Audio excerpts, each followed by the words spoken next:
Sorry for that. I forgot that to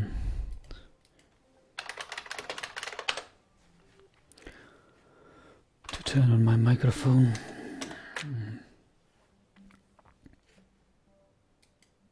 Yeah, sorry. Yeah, thank you for the wizard. I have fixed it. I hope I'm now audible. Right, so what we must not forget is transfer kerbals. We will need kerbals in our Eve station. Pretty much everybody should go in there.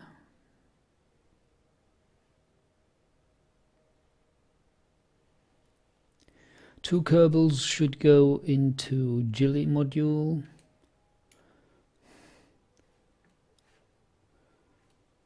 I would want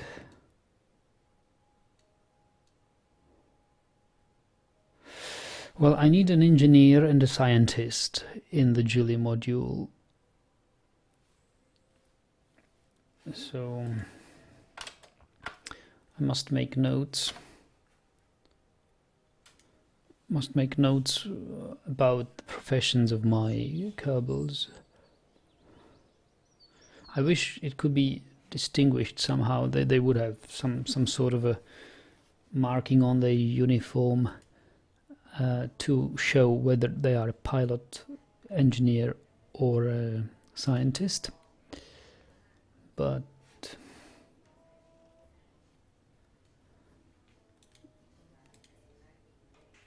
okay, 3 kerbals died.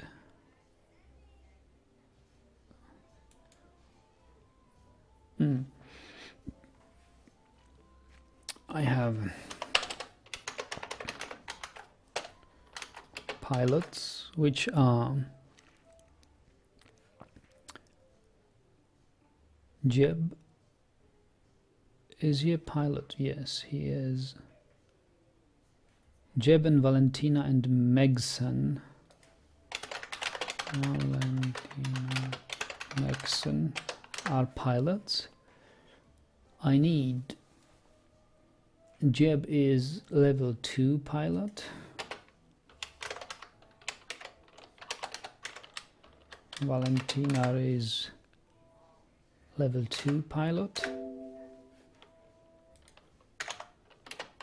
And Megson is level 0 pilot.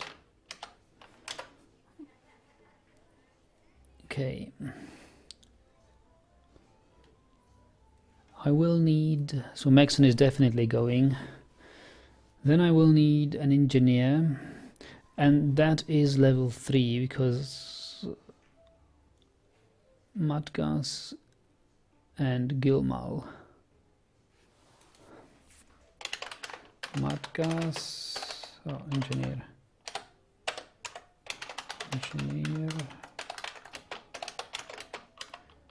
Matgas is level 3 and Gilmal is level 2. And I need a scientist. Desbas. I put 3 scientists. Bob, Anbury, and Desbas.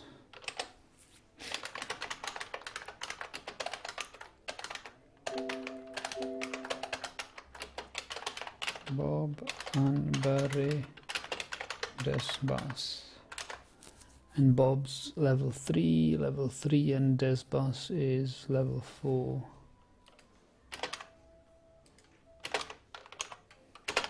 Okay. Good afternoon, legend caller. Welcome.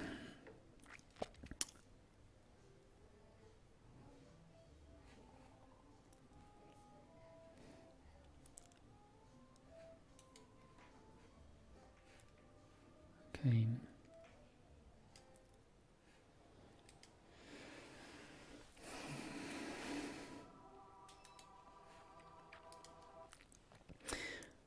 So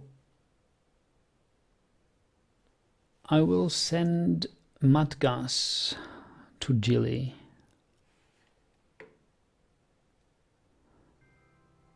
Because in case I will need to repair any broken tires on the rover, Only an engineer of level 3 and higher can do it. So Matgas is going EVA.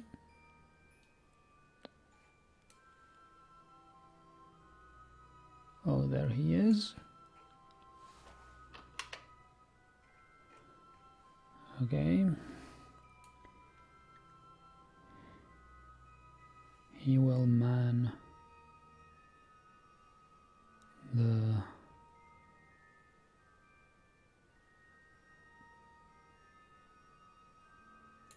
rover if possible.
Cannot board full module.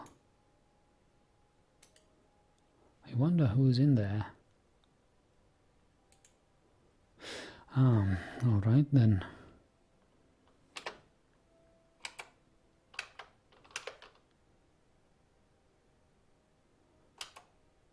Somebody must be already in there.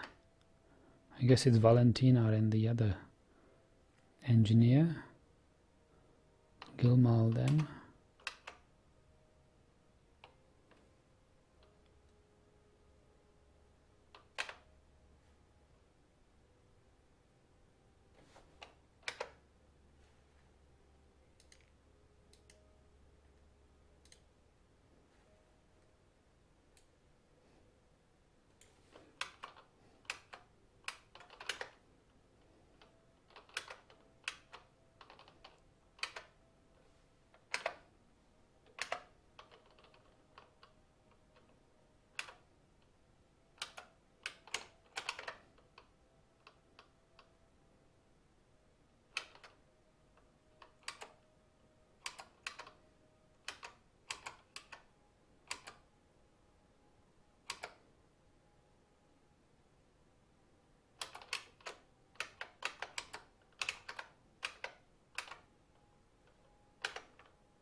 Gilmal will be needed as an engineer.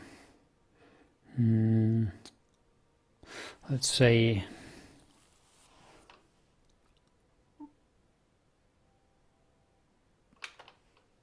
we put him onto the Eve station.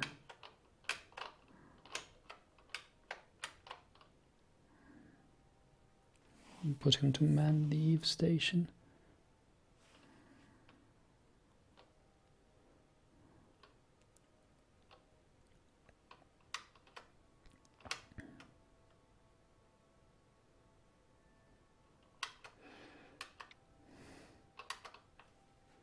Since he's an engineer, he won't do any good in the science module, but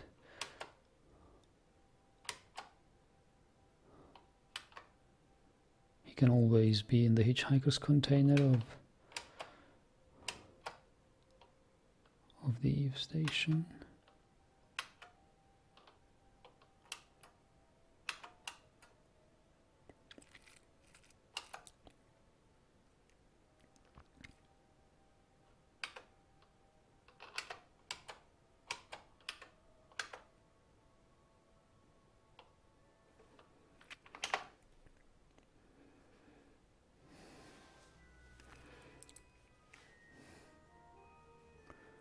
Okay, so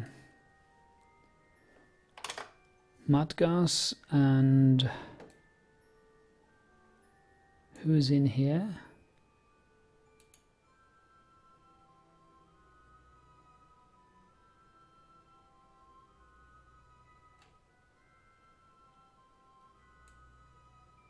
What, we don't have any monopropellant? Oh, we don't have indeed any monopropellant.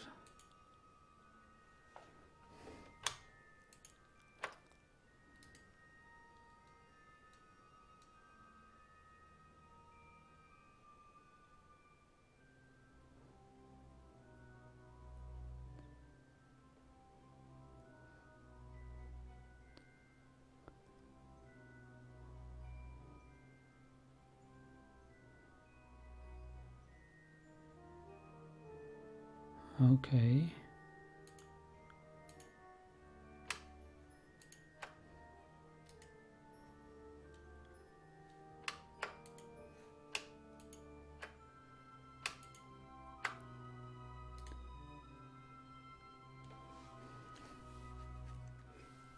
Well, we're losing electric charge. We are on the dark side now. Okay.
Oh, these are more monopropellant.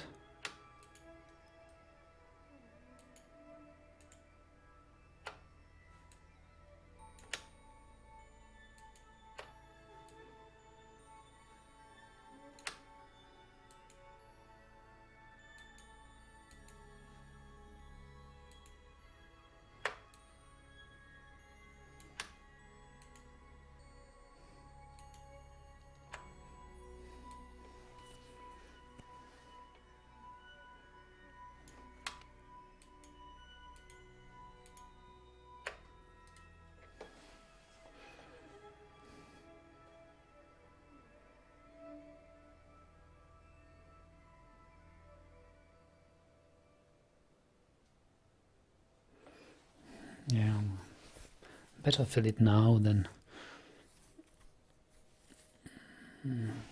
forget it.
I'm out of monopropellant.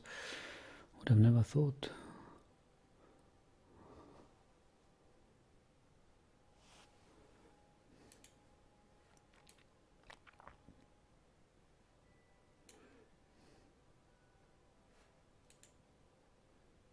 This one's empty. This one has something.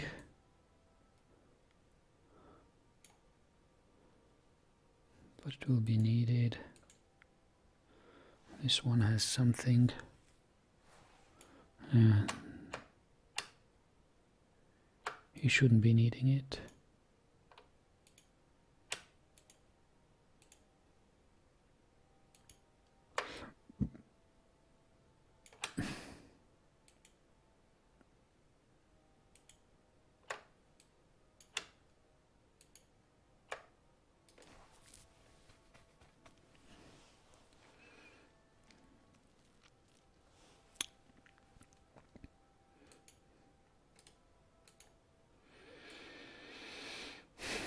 We'll need to refill it with all the monopropellant we can get.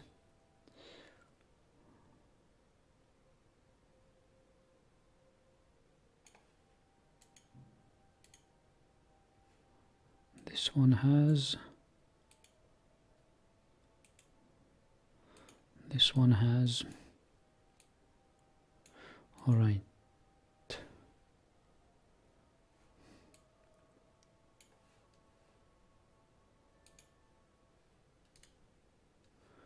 So Gilmal is here.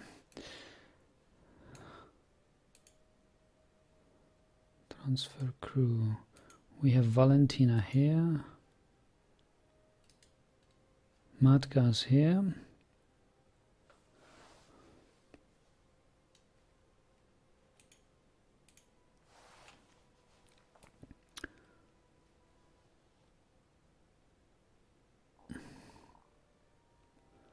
So Valentina and Matkas are the Gilly ones. Jeb will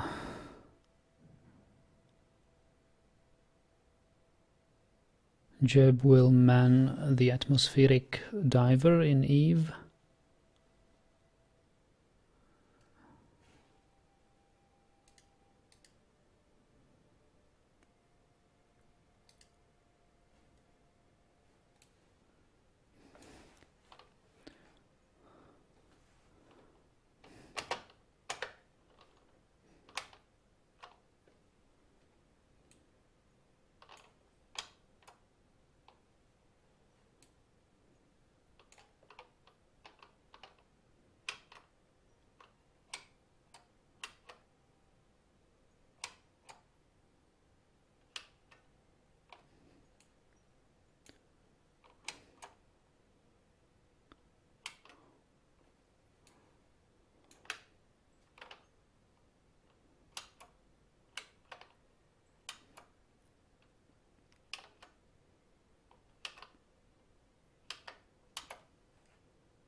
Megson will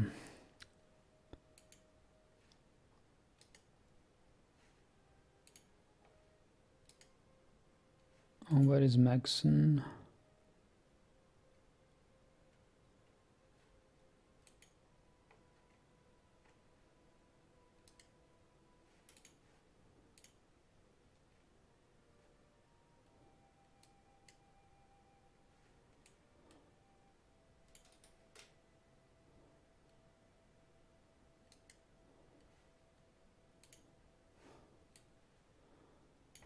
Where is Megson?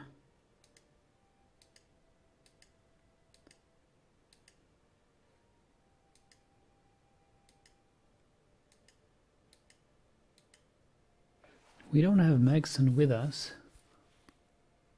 Where is he then?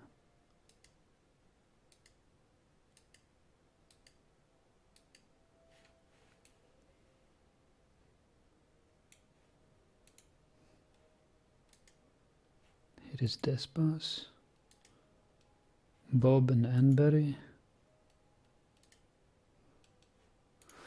and no one. Where is then Maxon?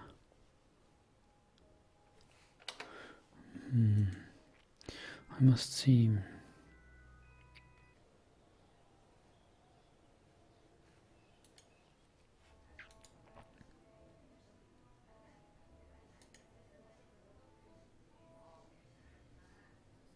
Mark 1 crew cabin.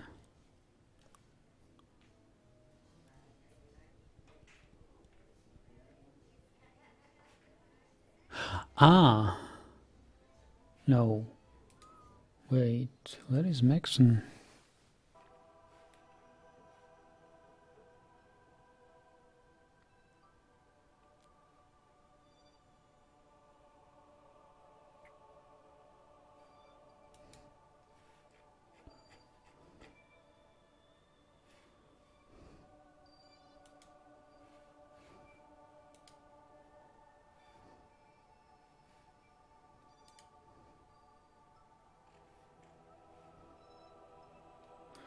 Maxon's pod. Yeah, we must save her first. That's true.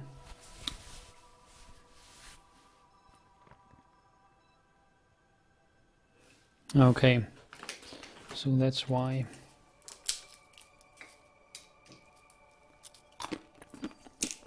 We probably didn't save her yet.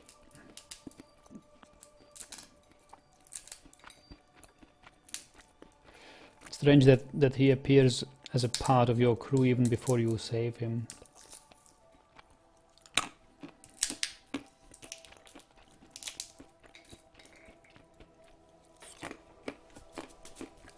Okay.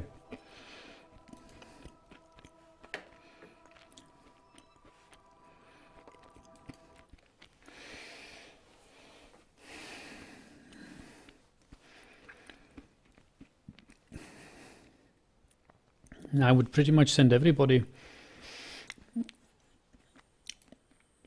to Eve.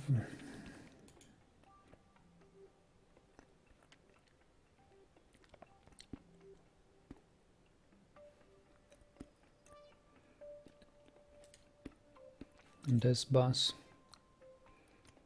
EVA. Desbas is a scientist.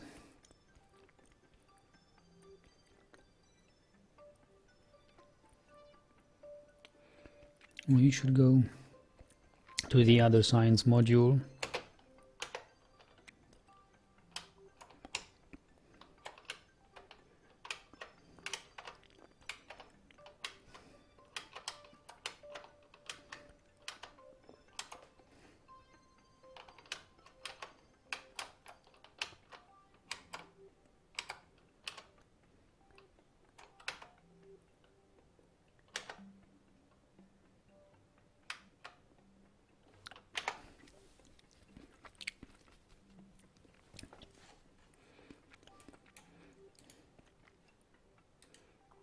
So there is no crew left.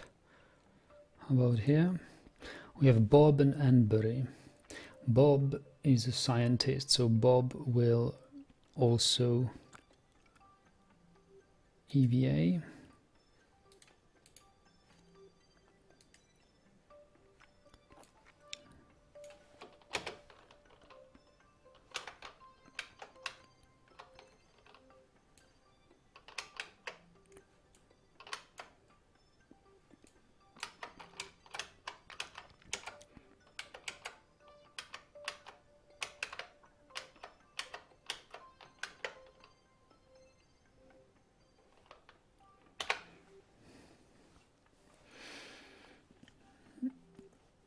And Anbury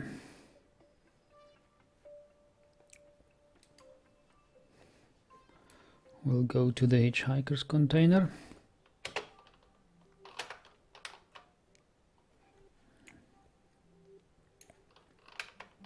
Anbury is a... Oh, Anbury is also a scientist. All right then. But I think that the science module is already full. I don't think we'll have the chance to put 3 of the coders there. It's meant for 2.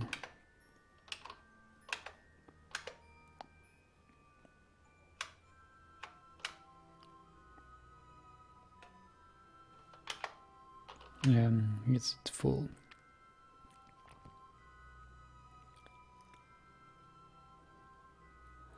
But you can board this one.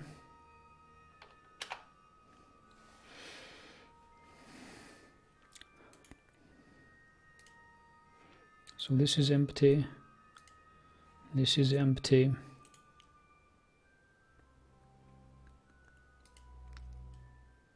This is empty. Our original space station is empty. We have Valentina and Matgas in this rover, in the Gilly rover, and we have pretty much everybody else. Jeb is piloting it. No, where is Jeb? Oh, Jeb is ready here. Jeb is already prepared in the atmospheric science module. Lander module is unmanned. Desbas is a scientist. Desbas should be in the Eve station. He is together with Bob. Anbury, a backup scientist, is in the hitchhiker container together with the Gilmal engineer. That's right. Rico de Grey says, what happened to Twitch? No, I'm no longer streaming on Twitch, just like that. I find it more convenient to stream on YouTube. I no longer log into my Twitch channel.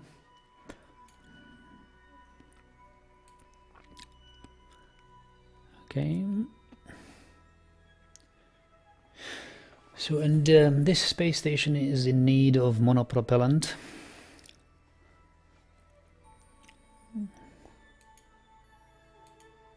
We've got fuel. Yeah, we've still got some fuel, so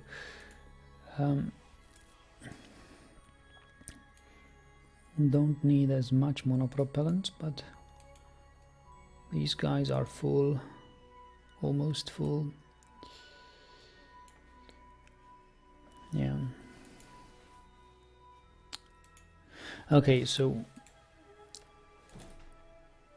now about the transfer window. Our clock is set 1 day before the transfer window, and we should launch both modules together.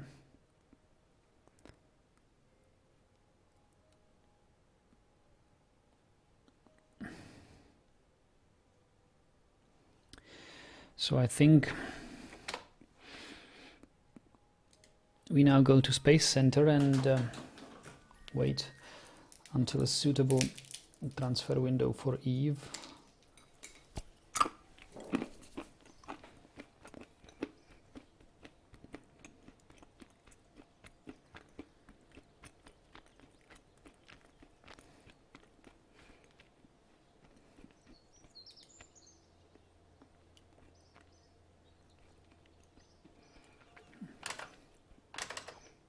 Our angle should be 312 degrees. Ejection angle 342. Oh, really?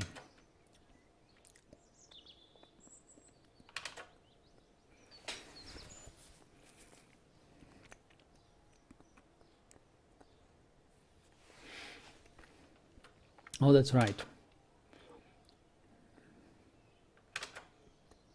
That is right. Ejection angle is 342.2.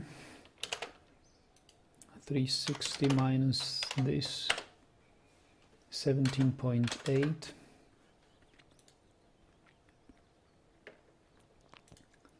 And 80 minus this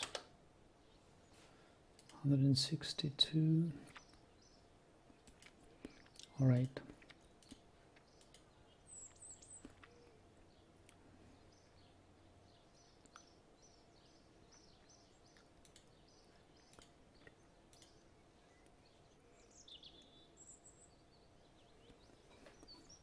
Roughly. Okay, so I've got the rough data.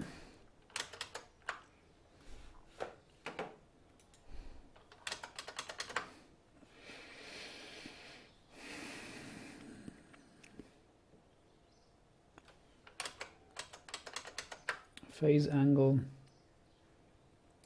is 312.5, which is 360 minus this 47.5 degrees.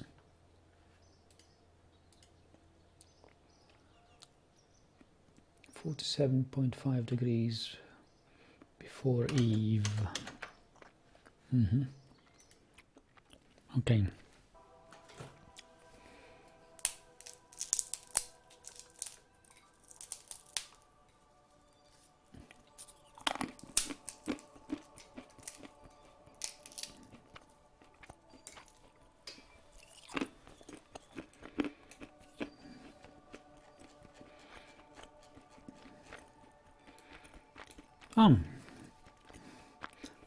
That is actually not so far away. But I have planned it in a way that we will miss one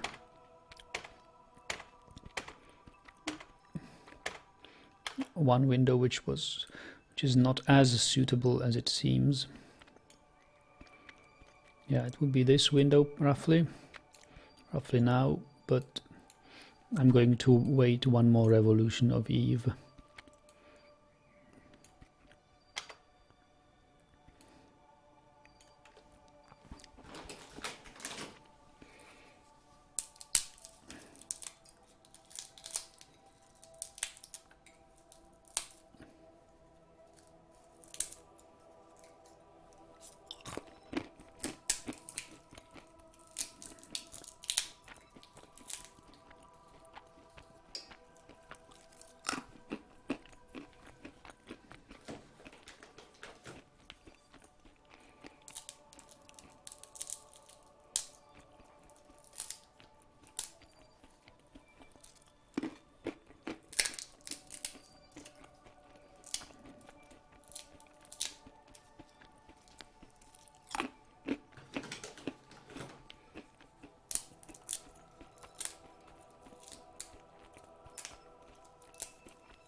Because Eve orbit has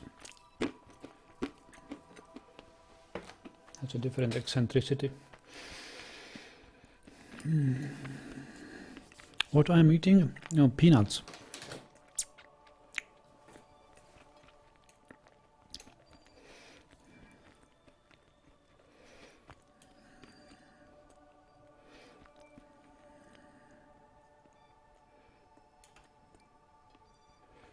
Okay, here we go.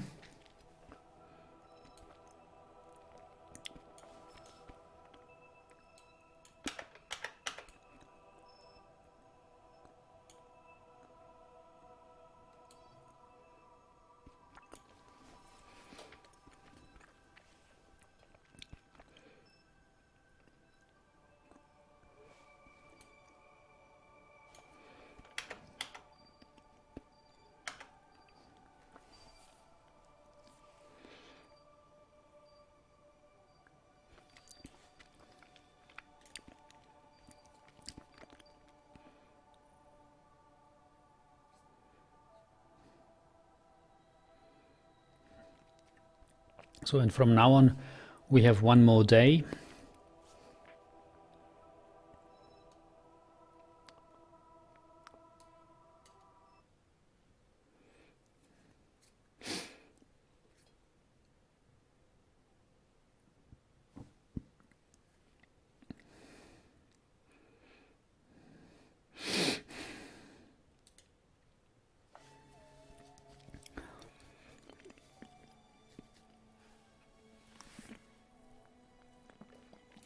Electric charge is perfect.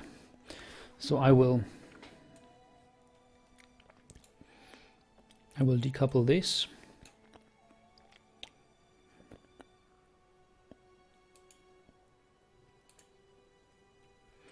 Undock.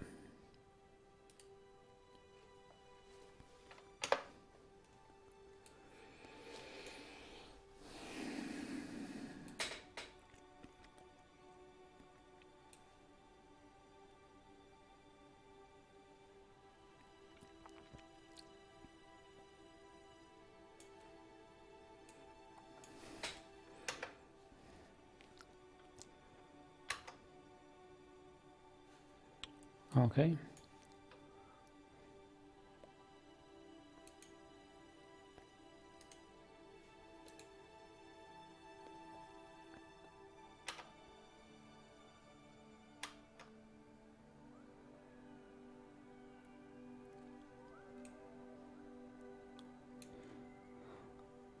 I see.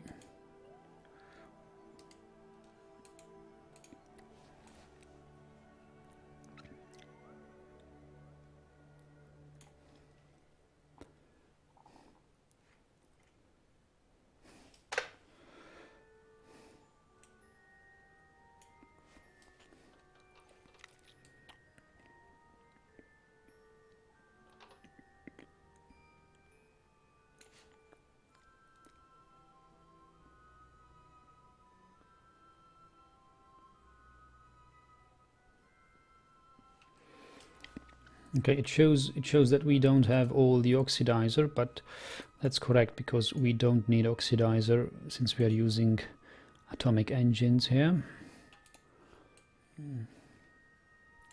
So that is quite fine.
Hello, Ekbergarna Linus.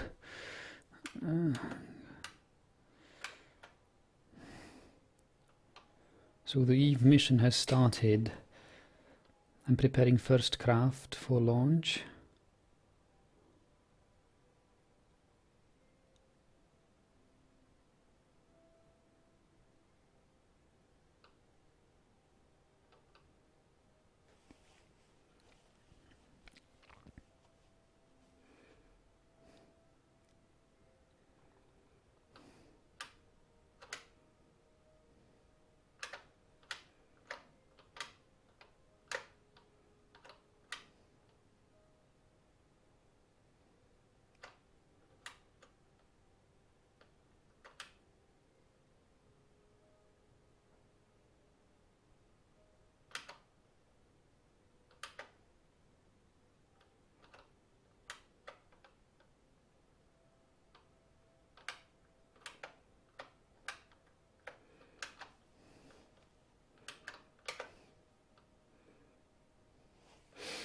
Okay. I will burn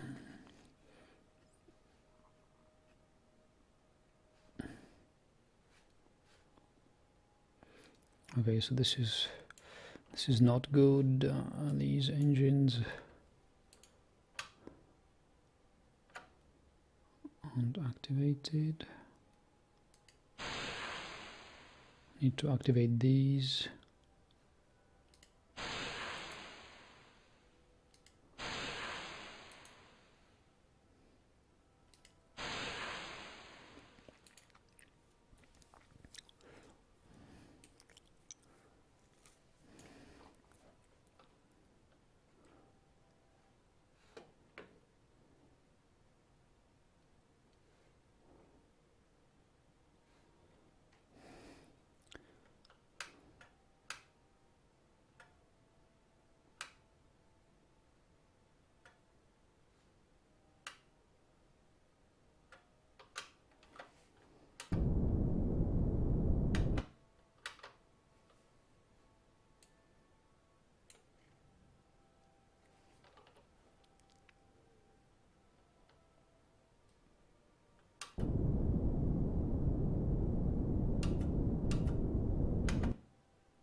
Okay.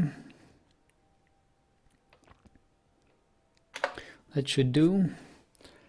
Now it looks slightly less crowded, and we need to launch the Eve station to undock. Actually, let me rename the craft. This craft should be called Cabin Orbital Lander. That is actually a Gilly lander.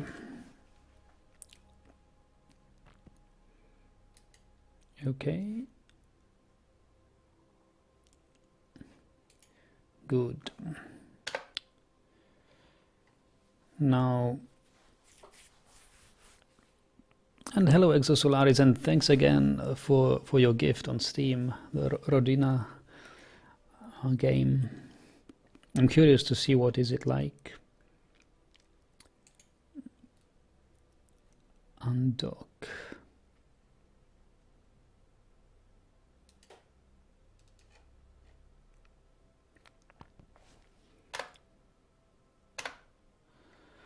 Okay, so we have undocked.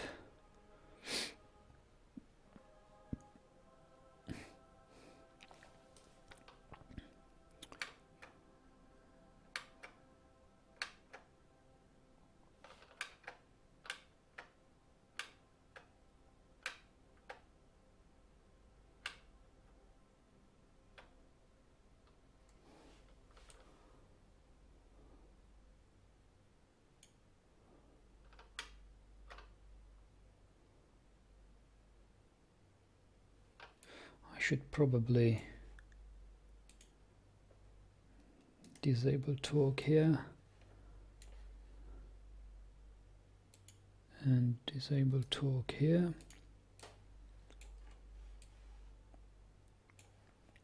To make it easier to control, you know, but must not forget to re-enable them.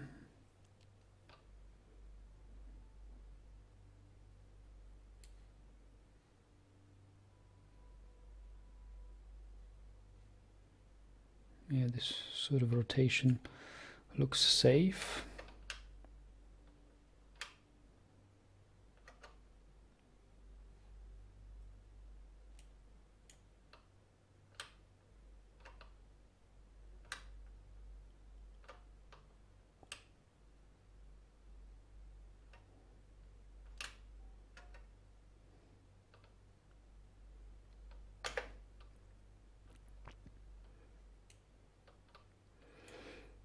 Now again I need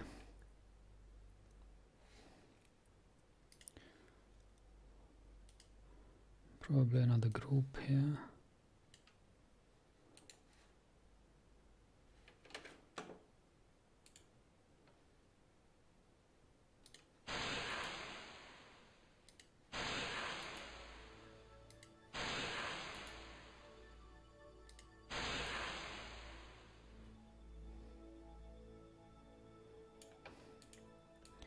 And also this one will fire.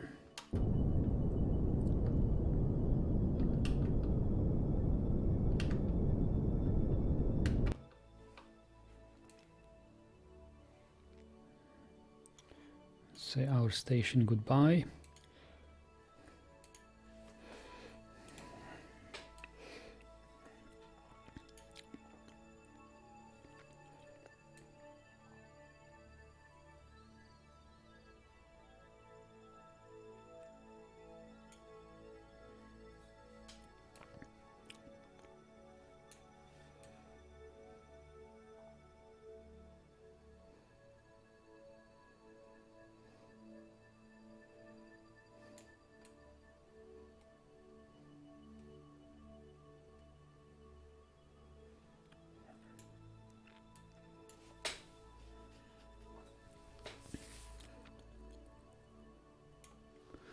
And we will rename this.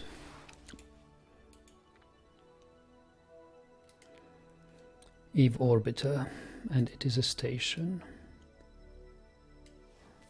Okay.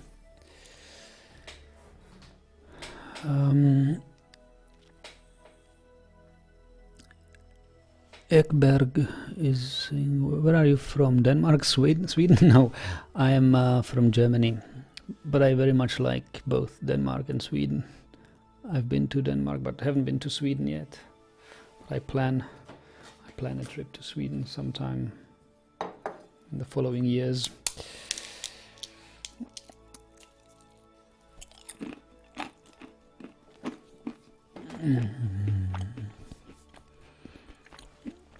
Exo says, currently sitting here planning the new PC I'm building. Oh, but unsure on whether to pay extra for a higher spec motherboard.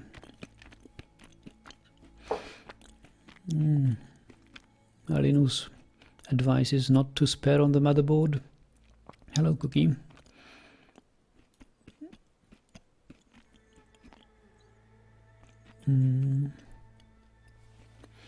Yeah.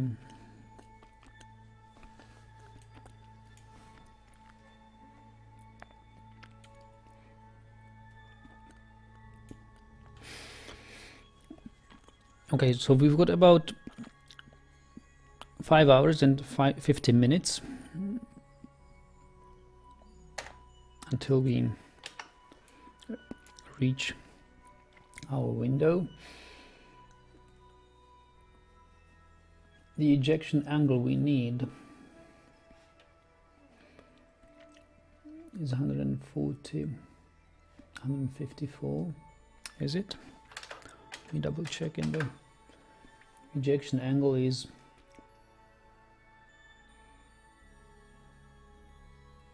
340-220.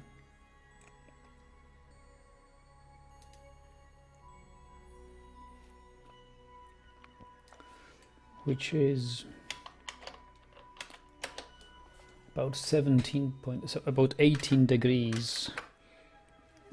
So if this is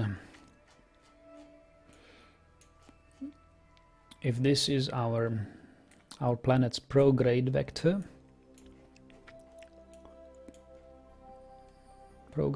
of the planet, this is 0, and we need about -17, so about here we should eject. We should eject from its orbit in 6 hours.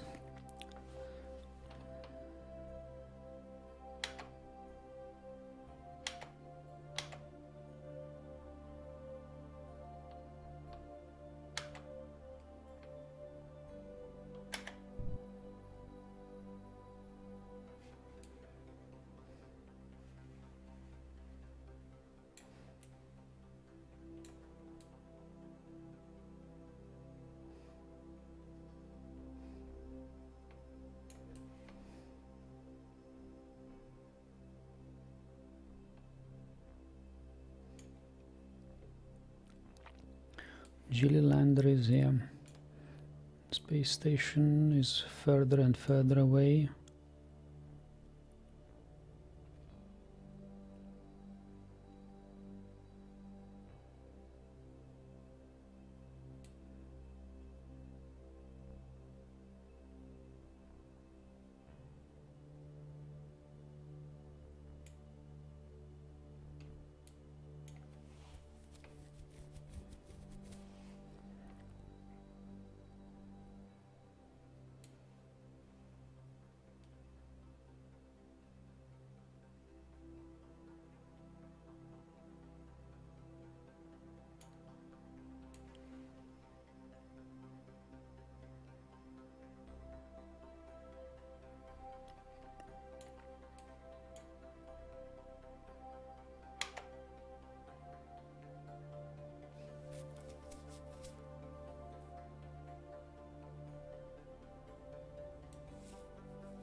It's okay.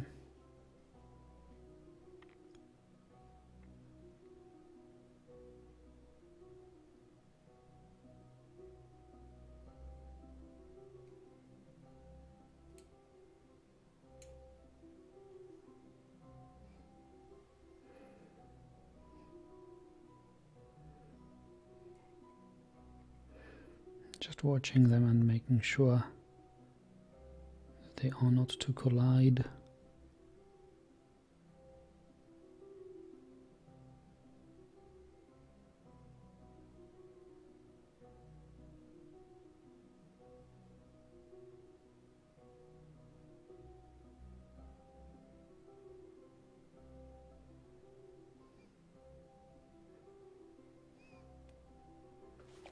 Yep, looks safe to me.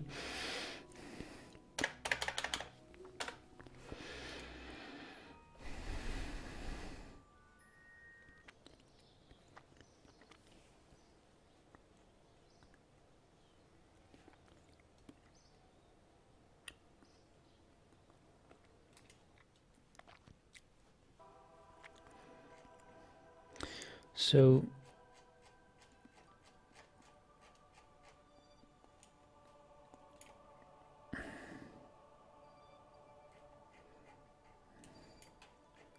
we will need to be, if this is prograde, which it is, to be about 20 degrees. This is like 45, 2/3 of it is 30.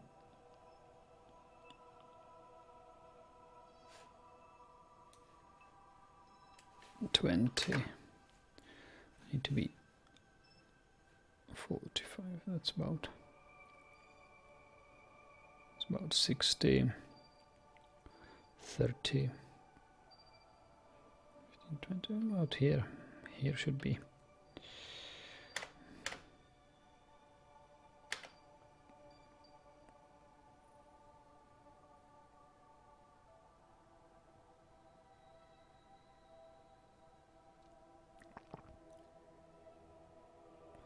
And I'll have to shoot one craft. I have to eject one craft in one orbit and the other craft in the other orbit.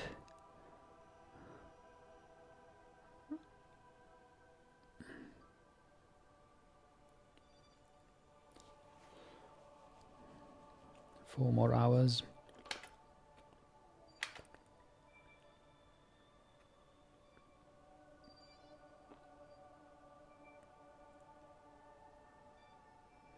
Takes about 30 minutes to orbit. So I'll eject one now.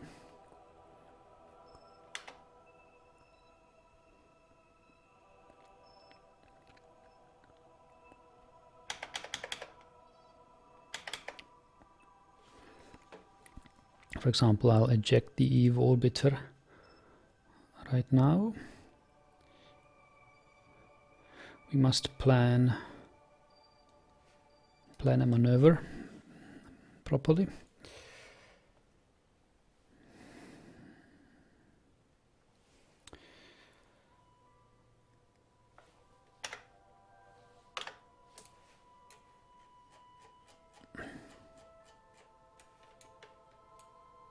All right.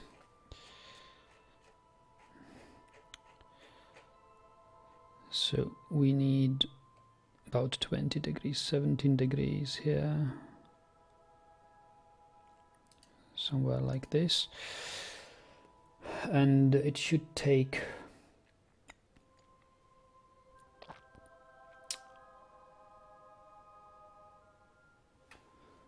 1034.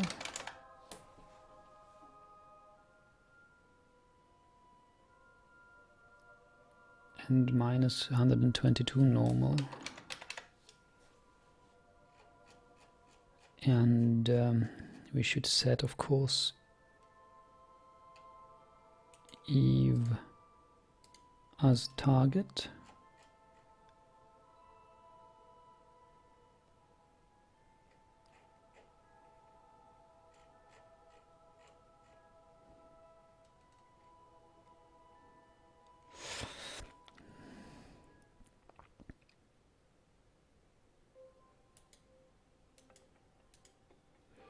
And here we see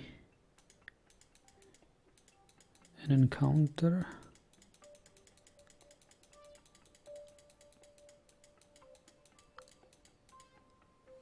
That's right. Okay, look at this. We will encounter Eve.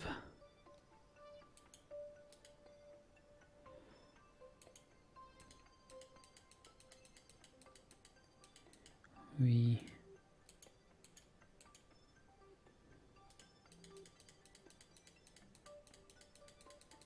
just need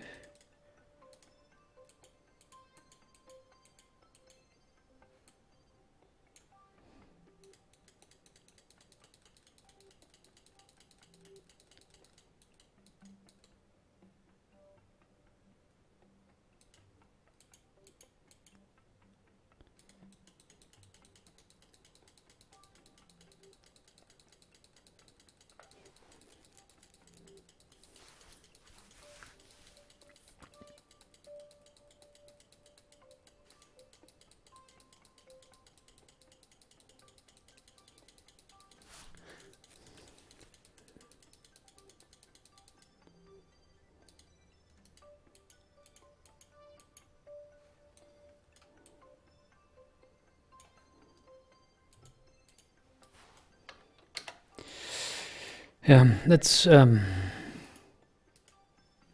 roughly okay. Just need an encounter, it's all I need. We can make small correction maneuvers all the way around. Focus on vessel. We have 7 minutes until burn. I wonder how much will it take?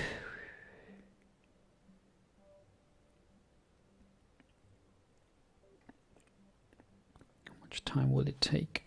Because we are firing these nuke engines and they certainly are not the fastest.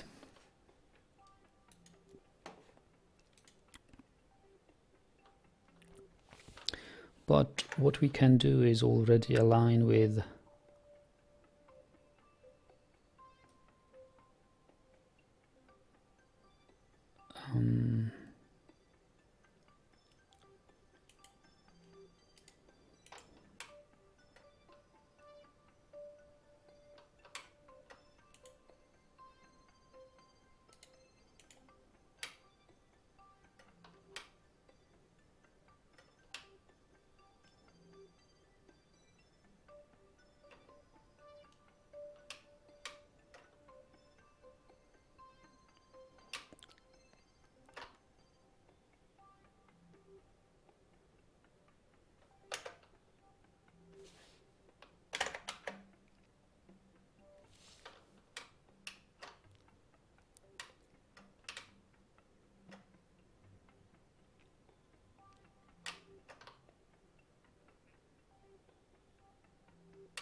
Okay, 5 minutes. I don't know how much time we will need to burn 1000. But I guess 2 minutes. Maybe 3 minutes.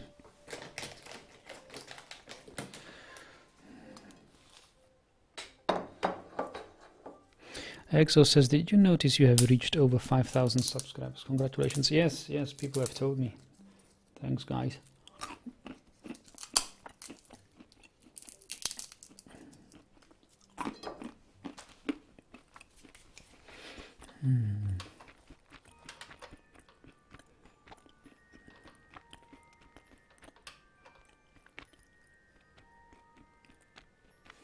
Okay, we can speed it up a little.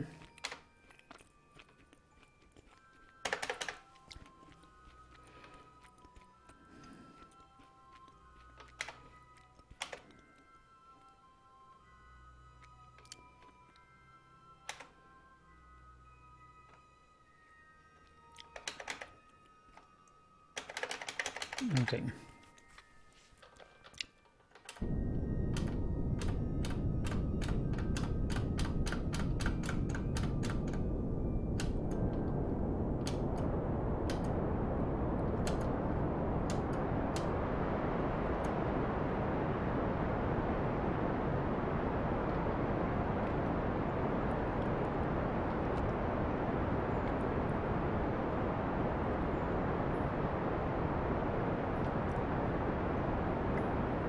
Wow, 7 minutes.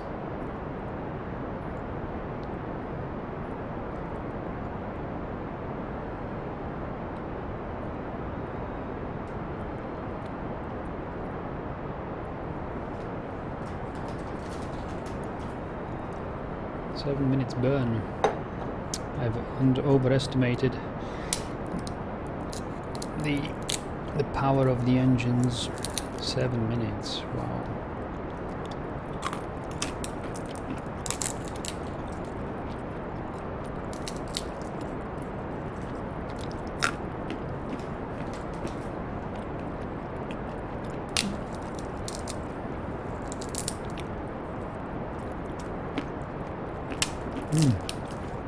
Exosolaris were among my first 400 subscribers. Yeah, could be. I remember those times.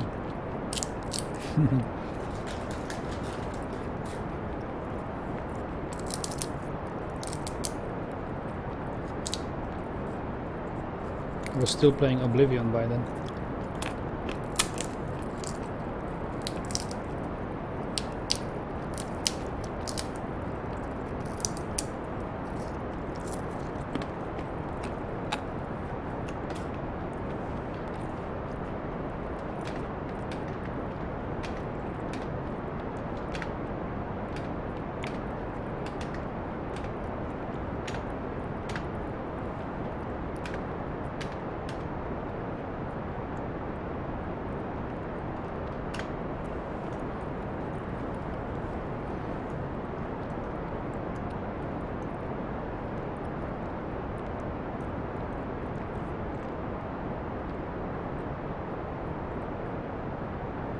Wow, look at this.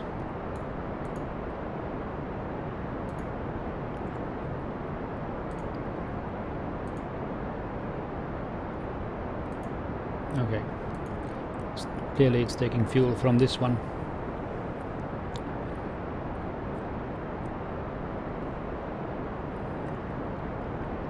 That's not so bad.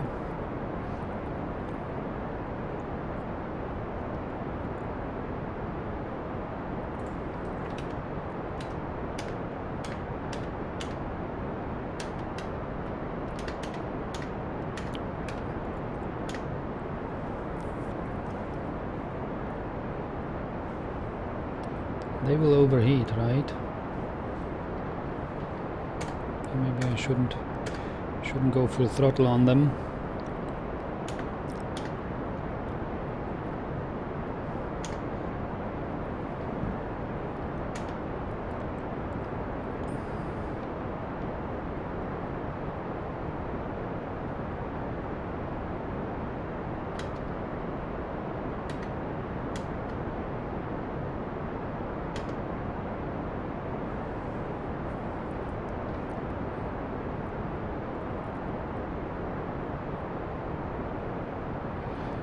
Shahid Ahmed, hello, hello.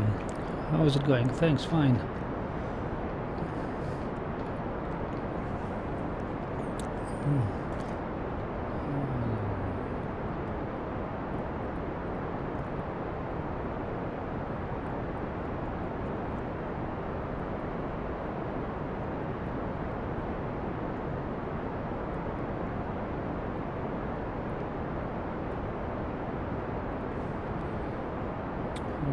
Fuel wise, okay, this tank is almost empty.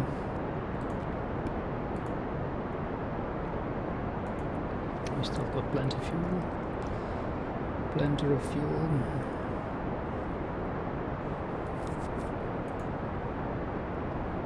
You can actually pump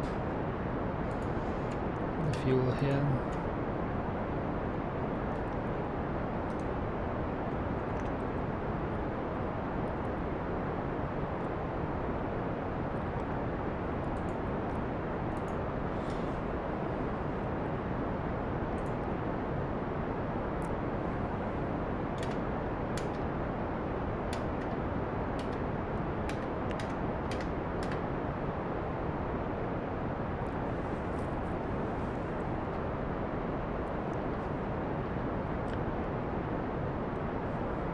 Are they overheating? I hope they are not.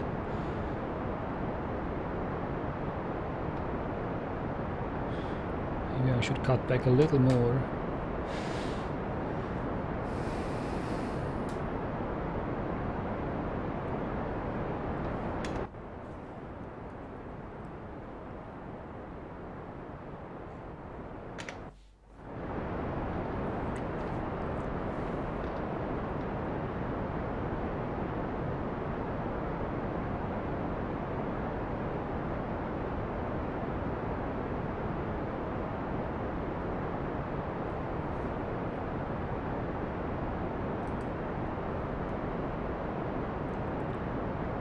Spacewalk in orbit of Kerbin. Perfect.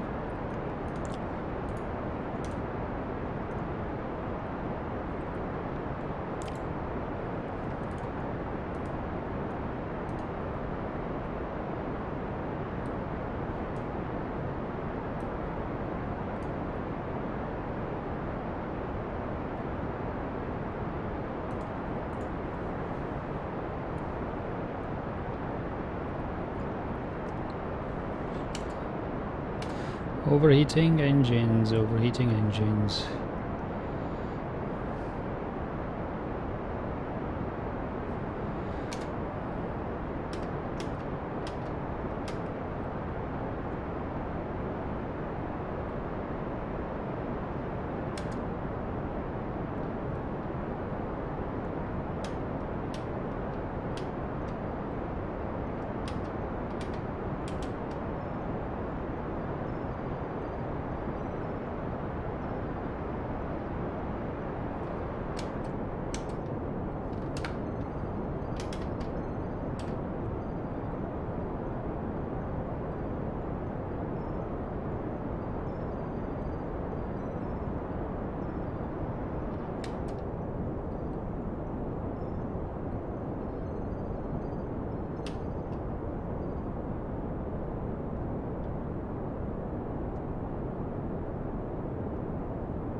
I mustn't run them too hot.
Still growing, isn't it?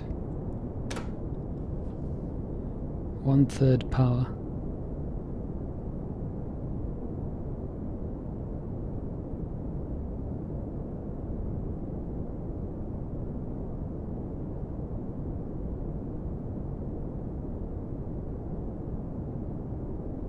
What should I do? Should I cut them and let them cool off a little?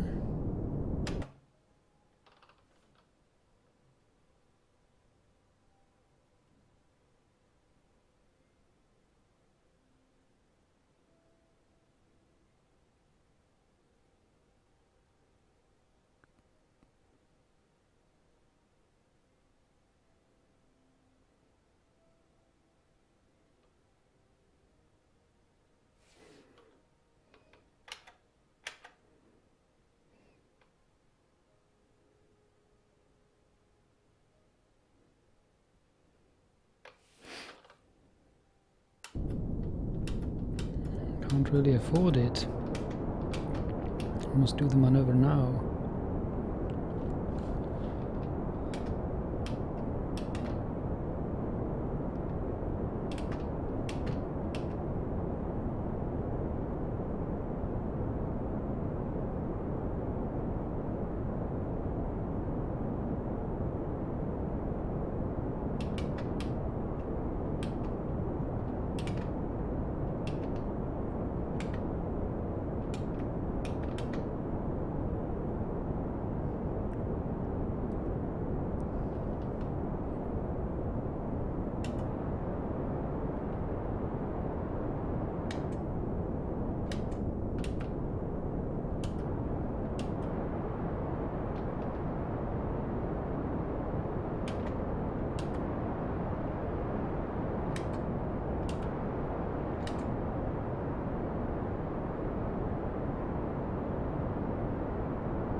Wow, this is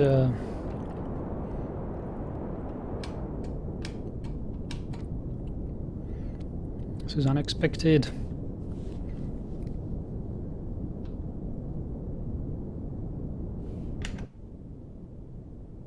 I'm way overdue.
Dang it!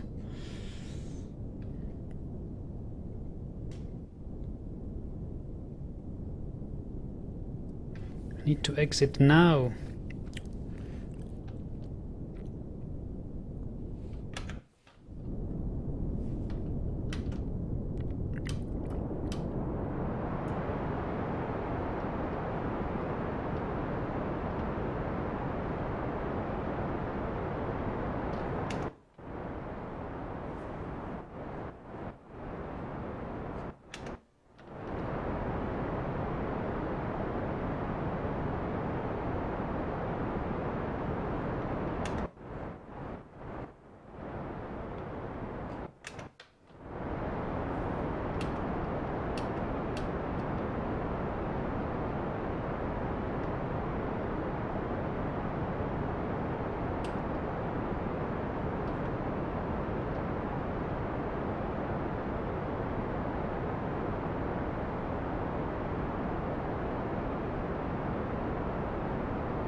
Well,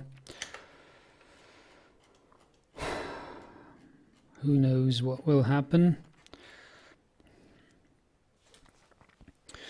with this craft? I don't know really.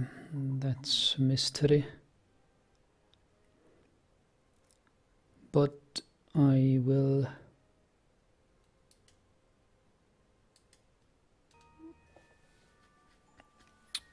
switch to my Gilly lander, because he needs to do the same maneuver, right?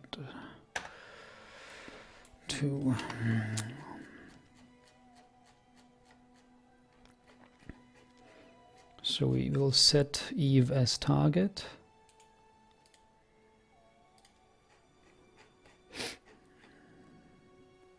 And once he is here,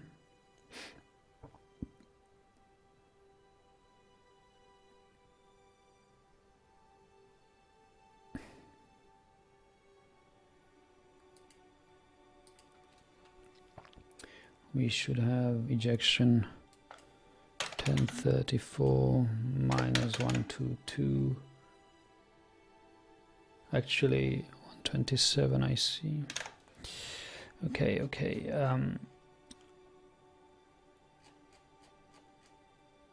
And yes, we will have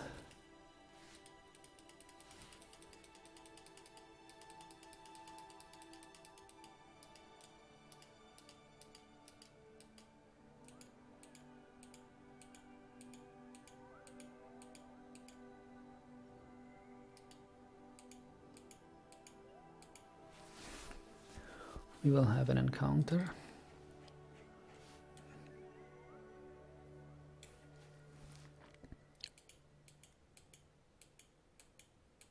Oh, quite a nice one.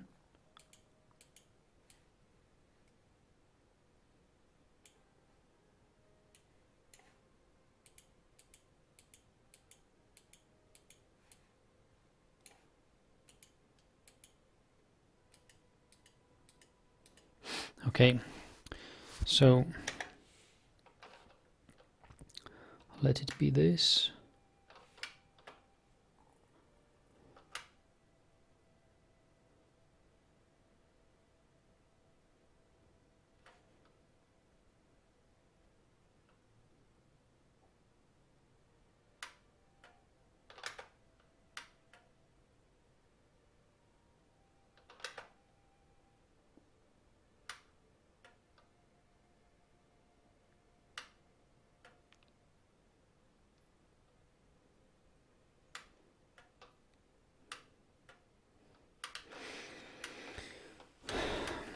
And we know that we will need about 5 minutes. This craft is much lighter, so it shouldn't take that long, but I will start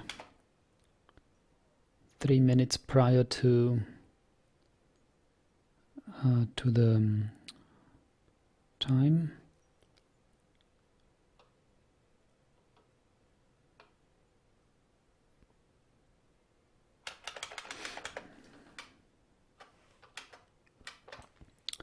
That's right, we should start now.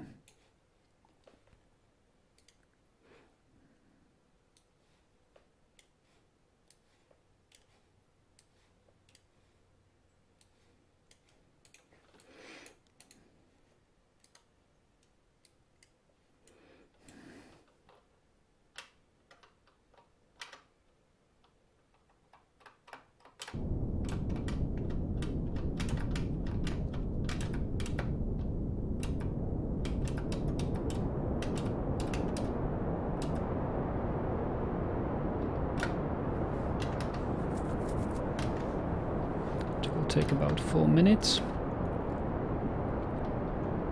I will run them only on 2/3 so that they don't overheat. Why does the delta V reading next to the nav ball increases instead of decreases? Tune up, that is because I have missed my maneuver node. I have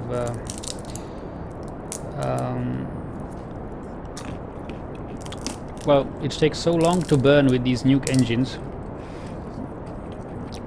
that I have stretched the impulse over a long period of time, and my craft was flying to some other direction, so to achieve the intended orbit I would have to burn even more delta V into that desired direction, but it was never going to happen. I don't know if I can still save the craft there.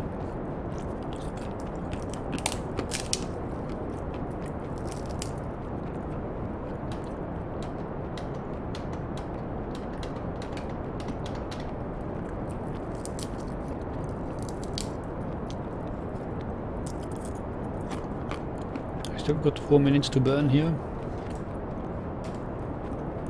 Maybe I can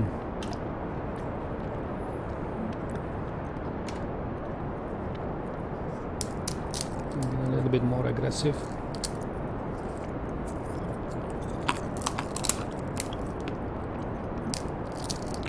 I burned too aggressively also with the other craft. I burned too aggressively, my engines overheated heavily long before I was through with all the impulse, and I had to reduce the throttle way too much for way too long, so I couldn't even burn for the correction there.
The engines are already heating up. They are not yet overheating, that's good. Mustn't let come to that.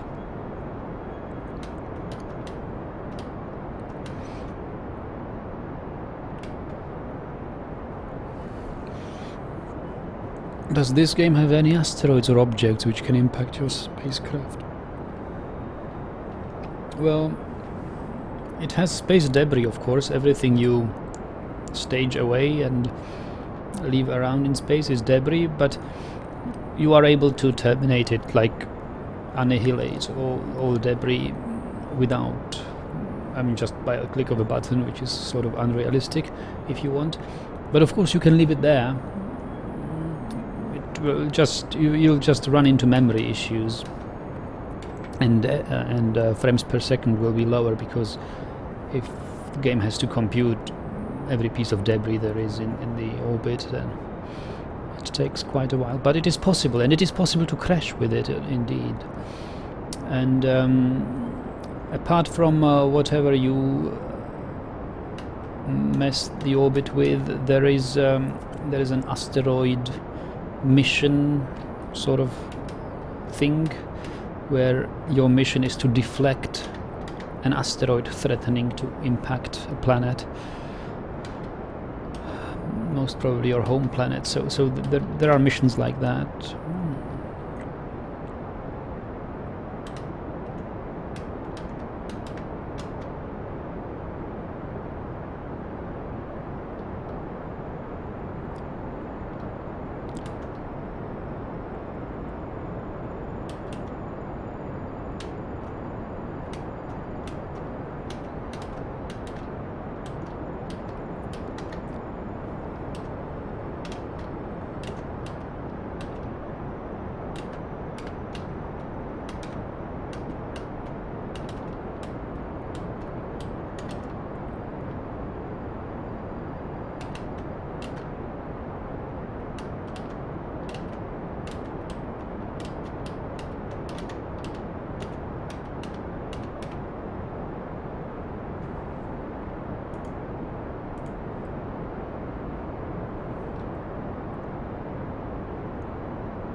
Somehow it looks like these engines are overheating, but it doesn't show here. Oh, now it shows. Yeah, but still, we still have time. We can strain the engines a little more.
So what's the fuels?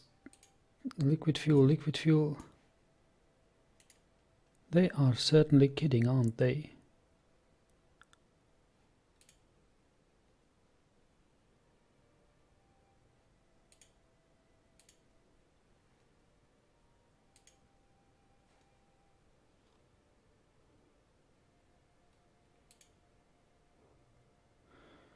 You want to tell me that I've got 100 meters per second delta V left,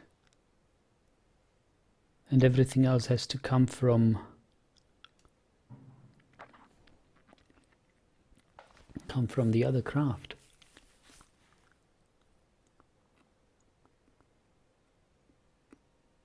How is that possible? I planned 3000 meters per second delta V with this.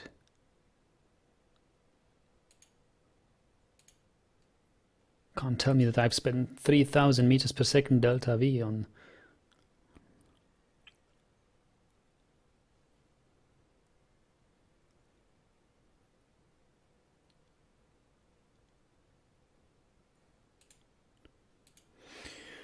Well, you'll have to think about something. So this is unexpected. Certainly is.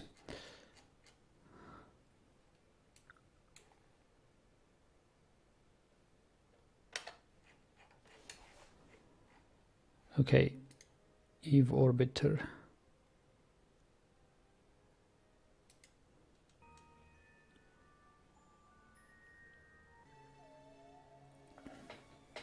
Well, I hope we'll make it. Hope we will make it.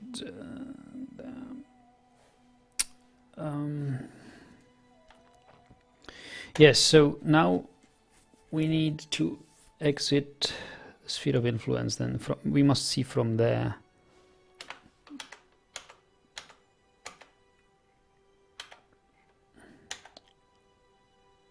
See from there. So this one's got still liquid fuel. This has got liquid fuel, and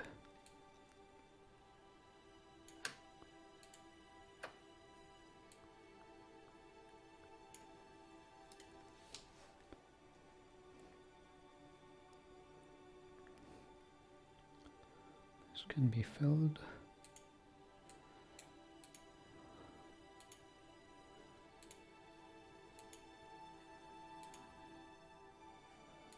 Okay.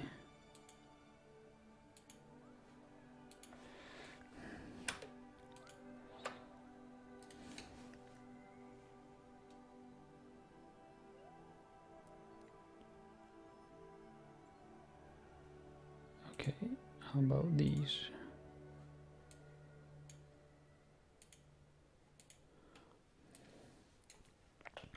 Still okay. Well, let's see. I should have exited in this direction. Instead, I will exit here. Oh, who knows where we'll end up.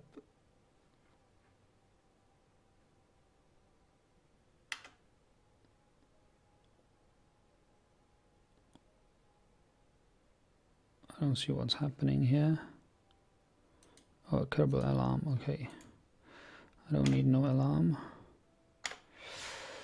So it looks like this craft is going to exit the sphere of influence first.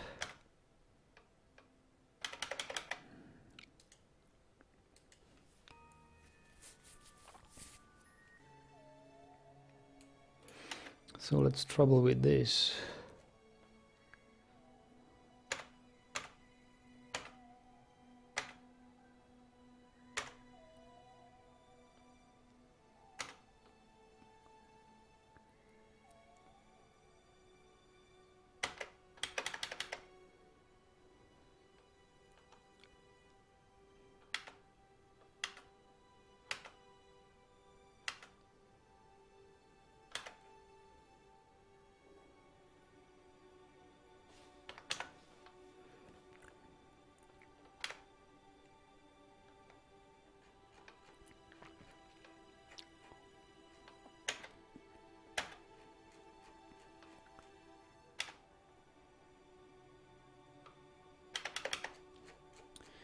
So what is our thing here? Okay, of course we have target Eve, and we are not even close. Not even close.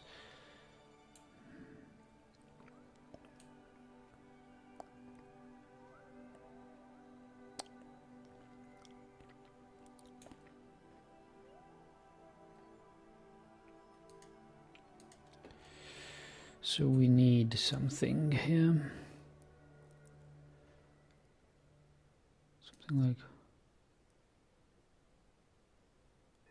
yeah, progress. I need 100 more delta V.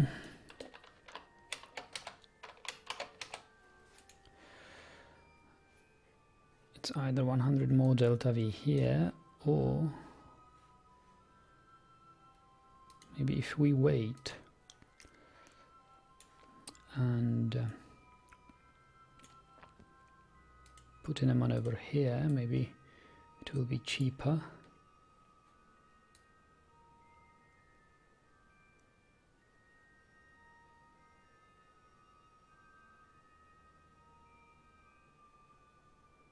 Doesn't look like it.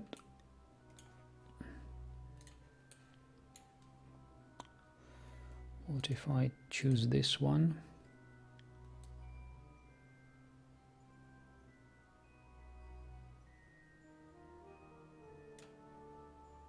$150. Okay. So it looks like it's getting cheaper and cheaper the more the closer I choose it to do.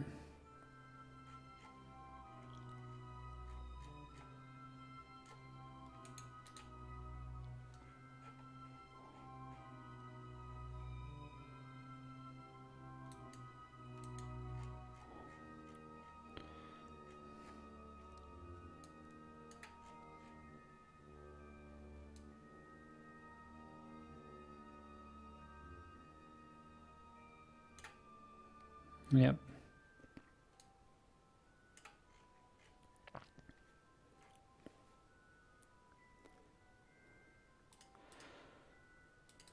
Which means basically burn pro grade now and hope for the best. But I also might add some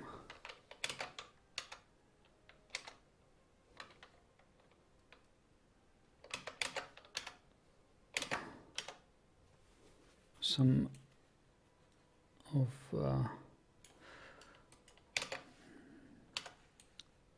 this component.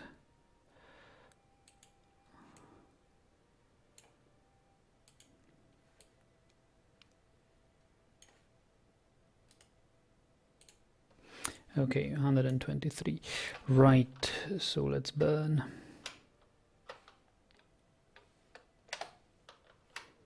Let's burn like this.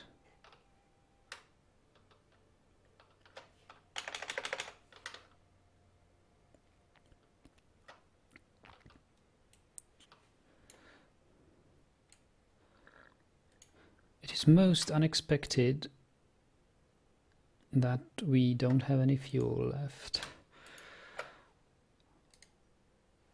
Out. But we'll have to do with it.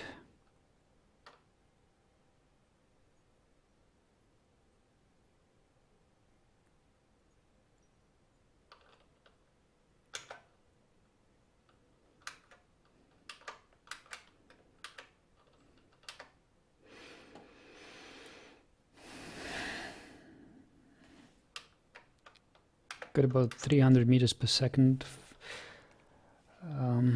fuel left. Probably will have to use all the fuel there and refill later. We'll probably send another refill craft. Okay, let's burn.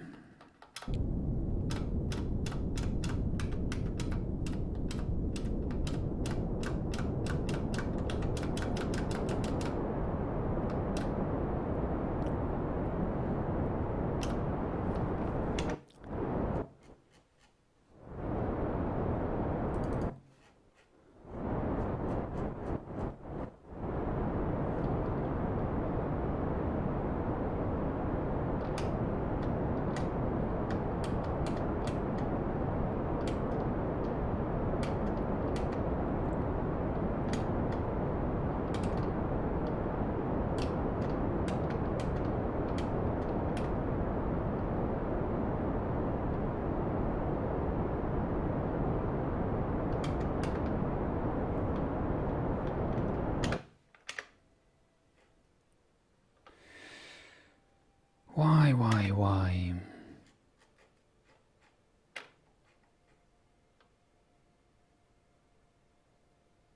I still have got 1 hour.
Okay, this is bullshit. What are you showing me?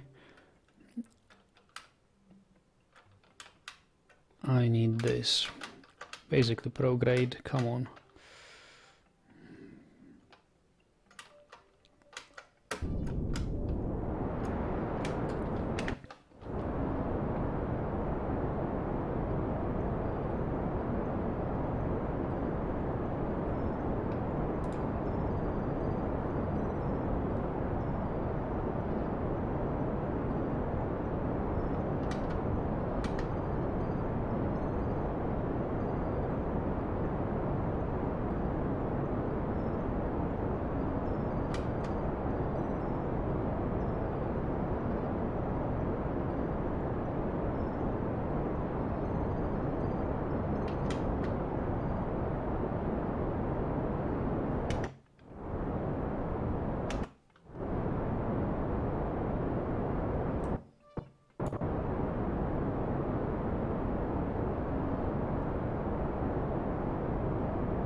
God!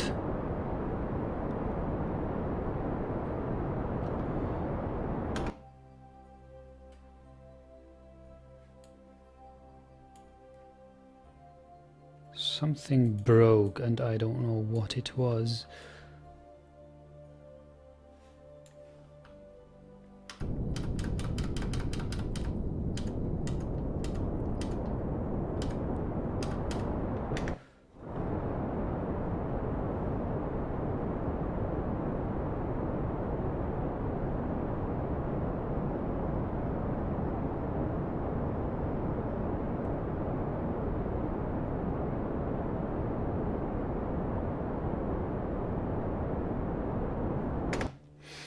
Okay, so closest approach.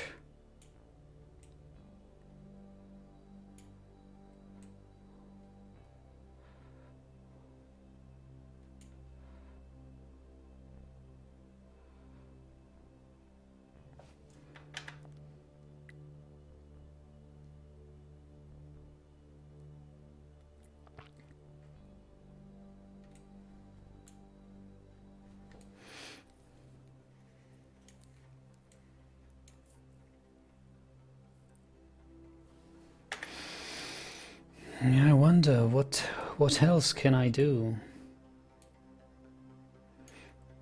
I'll probably have to add maneuver here.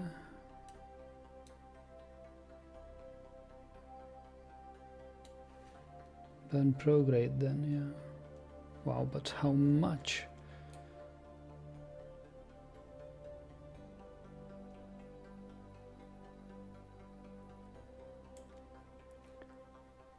$170.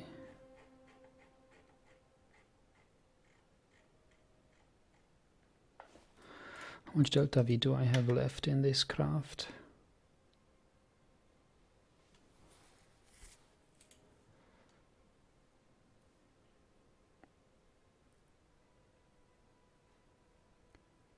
About 1,000. Yeah, we should make it. We should make it.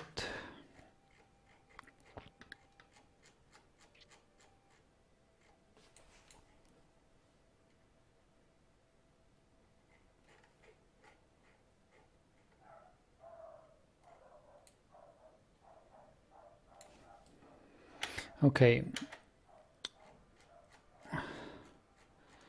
At about this stage. Now about the other craft, which is here, switch to Eve Orbiter. We should be by now out of sphere of influence. Kelvin escape. No, not yet, but very soon.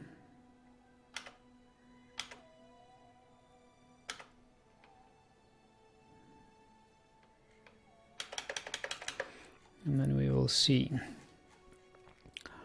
So I need Eve as target, and look at us. Oh boy. So we basically need to burn a retrograde here.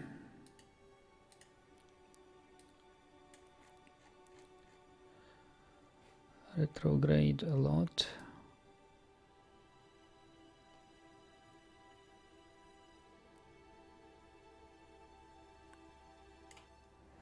All right.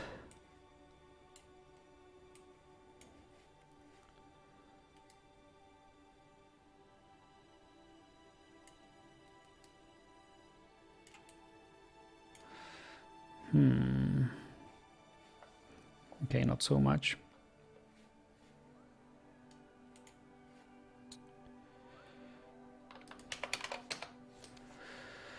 How do we do this?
Okay, and here we have some sort of a closest approach, but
so I can waste 300 delta V on this.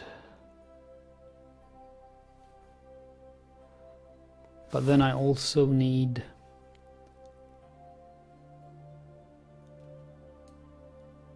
to burn retrograde.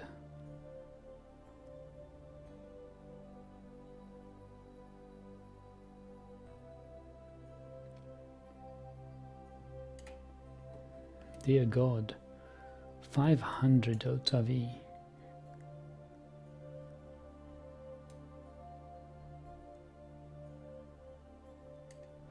I won't have nearly enough to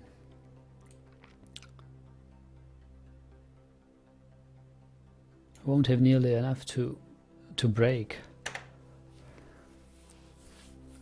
I've got 1000 and that's it.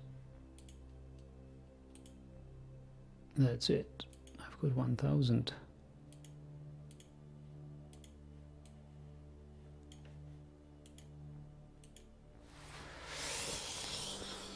Hmm.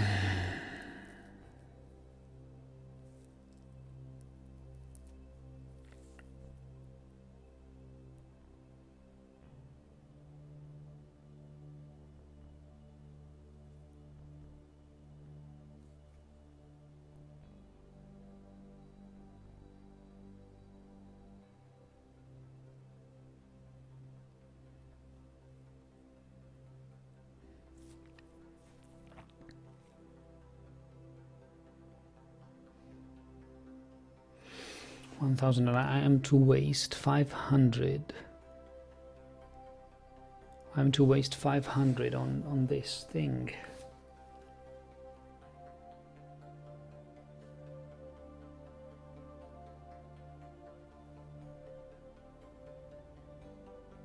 And insertion delta V is 950.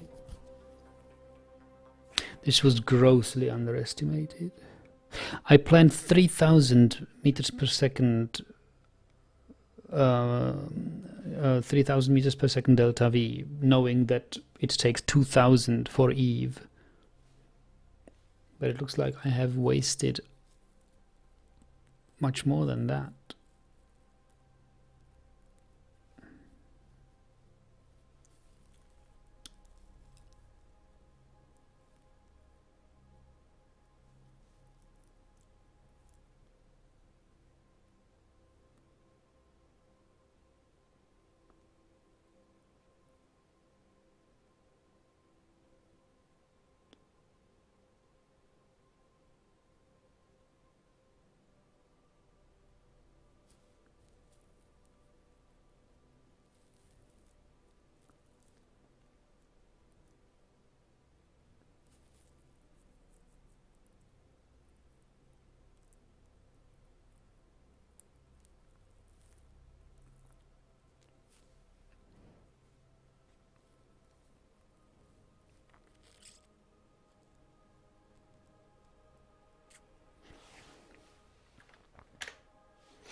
This will be absolutely horrible.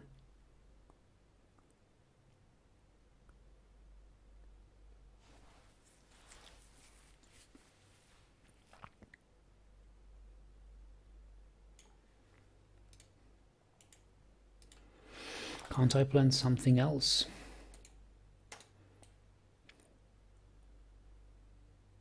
For example,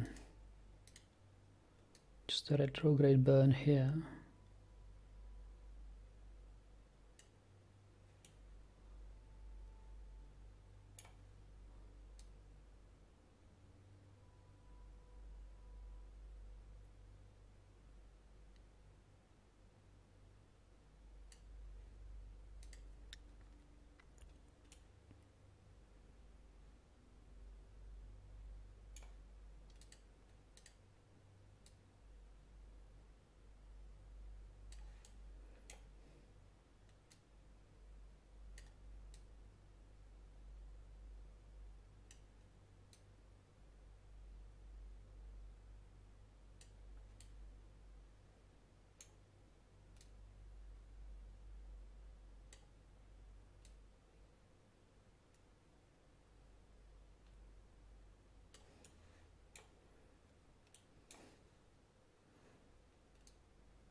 Yeah, this looks more like it.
$310 is about as good as I can get. 310. 310. Well, I probably won't be able to break around Eve. Hello, Jan.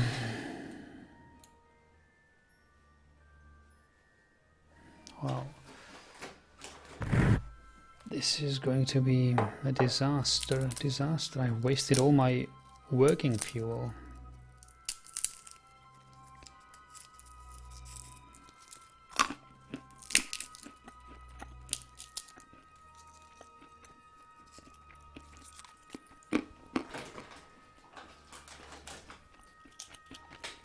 Those crafts were supposed to have enough fuel for a return trip.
Hello, Razek.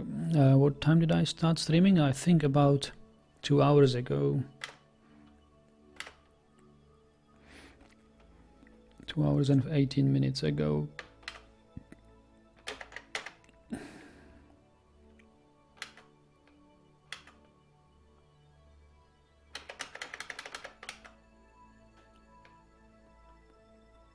It is a disaster mission, Razek.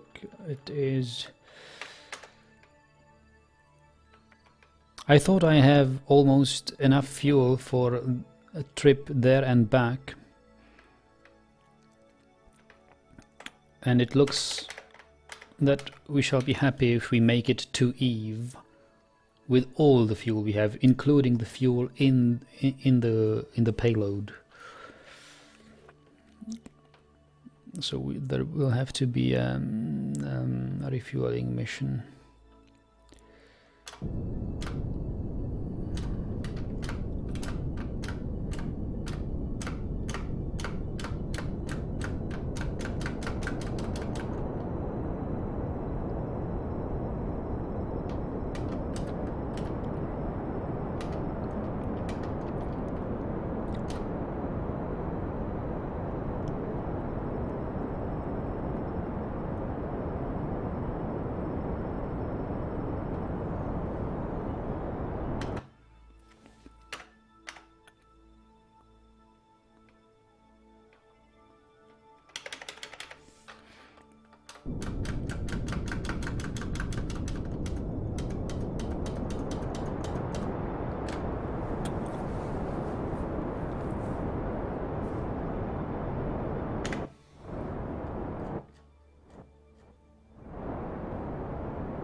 No, it's not the bad transfer window, but I underestimated the influence of the low thrust.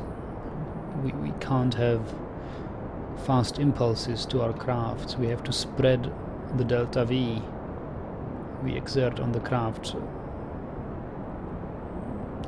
into a larger time frame, and that messed up all my window plans, transfer window plans and stuff.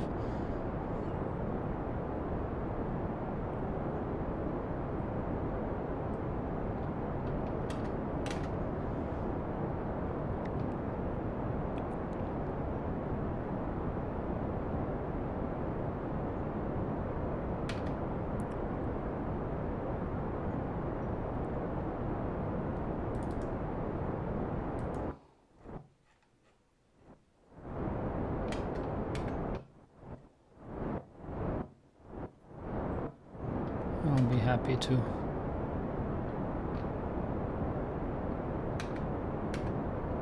get an encounter here. But I'm already wasting my working fuel. The fuel supposed to be for the way there has been already wasted.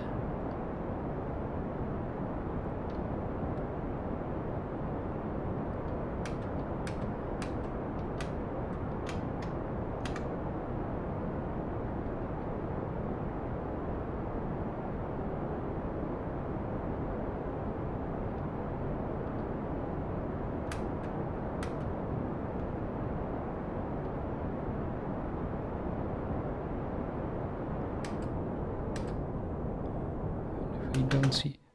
now we are starting to see here something. Thank goodness. Okay, so we do have some sort of an encounter with this craft at least. But look, I have 870 meters per second left total. Well, pretty much total. I still have some minuscule amount of fuel in these modules, and it says I will need 1000 meters per second to break into to get caught into Eve's orbit. So, wow, we are in deep trouble.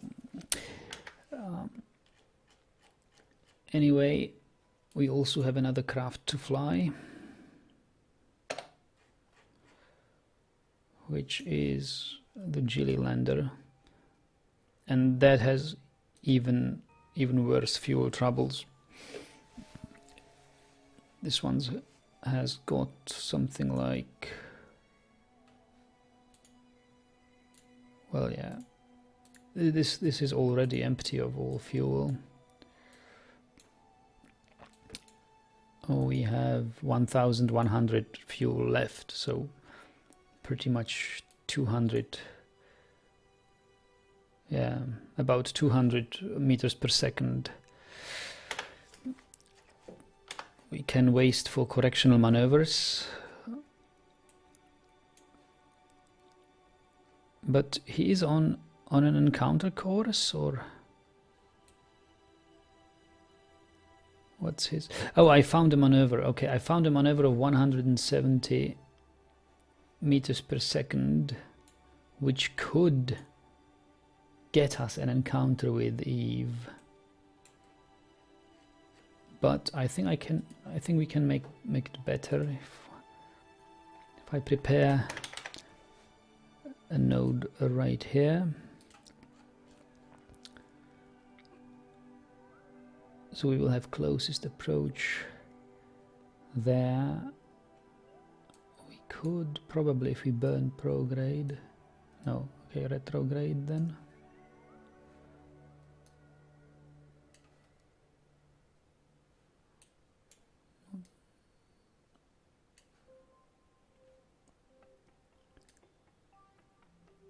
Okay, here it seems it's not so much about prograde and retrograde, but rather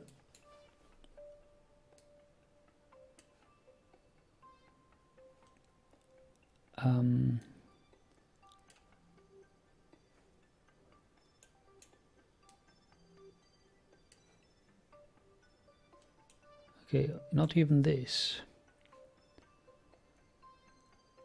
So here it must be radial then, but why should I need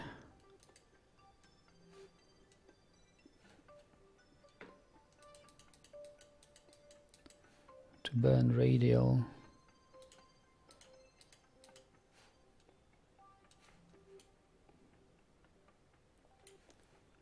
Radial is not really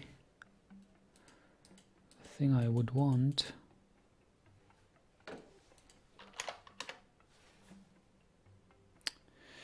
Definitely not.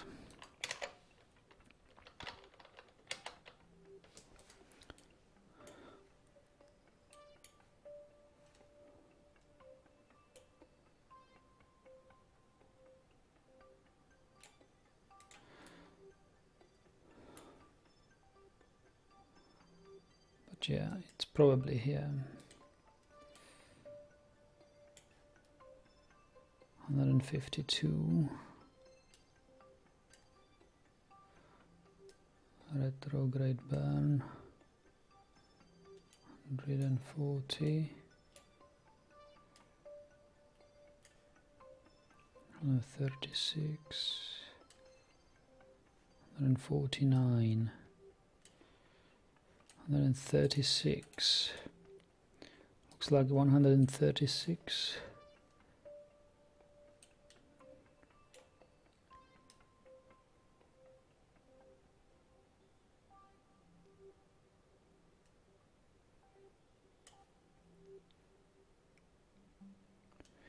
Counter here, and you probably will need to burn quite a lot of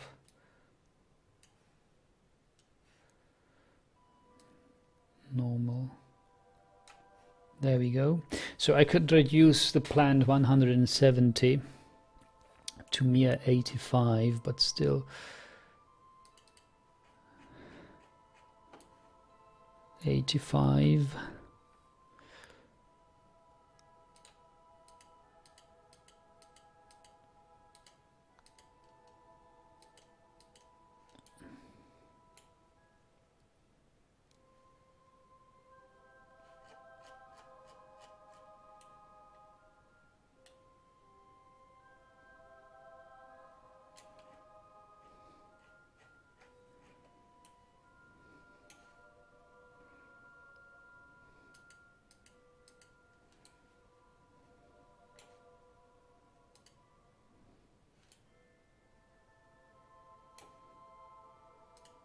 Okay, I reduced it basically to 150.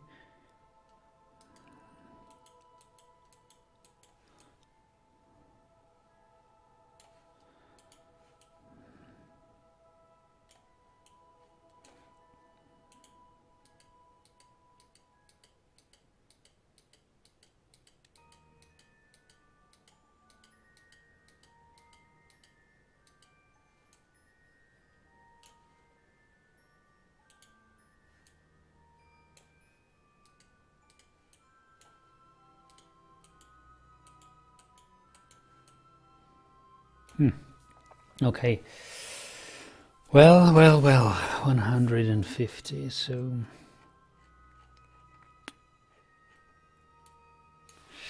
Well, better than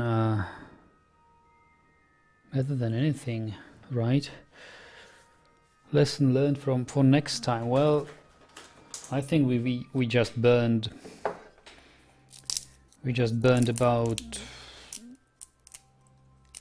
300, maybe 400,000 credits. Yeah. And the win margin was roughly 300, 400,000. So it's basically a free mission. We'll do the mission and have just as many credits as we had before. Better reputation, but still no credits. And I need to grind credits. I need 4 million to upgrade the research center.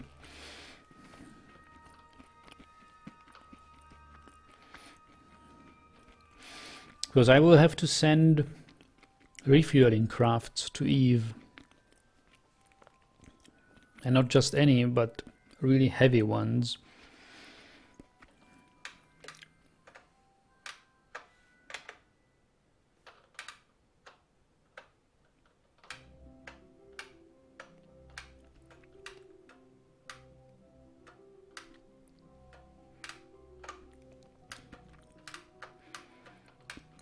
Alright, so in 50 days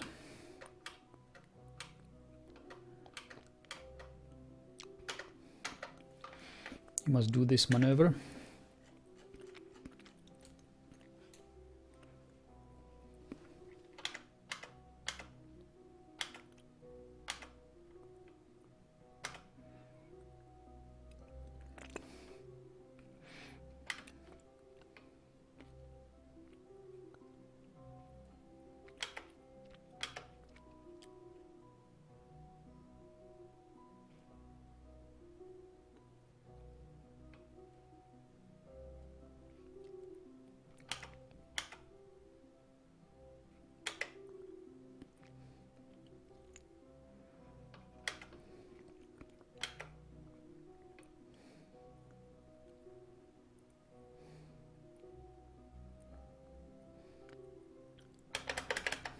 Make an alarm? No, it's too late for it.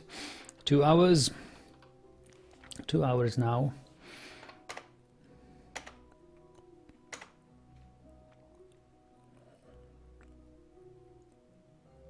One hour.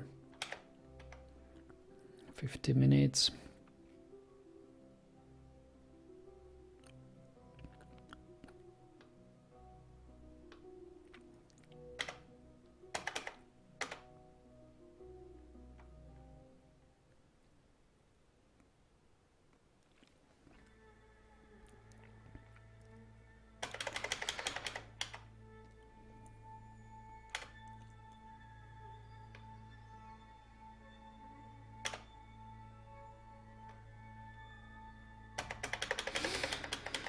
Okay, 2 minutes.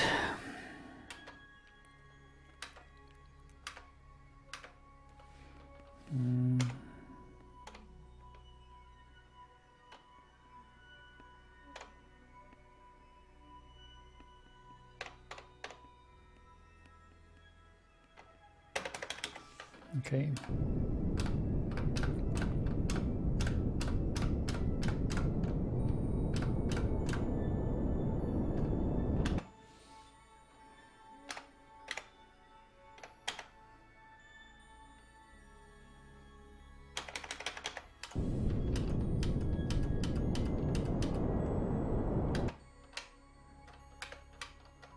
What is the matter?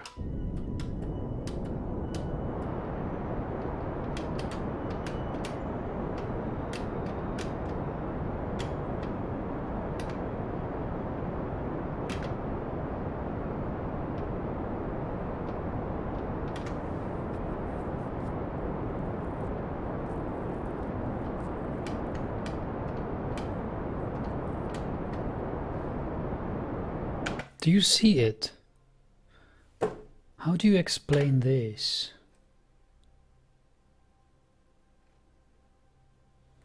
I really don't know. Really don't know.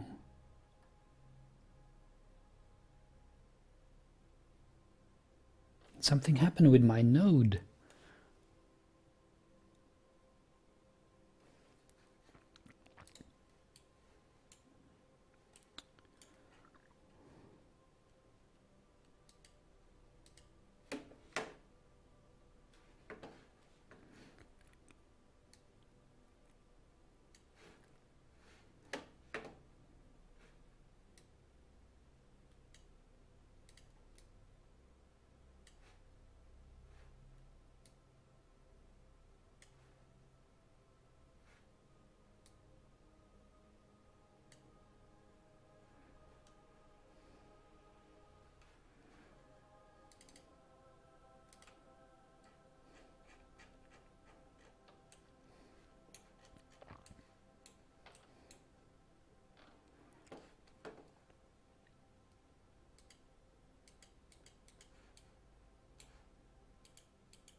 I think the wobble seems to do bad things now.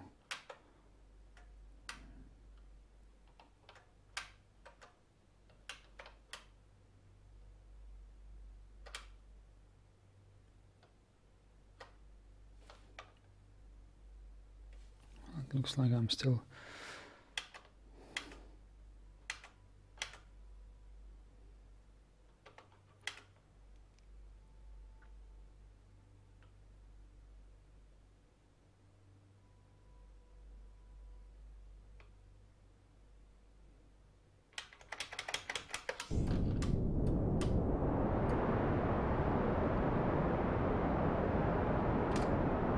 I don't know. I really don't know.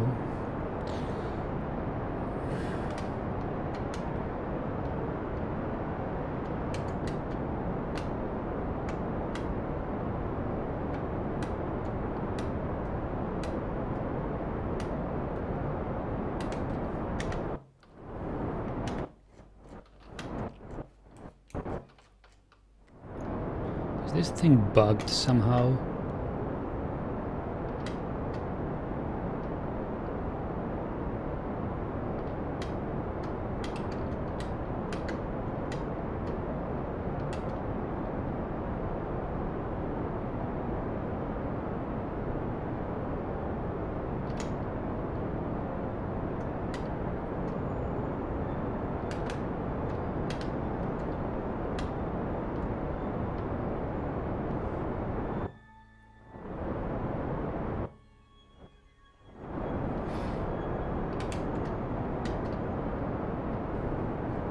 I have absolutely no idea what's going on. Do you realize what's going on here? I don't.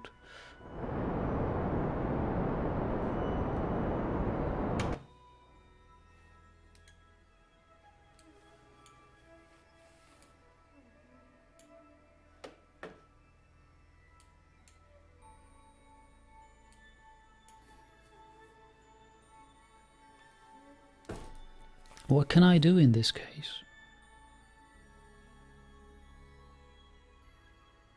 Is it because I'm flying two crafts simultaneously? Like I'm also flying this craft.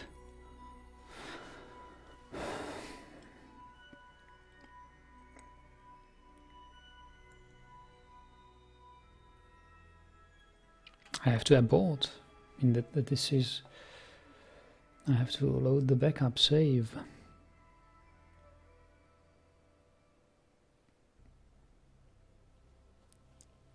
This is unacceptable.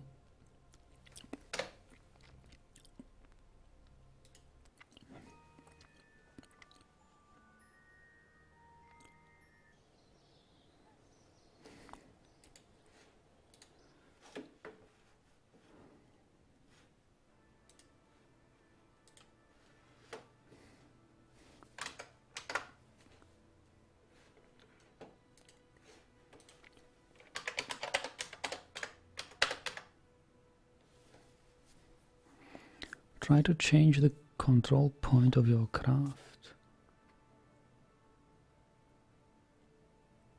It looked something like that, but I've controlled the craft before. I've launched it from Curve in Orbit, there was no problem with that.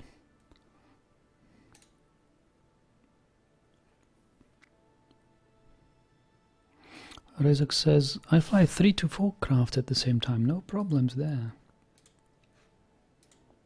I truly don't know what's going on here.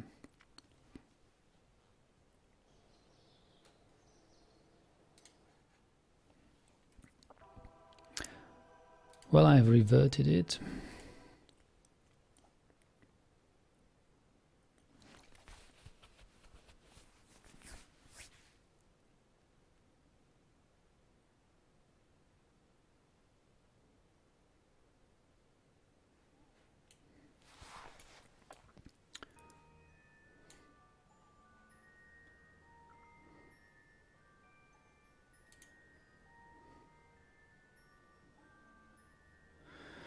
Exo says, yeah, fuel resupply ship is needed. It is, and I wonder if I shouldn't launch another of this one.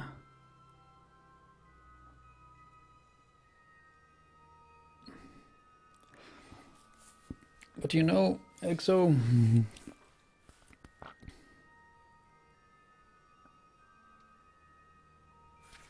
it almost is not possible to gain much more delta V. If I put a bigger ship or ship with a bigger tank here, then it won't have much more delta V because all of it will be wasted to accelerate the additional fuel I'm taking with me. So if I take, it's like only like 10-15% of the fuel added will be actually used to bring the ship further.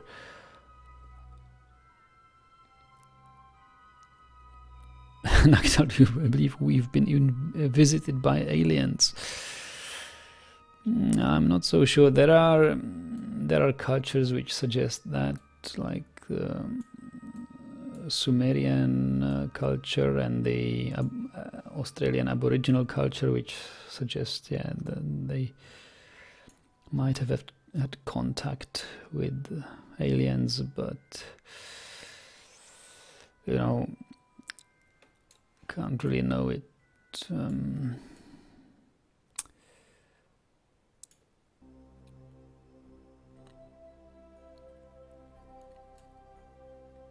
No, I'm not convinced.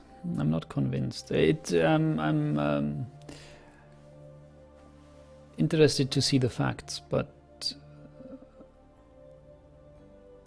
I'm not sure how trustworthy those people and those sources are. Should they claim to have evidence for alien contact? You know, like I've studied Sumerology as my minor, and I learned a lot about the Sumerian Anunnaki. But if you go through the literature, there is no real support for any alien civilization, and I see a lot of YouTube videos with conspiracy theory, alien contact, Anunnaki and stuff. Sumerians had that. Now, so I for myself can scratch that. But I have seen another documentary about different places on Earth, suggesting, okay, how could early people possibly done or achieved that and that. That must have been due to contact with alien civilizations, and some Australian Aboriginal cave drawings show astronaut-like figures of people with in space suits. And how do you explain that? Yeah, how? Maybe, I don't know, maybe there is an explanation for it. Maybe it was whatever, maybe it was a special sort of clothing people wore there. Whatever. Can't really know. So I'm very careful to accept this. I think it's much more probable that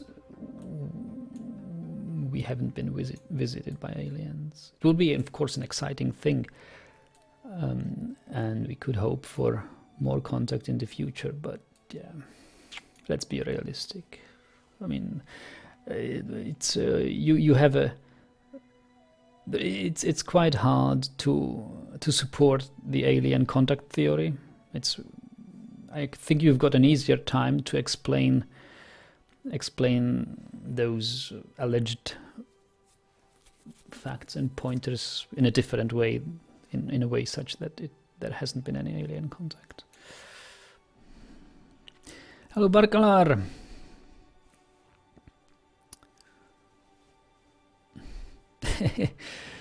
Idalen says, yeah, you know what I saw?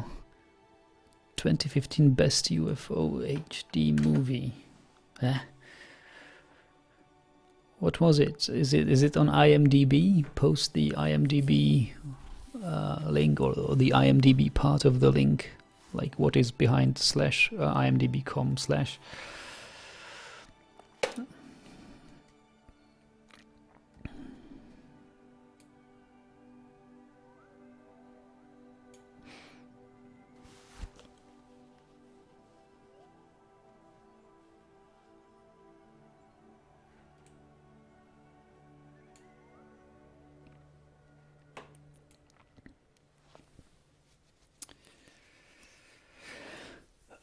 So now, but back to our mission here, Exo. I think we'll do much better if we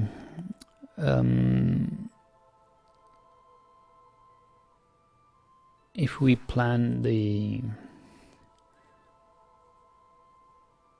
transfer.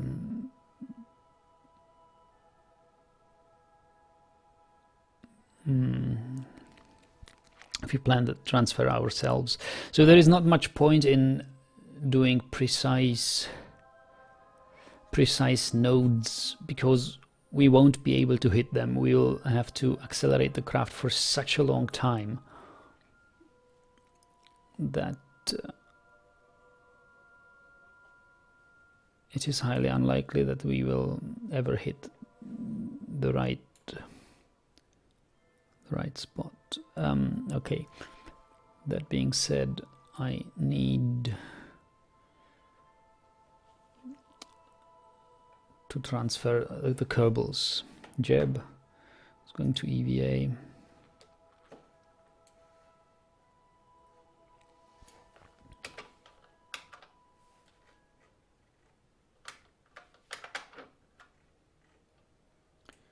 I need Jeb here.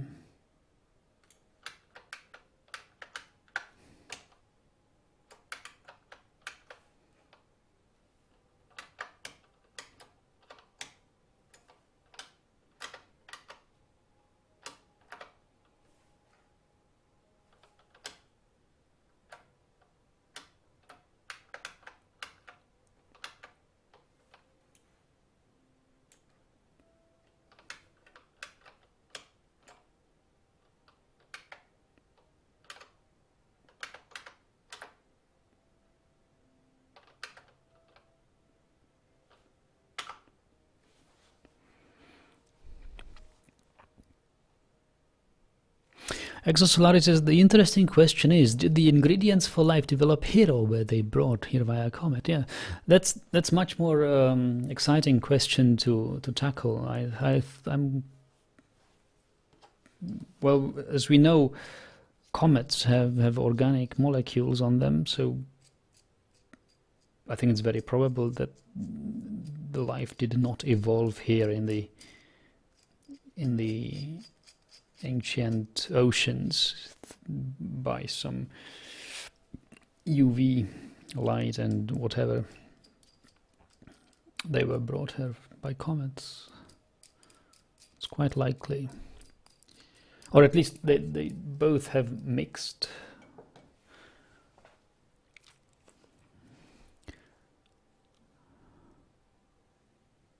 Idolin says that might just be Indians, but the video title I posted, former astronauts and pilots, retired generals talk what they've seen or covered up. You see, if it's former astronauts, pilots and retired generals, frankly, they can't know much about it. What can they know? I mean, have they seen an alien in space? Who told them? No. Okay, so people who should know these things are historians and those who study the cultures of people who are thought as having contact with aliens or been visited by aliens.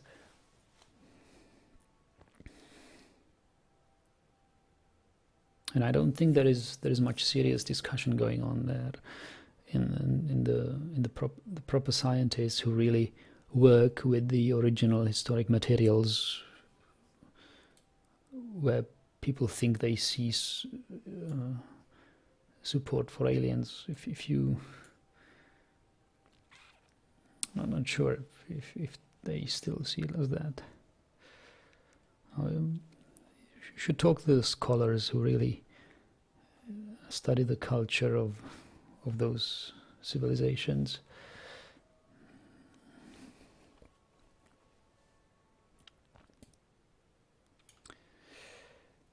Not some pilots.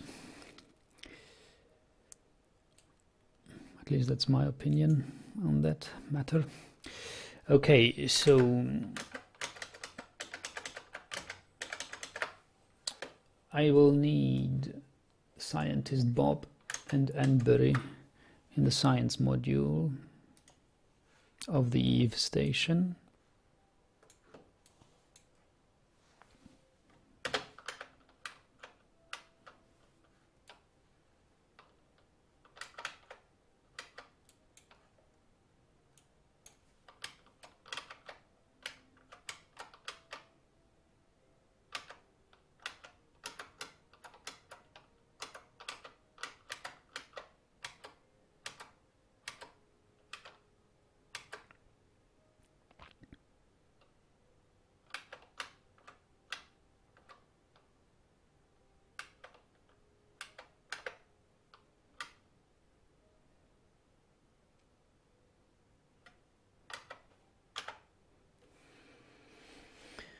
Anbury.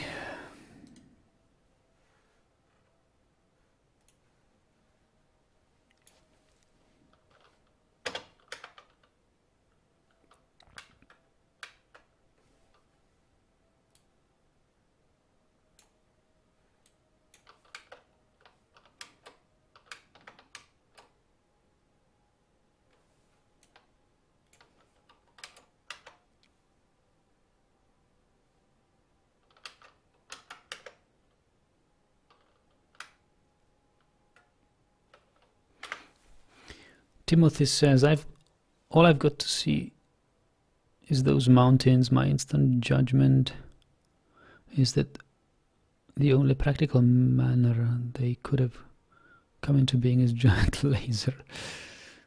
Peru Mountains top cutoff is real. Yeah. I won't Google it. There is a good movie I've seen about these theories of alien influence.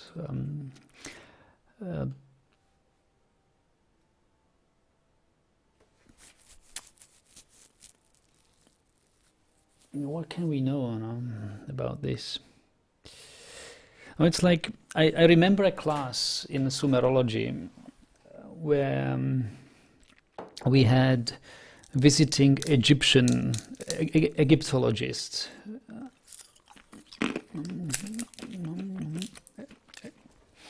And we were tackling the stele of, I think, Hammurabi, or maybe no, Hammurabi wasn't a Sumerian ruler, but it was a Assyrian one. So it was more a class of Assyriology. Anyway, but there were scholars from the familiar with the Egyptian history and Egyptian culture. Quite unrelated, different culture from the same time. And they instantly found, oh, okay, look at this. You can also look at this stele as a sort of a phallic symbol, of course, stone, like phallus-like stone, with some inscriptions. And yeah, our Assyriologist and Sumerologist said, well, I can't prohibit you to do that. You're free to do so, but I assure you, if you look throughout Assyrian or Sumerian culture, which were too closely related and influenced each other, there is no evidence that they intentionally designed these steles, or that they somehow had some phallic symbols. There is nowhere else in pictography or writings that there is no reference to any phallus-like symbols, that the shape had to be exactly like a phallus. It's pure accident. It's just steel. How stone steels were formed. I mean, so it was.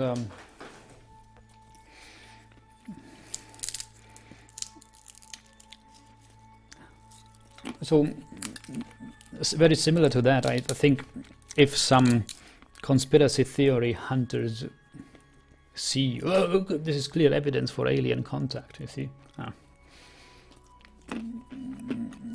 if you look at from the point of the internal, like from the historian's point of view, knowing the culture, knowing the ancient culture,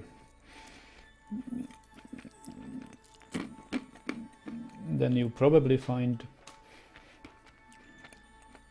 that those things aren't connected with any aliens at all. It was just whatever else. Yeah, so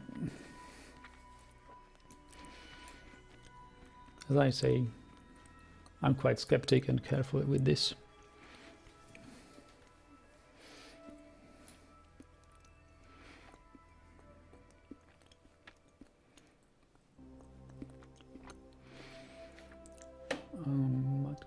Mud gas. And clearly there are lots of things which we can't explain or could not explain. The less we know, the more we tend to speculate, right? Look at the giant statues on Easter Islands. How could they have been moved? Well, they could have been moved by a human, even if they weigh dozens of tons, quite easily. Or what do we know about the technologies of the past? We don't know much because there is not much left from the excavations, but maybe there was a way to measure and calculate things and move things which we can't imagine, but it was possible.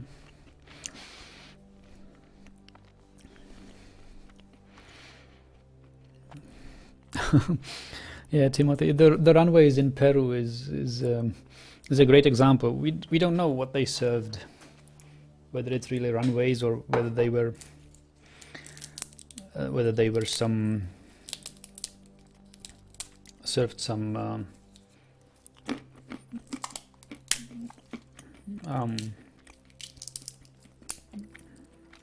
other purposes.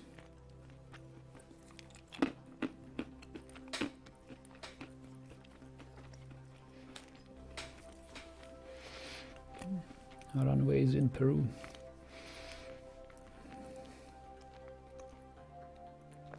It's like we don't know the exact purpose for Stonehenge. There are lots of theories that it had to do with certain astronomical things and solstice and stuff. We just don't know. Lots of room for speculation and sensation, of course. All right, mud gas. Where do I want mud gas? He's an engineer. Mud gas should go into the Eve station.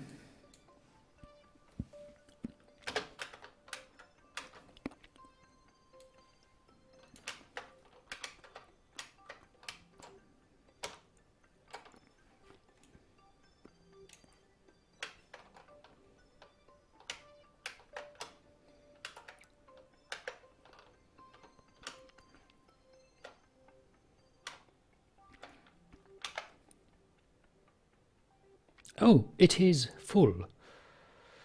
Okay, let's go to the container then.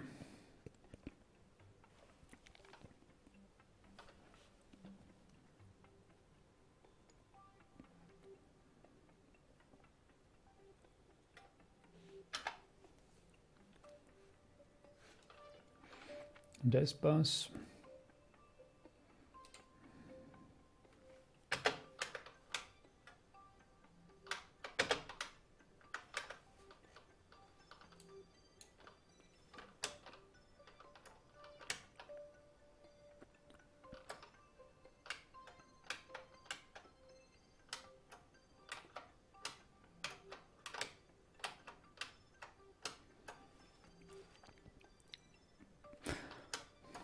There is, speaking of these landing strips in Peru, I think I saw a similar one in Scandinavia, in the Vikings and stuff. They had no landing strips, but they had images of a big Viking warrior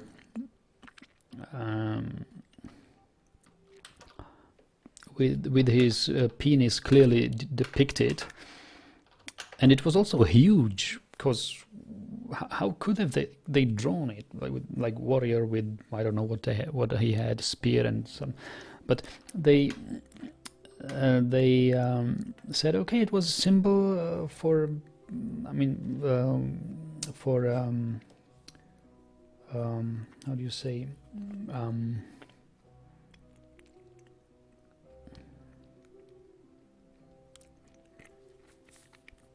I think if somebody had a problem to conceive a child, the ritual they perform was just to sit or perform a ritual, or somehow spend a night on the phallus of this Viking drawing. And so there was so they thought it could have served these purposes, so that there was something like so that this drawing was used in rituals for fertility, was the word I was looking for. So somehow connected with the gods of fertility and fertility rituals, possibly. But see, the thing is, how could have Vikings drawn such a figure? Because you only clearly see the figure if you're high up in space, or high up in the air, not in space, but high up in the air. Had they aircrafts to see what they are drawing? Had they maps and GPS-like systems to know exactly where to draw what and where to transform the surroundings? So so that it looks like a giant Viking drawing from above. How did they manage?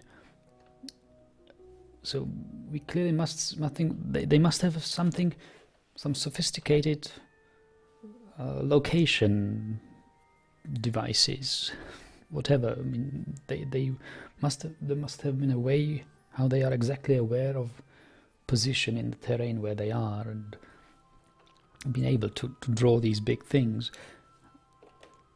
And similarly, the people of Peru must have had something like that. And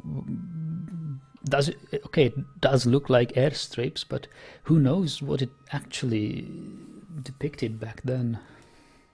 I doubt that they had flying machines and stuff. Maybe they just believed in some gods, and they had visions of these strange forms, and whatever reason could have depicted anything they thought their gods are telling them, and they just felt the urge to draw it on the mountain in a magnificent way to please the gods. Of course, you can speculate these gods were actually aliens. Yes, yeah, but I think that's sort of far-fetched.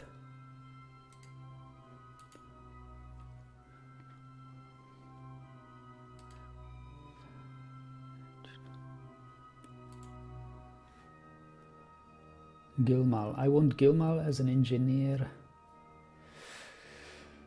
in the container. Whoa, whoa, whoa. Gilmal. Steady.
Valentina is, I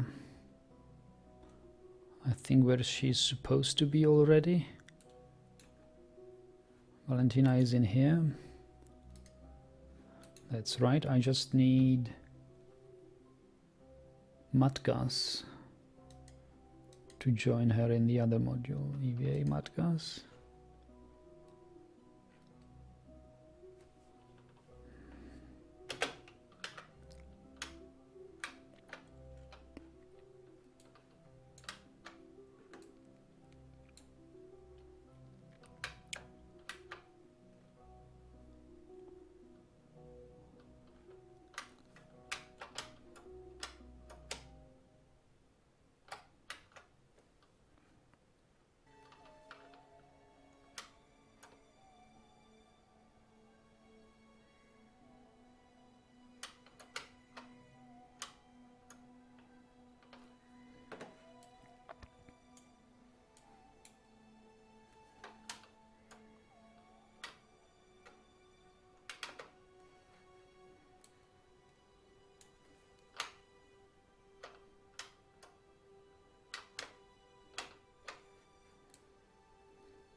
What's it going to be, Matgas? Will you react to my input, please?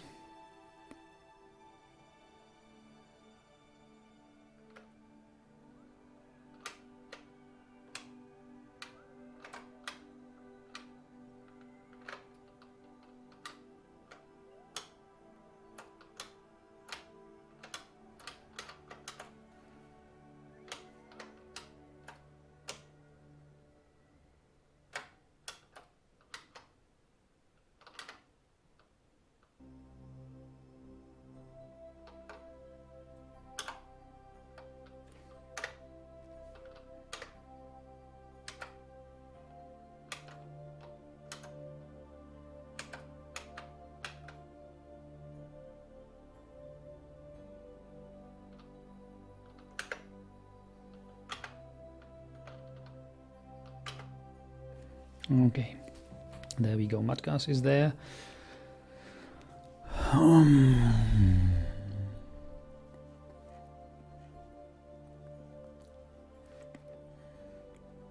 So is anybody left in this big station? Transfer crew, this is empty. This is empty.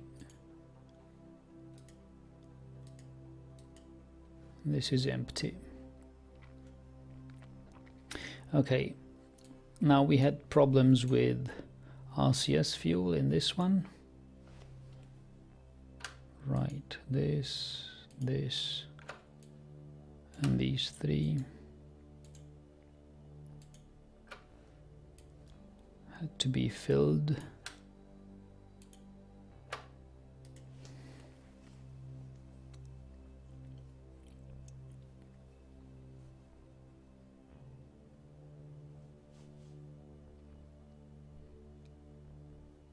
Timothy says, but why spend centuries doing that though? There is no practical purpose for indigenous people to do that, especially in an area that was not habitable. Well, what do you know about habitable conditions back then?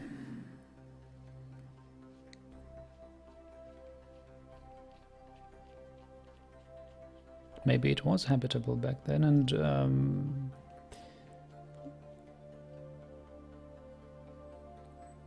people don't always do only things which are somehow important. People do useless things. Like monuments, why? Or pyramids. Why did they build pyramids? Clearly a pharaoh could have been buried in whatever other place. It doesn't have to be a pyramid. It didn't have to be a pyramid. Yet they bought them, yet they built them. And clearly it was an excess or a show off of what they are capable of. Of course, that's like prestige. Just to show off, basically. That's why they do things like that.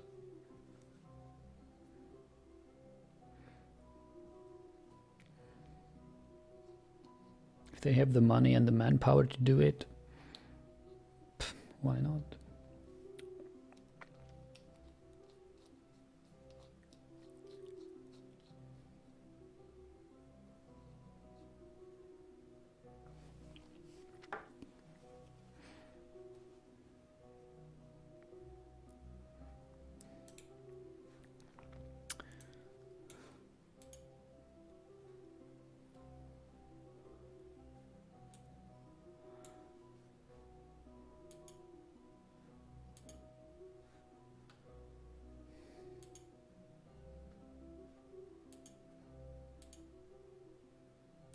So I've got fuel.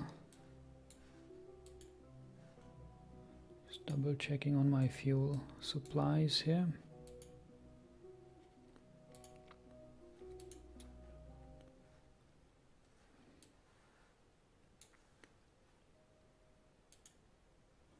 I've got this. I've got fuel here.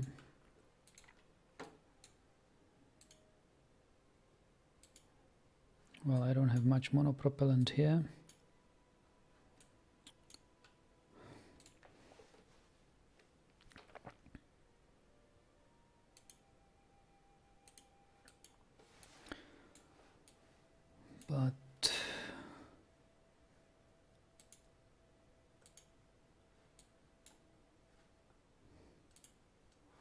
We have loads of them here.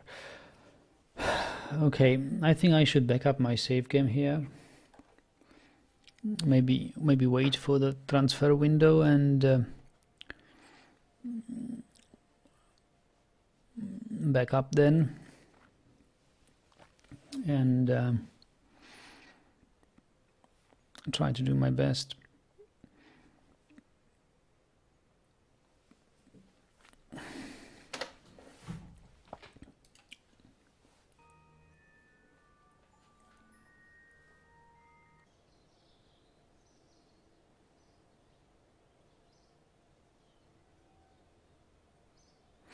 You say we were able to admire the pyramids from the ground, though. Yes, in Nazca you can only see things from air.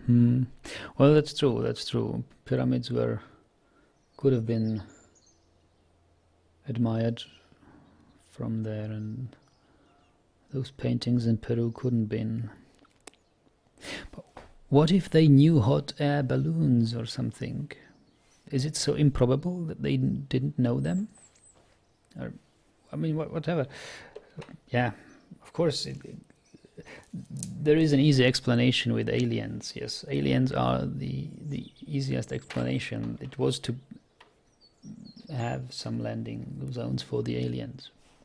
Okay, I grant you that is a possible explanation. But have you read about the weird, like the exoplanet hunters recently discovered an exoplanet with a strange pattern, and they said, okay, there is something else around the exoplanet, and it does not look like a moon because it is a highly irregular structure. A moon would be a globe or a sphere. But that structure was highly irregular, so they knew there is something weird going on. And of course, first and easy explanation was, okay, that's an alien structure. Aliens built a space station around their planet. And it was all through the news and stuff. A couple more weeks of research and it shows, okay, it's probably some asteroids flying around there, or some sort of asteroid-like debris, whatever. I mean, so quite soon the alien structure became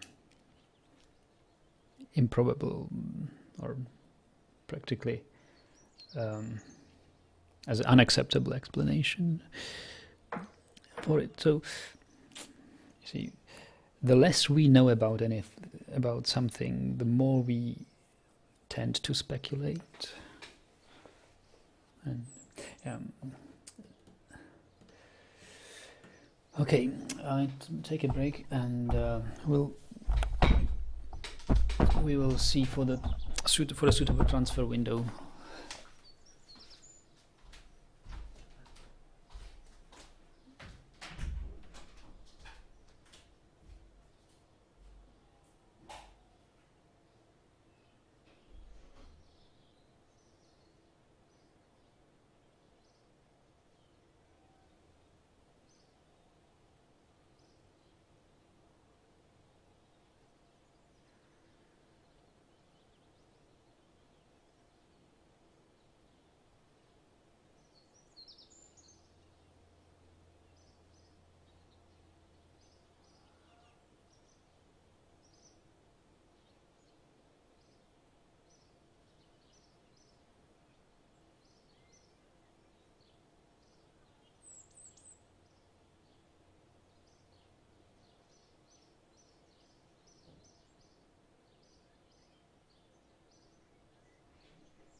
You see, now I wonder if it is so difficult to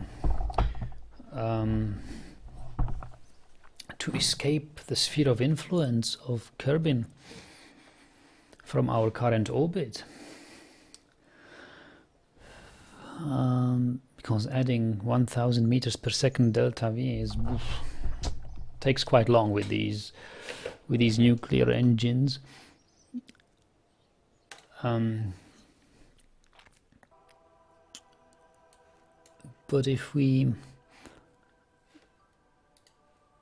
what if we raise first our orbit to the level of Minimus? Minimus is at the very edge of sphere of influence of Kerbin.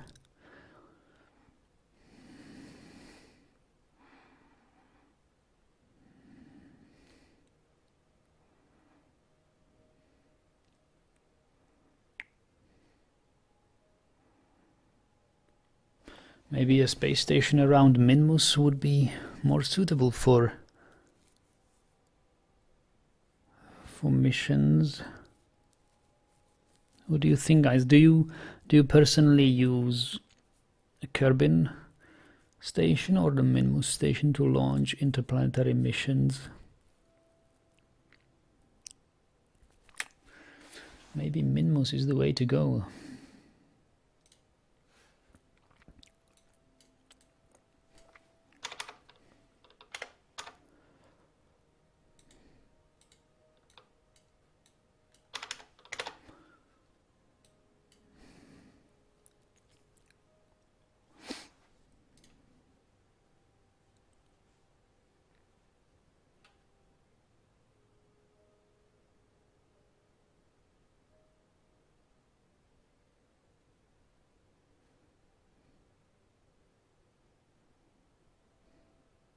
So here we have total delta V of 2,500. 2,500 total.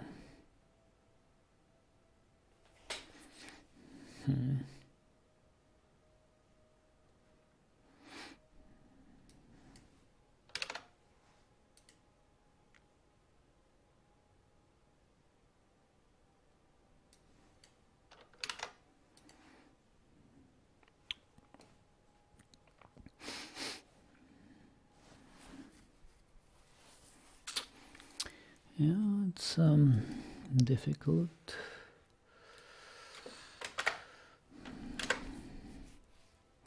Razek says, I've never tried Minmus for interplanetary, but maybe it's an option. But you also use Kerbin then. And do you have troubles traveling to Eve? Well, I would see no troubles traveling to Eve hadn't we had such a massive tonnage to transport. For small crafts, clearly there is no problem. But if it has to be a space station, a working space station, and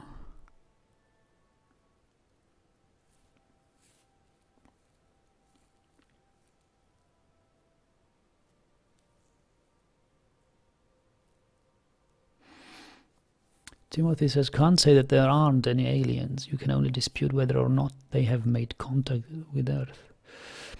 Yes, Timothy, I agree. I believe that there must be some sort of life out there. Whether it's an intelligent life is a whole another question, but at least some life. And whether they've made contact, who knows? Would be weird.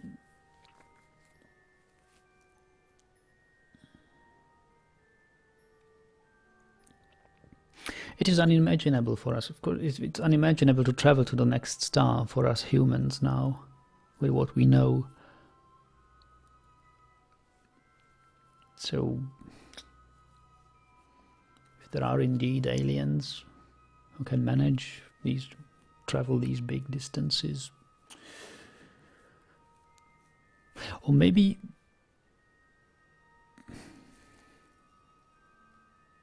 I wanted to say, what if it was not aliens from a different star system? What if it was other life forms from whatever, Venus or Mars or whatever? But Yeah, what sort of evidence we can see on those planets depends right now what we will find there as evidence of former life.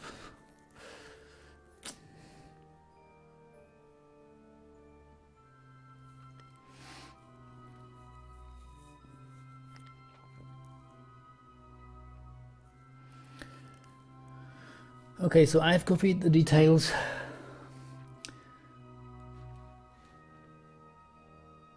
Phase angle has to be 310 degrees, which means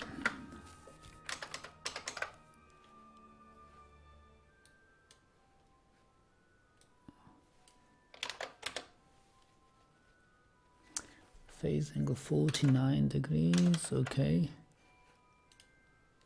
And then we have ejection angle 337, which is 22.88.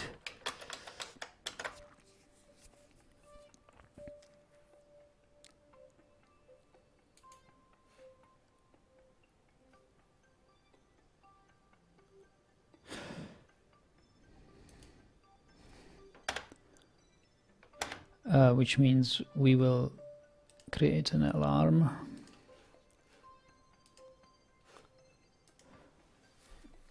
Depart at year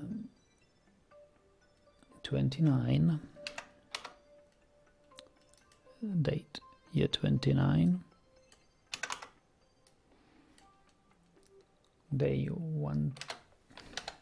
193, okay, 29,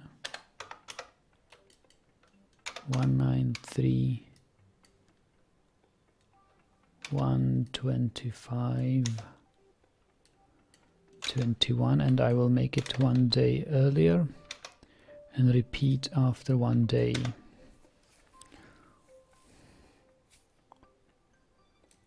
Add alarm.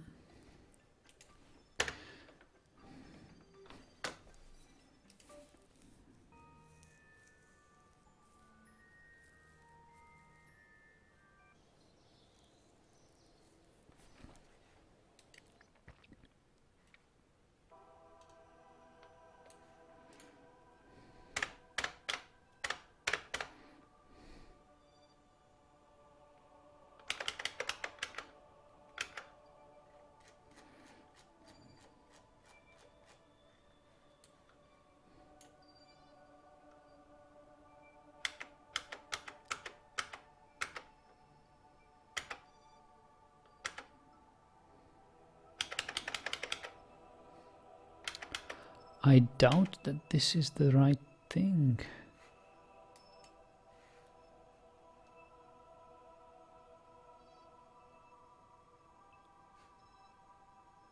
Whatever, I will go with it now, because I almost wait 2 years here.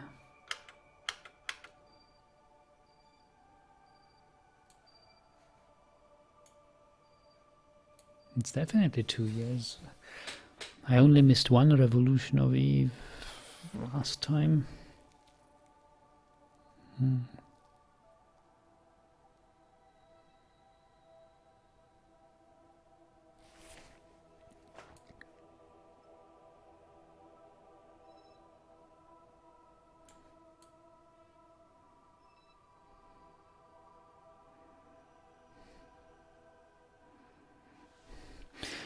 Greetings, Martinello. Leonardo Martinelli. And hello, funny guy.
Hi Jin, hello.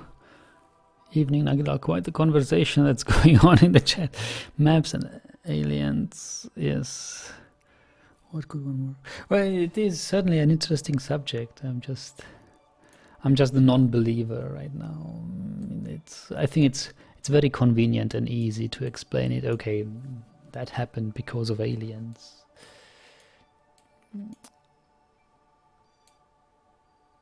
I wish we had a time machine and we could really travel back to those times and really talk to those people. And ask them what did they think they were doing when they were doing those airfields in Peru, or the cavemen in Australia painting astronauts.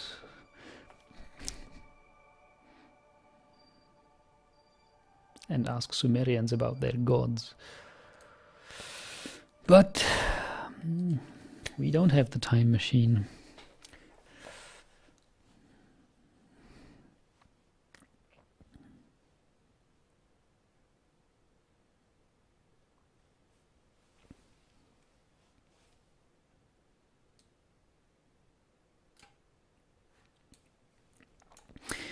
Now we need to undock. So everything is full except for RCS fuel, which, well, we don't need that much, to be honest. So again, here I first undock this guy.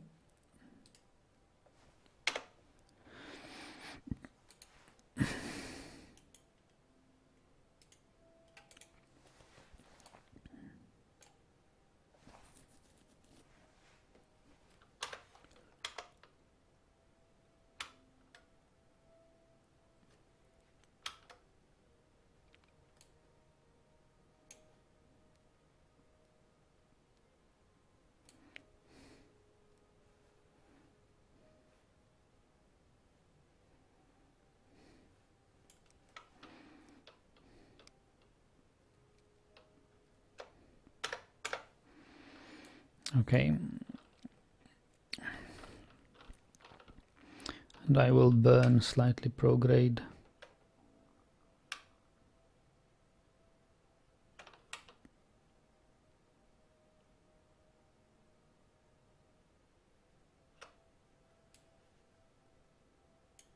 At least I hope it will be a prograde burn.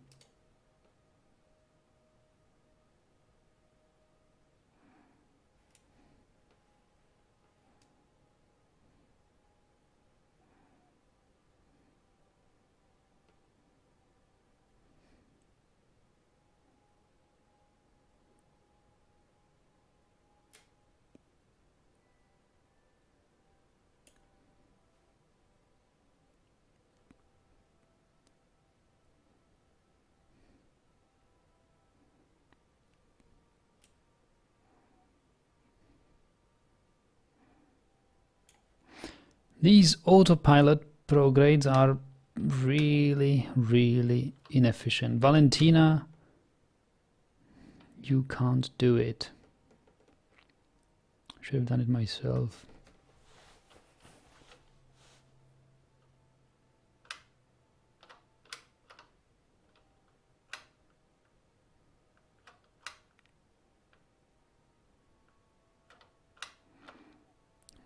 Martin says, but it's weird to think that we are the only species in the entire galaxy. Well, we certainly aren't. I believe there is life out there. I just don't believe that we had contact yet.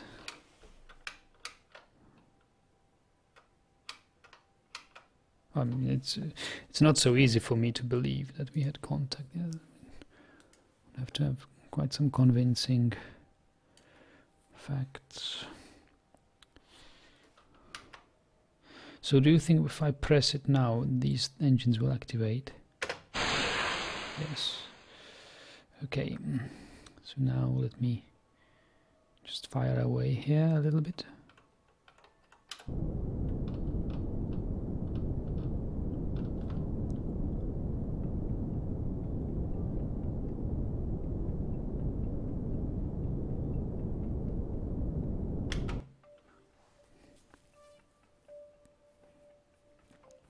Okay.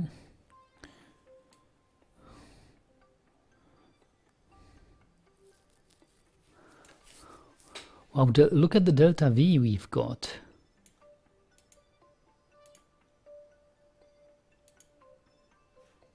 We've got about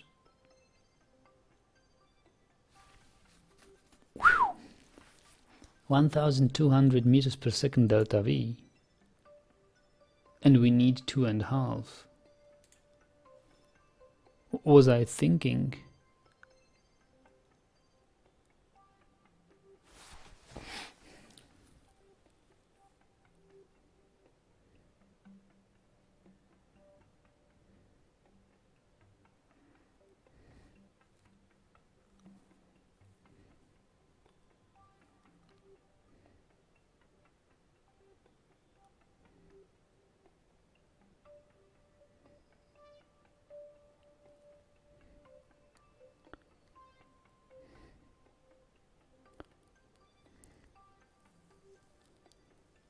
Well, but I think if I should have backed my save game, which I didn't, right?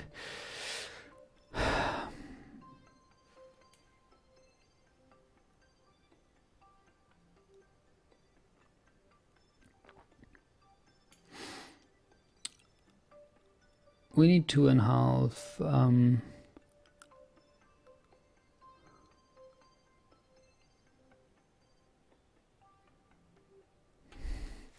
So it means we probably will be able to make it.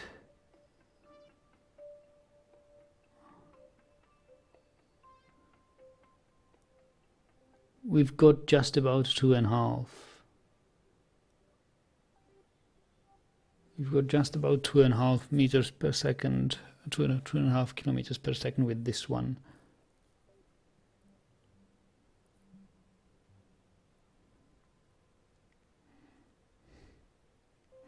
Well, and the station's got a little bit more delta V. What kind of music do I like? Oh, all sorts of music.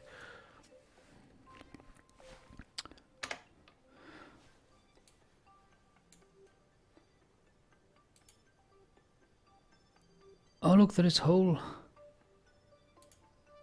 a whole bunch of monopropellant left here.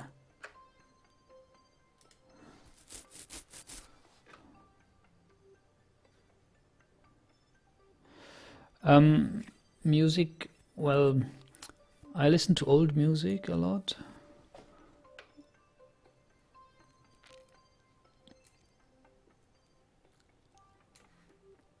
Like boogie, blues and stuff. Ragtime.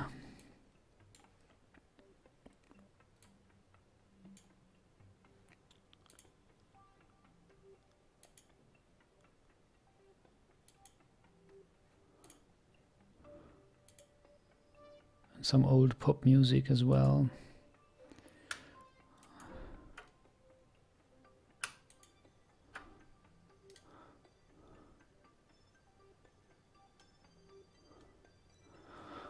And modern electronic music, chiptunes,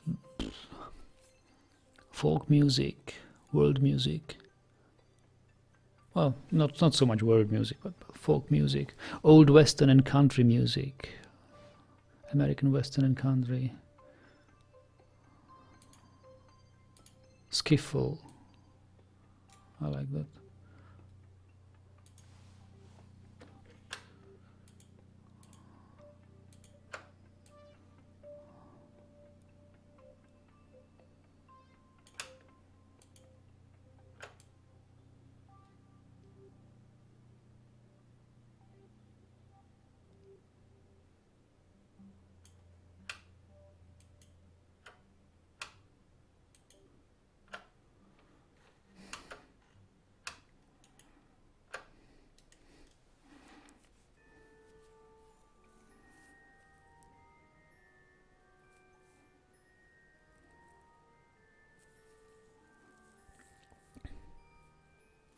No extreme metal, Bob Ross?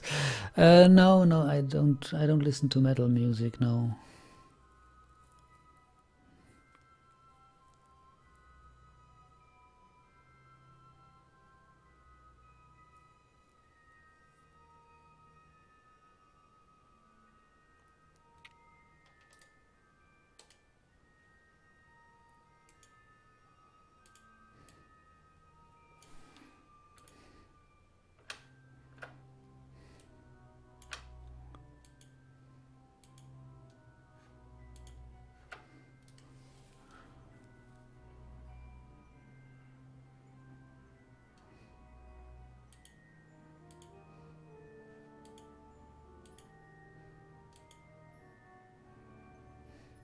Oh, there is still lots of fuel in here.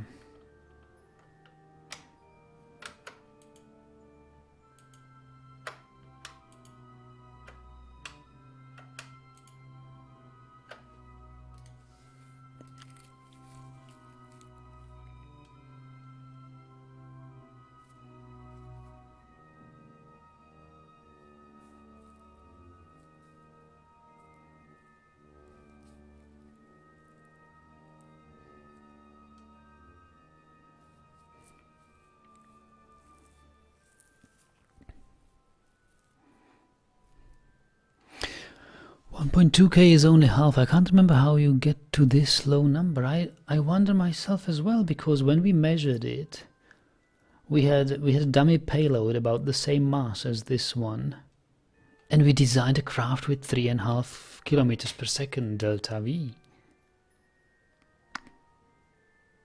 I don't know how it happened. Probably it somehow took the fuel of the dummy payload as well. I can't explain it otherwise.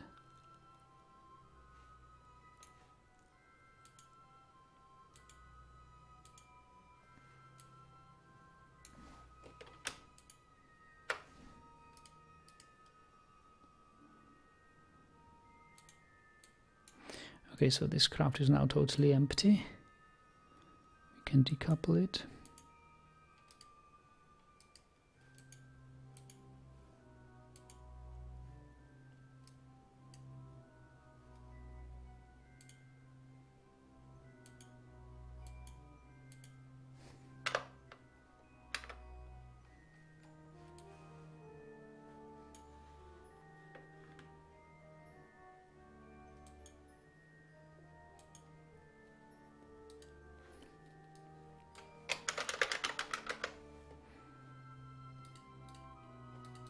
Oh god.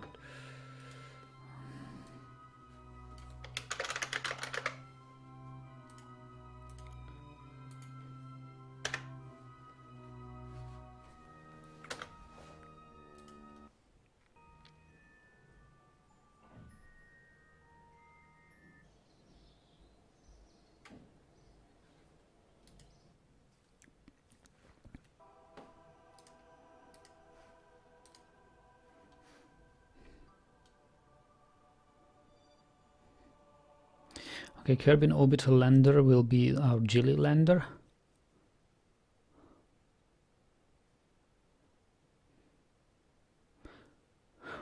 Well, if we see that this is hopeless, that we can't make it to Eve with what fuel we have here, then I'll bring another transfer stage.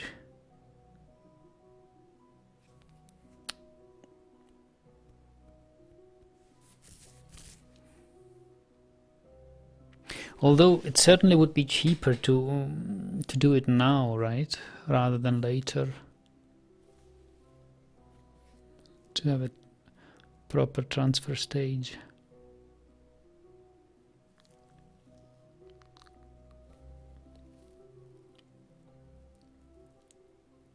Maybe we should revert still.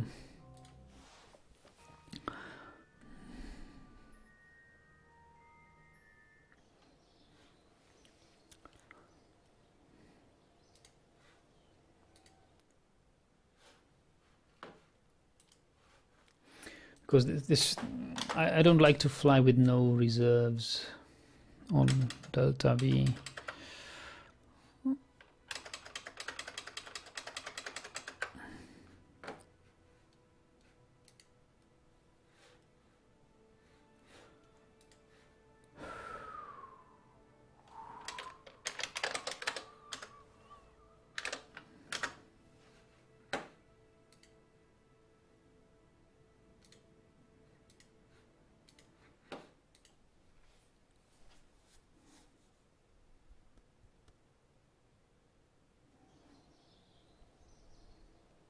Does EVGA precision software really work? Yes, Martinello, it does really work. I have to use it when I stream iRacing or when I stream Eve Dangerous, because there are moments there where the stream crashes because for economical reasons the graphics card, which is overclocked by factory, does not use the overclocked power all the time. If it sees, okay, there is little to do, this game which I'm playing now is not really demanding, then it lowers the voltage and it doesn't operate at full clock speed, and it disables cores, and just to save power, to be economical to run. And in games like Eve Dangerous, there is very little 3D objects to be drawn while you are in Super Cruise, while you're flying in between planets and stuff. Also in Kerbal Space Program, when you are in the big orbit map, just following your spacecrafts in their orbital ways, there's practically nothing to compute. But as soon as you are near a space station with a complex object, with lots of objects, then it's got a heavy load. And it's these times when the graphics card switches from low performance to a high performance mode, but it's suddenly, all of a sudden, it has to compute masses of objects. Then it has troubles to provide all the power and instantly enable all the cores and higher the voltage again. So that sometimes the game crashes, or the stream rather, not the game, but the stream crashes because it says, okay, the graphics card is overloaded, it can't compute this and that texture, it can't display stuff, because it was in its slumbering mode and couldn't wake up in time to compute the performance heavy scene. And what I use EVGA precision for is a function called K-boost, and that basically prohibits the card to use this slumbering mode. It says, okay, you have your overclocked CPU at this and that value, and use it all the time. Never ever try to save power by underclocking yourself. Of course, it's highly uneconomical. I disable it the moment my stream ends and don't let it run through the night. And it certainly also reduces the lifetime of your graphics card if you run it at full power all the time. I mean, even the graphics card has been designed to run, I don't know, whatever, something like 1,000, 5,000 hours, and then it's gone. That is mean time between failure. So the less you really strain the graphics card, the longer you can use it. But that's what I use EVGA precision for, to prohibit the card to underclock itself for economic reasons. And then it is never surprised if there is all of a sudden a scene where it has to compute much more graphical objects than it used to for the past 10 minutes. So the games no longer crash when streaming.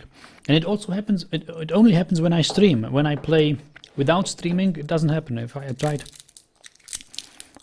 to stream Elite Dangerous, within an hour I had such a crash. And then I didn't stream it and played it. Everything was okay. I could have played it whole day. But then I googled and found out about this. So It's got something to do with OBS. People are blaming OBS to cause this error. Well, OBS is the thing that crashes when the graphics card cannot compute objects in time. But it's not really the OBS's fault. OBS says, okay, look, the graphics card just doesn't provide the stuff it is asked. So OBS is not going to do anything about it.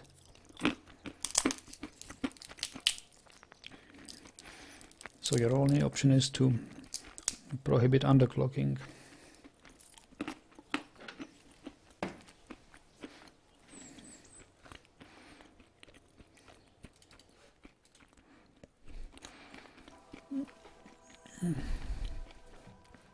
And do you know of any guide? Well, no, I haven't looked at any EVGA precision guide, because I don't use it to overclock my card. It's overclocked by the factory, and I'm not an overclocking guy. I just trust that those experts set up the overclocking in a reasonable way.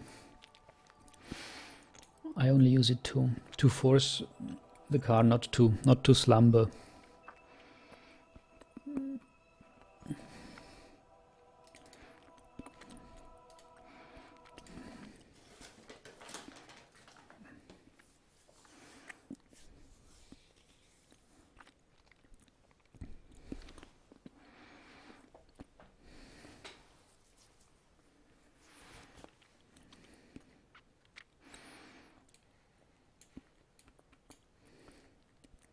And of course, there's a high risk of destroying your card if you don't know what you're doing and try to do stuff with overclocking.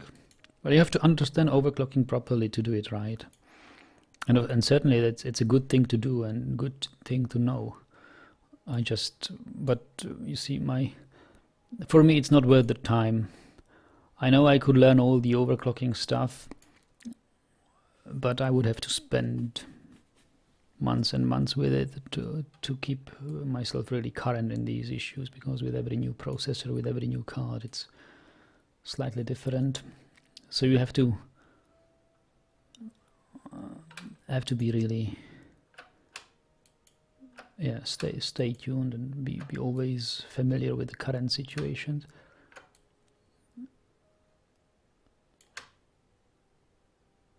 But I prefer to play games rather than understand the very details of CPU and GPU overclocking. I know that there are enough experts who are happy to do it for me. I'm more than happy to give them my money and save myself the time.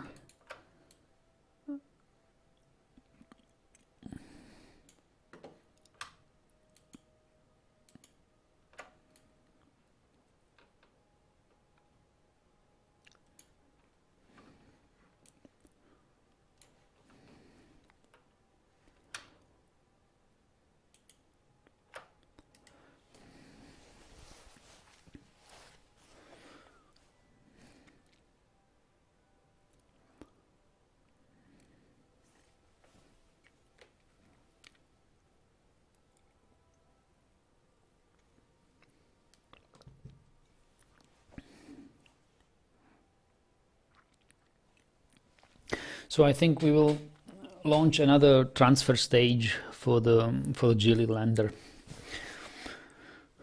I still have it modeled in my vehicle assembly building. We will just load it and try to model something which will give it like 3,500.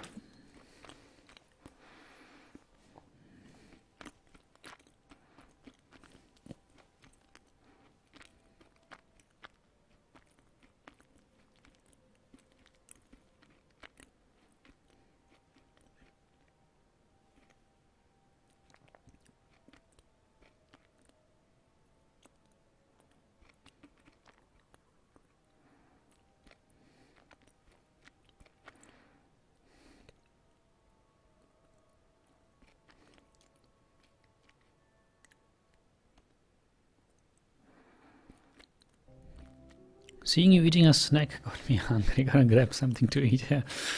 Yeah.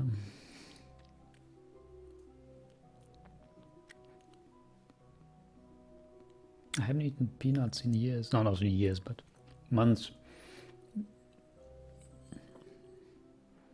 I like them. Okay, so this tank is empty. You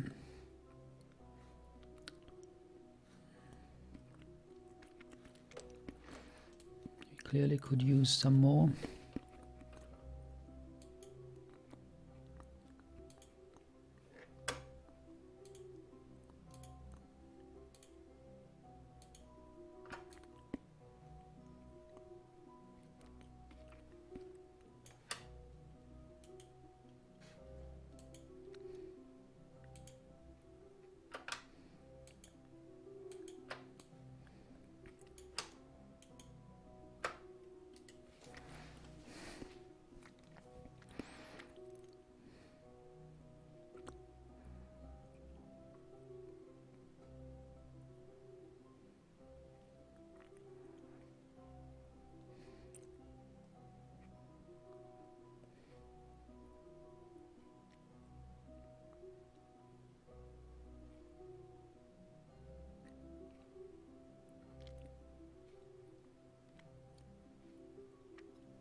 Okay, looks like we are full there.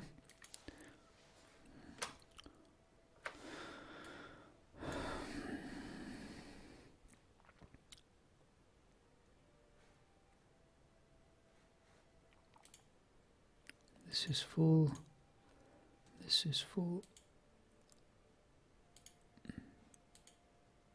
Okay, let's fill this one.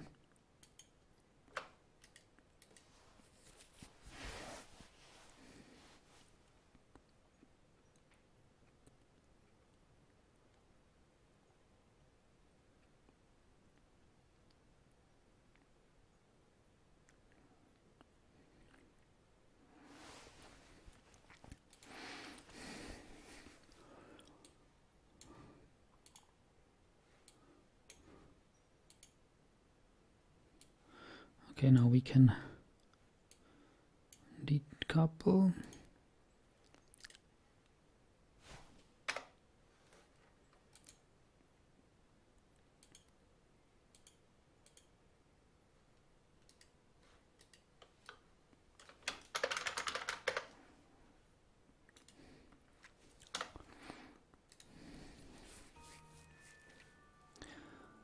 Nagdal, do you like Pillars of Eternity? If you do, there's Baldur's Gate, Icewind Dale and Planescape Torment.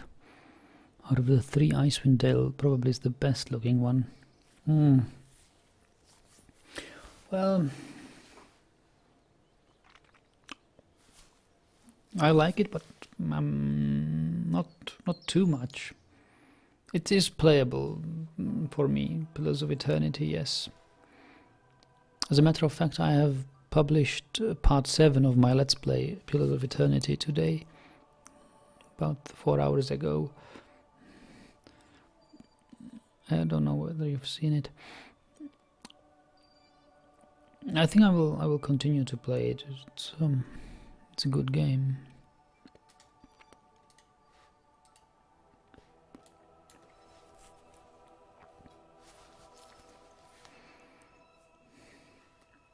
So we now still need to do the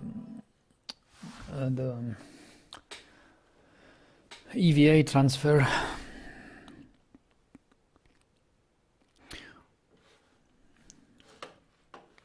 What's the time?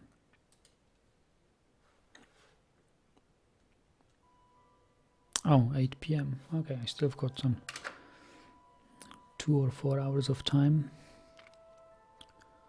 So if I can make it into Eve orbit today, I will be happy.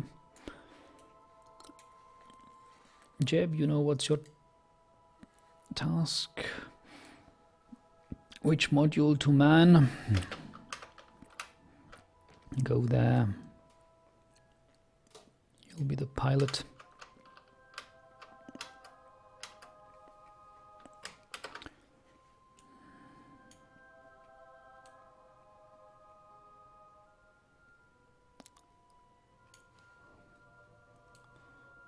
Of this one.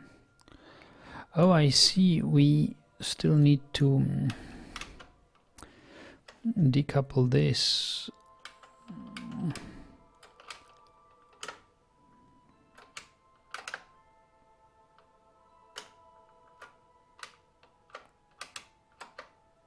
Still need to decouple this.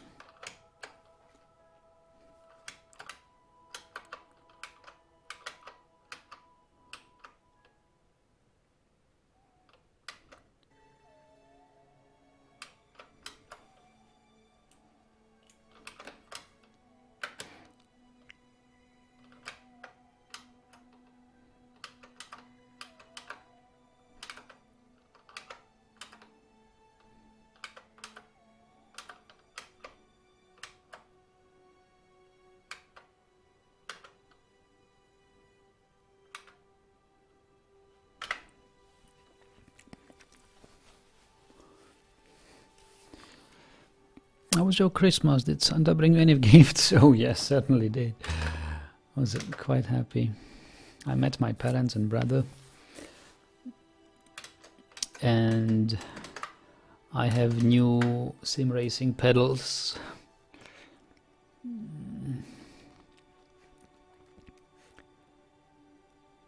So Bob is a scientist. He will man the Eve Station Science module.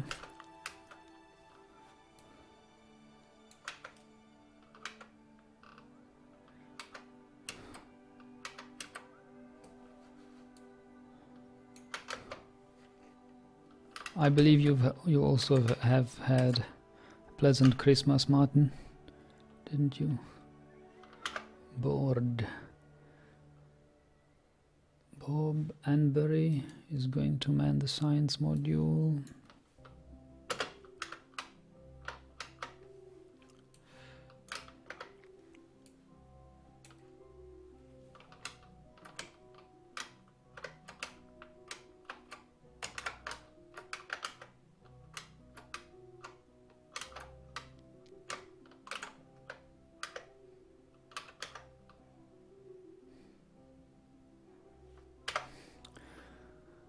And Desbas will be our backup scientist.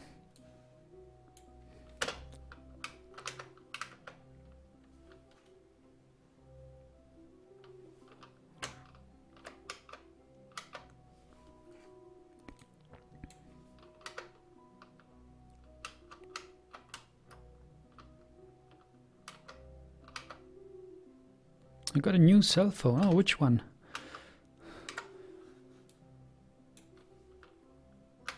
I work with lots of cell phones daily at work.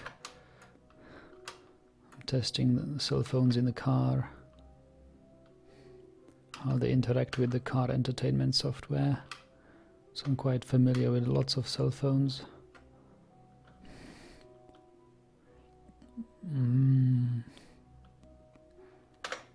Bored. Then we've got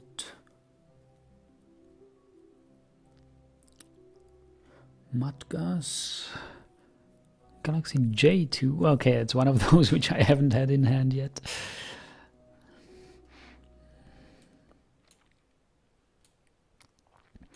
Not an expensive one, yeah, but really good.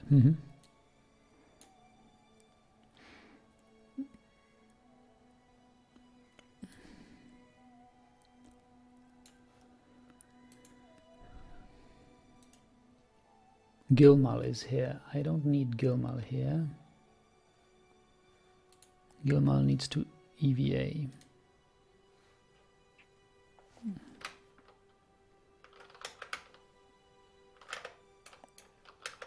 Dude, grab it.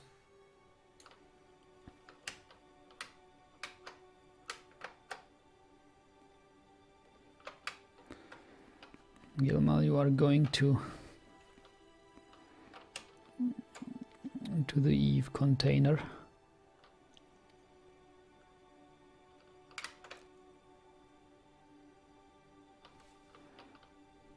Must be a nice job testing vehicle softwares on smartphones. Seems easy. Well,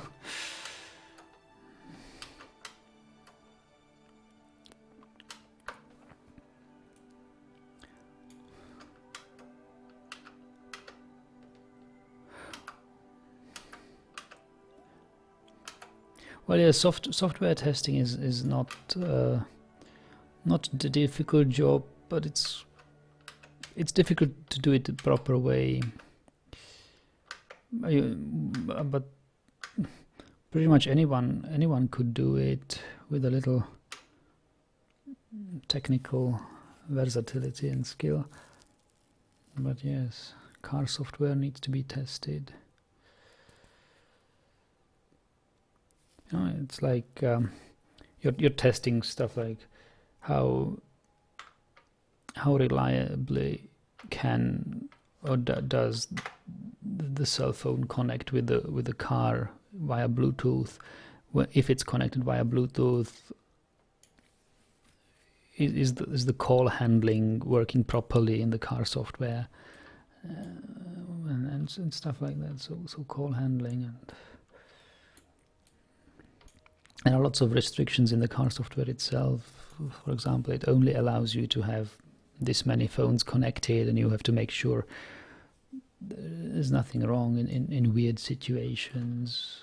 So you have to think of all the weird situations and test it, and you do this repeatedly with every software update process. In the development, software update process is usually 1 week. Each week we get a new software package which we flash into the cars and test around with them, write test reports, make test drives, stuff like that.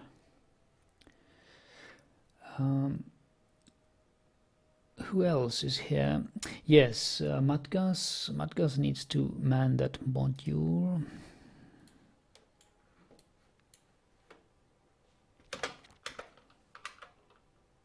It's a good job. It's there are certainly much harder jobs to do than software testing, but I assure you, when you are there early morning, 7:30, outside is dark, probably raining or snowing, cars are quite cold and frozen inside, and you have to go get inside, sit there in the cold car and flash the new software, start testing. Yeah, but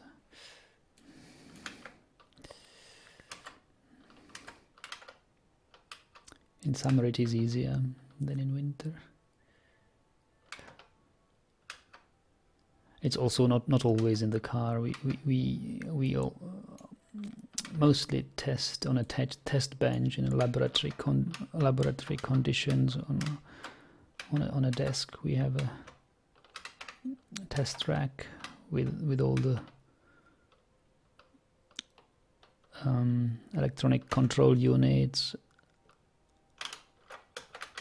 and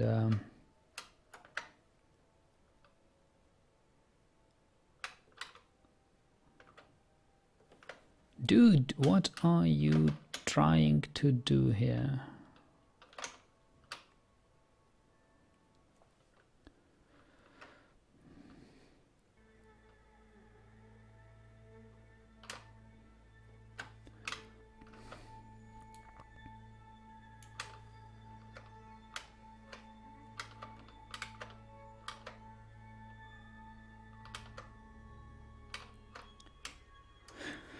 This time I will not try to to grab the ladder, I will just board as soon as I have the opportunity.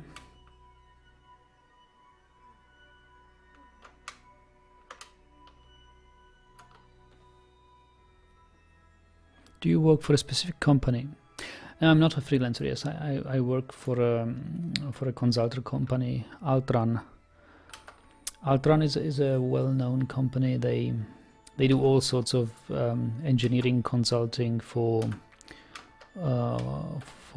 many car makers, even for the Formula One car Lotus. They do some consulting work and developing parts, and they do lots of for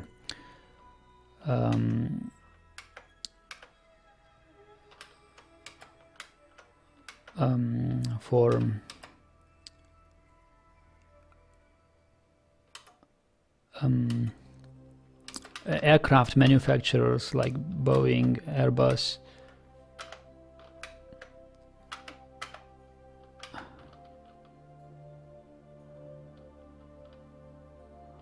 And some space agencies as well.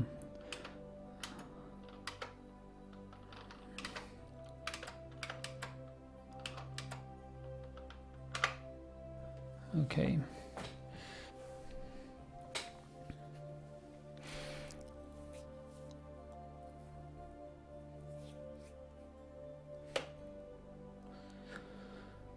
All right, so who else is here? This should be empty now. It is. This should also be empty. It is. And this should be also empty. It is. Sounds really nice. Yeah, it is a nice job. It's a nice job. I'm very happy I got it.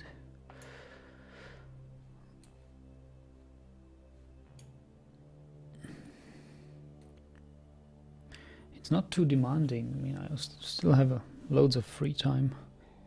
I work my 40 hours per week, and that's pretty much it. Sometimes when we have a longer, more intensive test drive, which spans over 2 or 3 days, of course, then you're out of home and somewhere driving cars for testing, but it's like a business trip. Okay, so we've got the crew in place. What we still need to do is to place this thing at the opposite end. So I will decouple, switch to it, set this thing as target.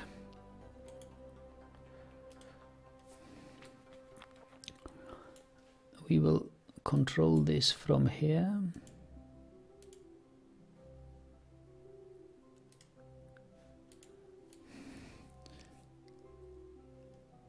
And I will actually no, I will need to control it from this thing.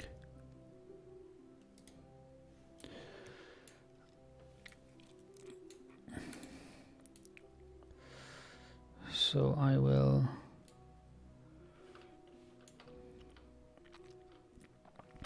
enable RCS, enable docking mode, and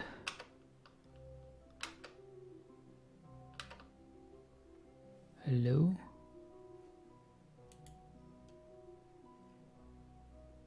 Oh dear.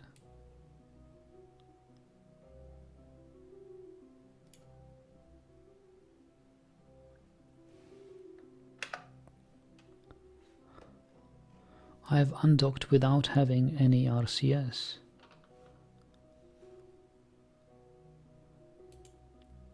Control from here. Set this as target. RCS, fuel, engage.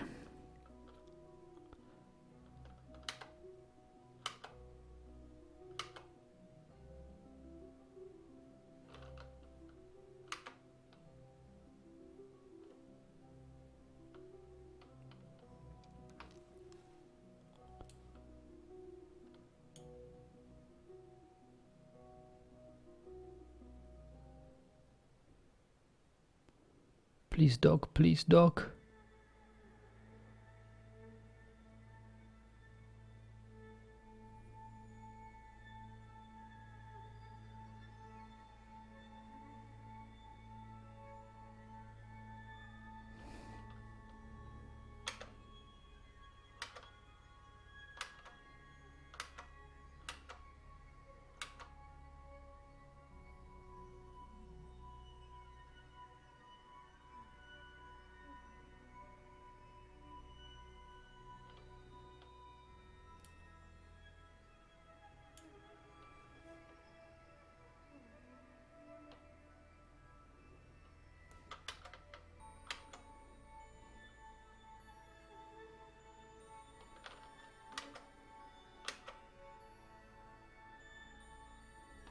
How far do you have to be away from the target to trigger new docking?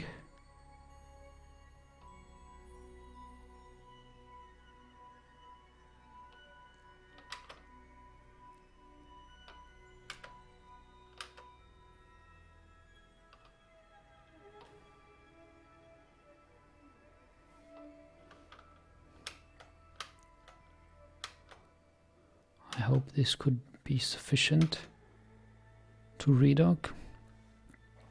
Ride-a-lot says, hi, I want to say thanks for the stream and being nice source of content for my close friend who really enjoys videos such as Dwarf Fortress, Skyrim Stasters, and thanks. Oh, you're very welcome, Ride-a-lot, thanks.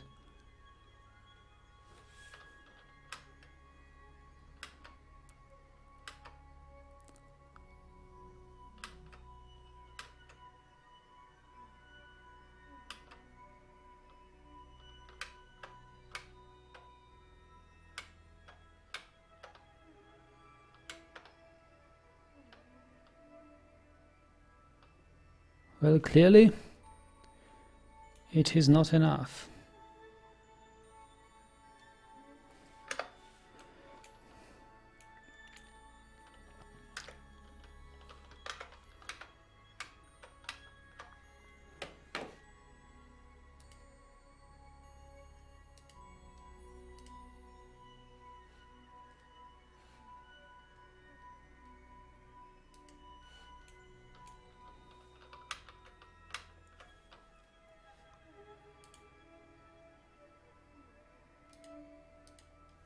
So talk is running here. I should be able to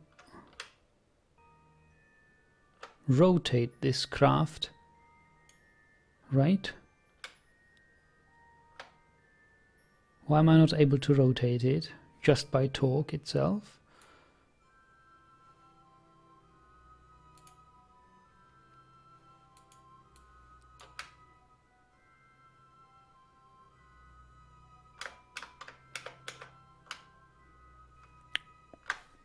What happened to it? It's got electric charge, it's got everything. Well, everything but RCS. It doesn't need RCS to be turned, right? Oh yes, I'm not in staging mode, I guess that's why.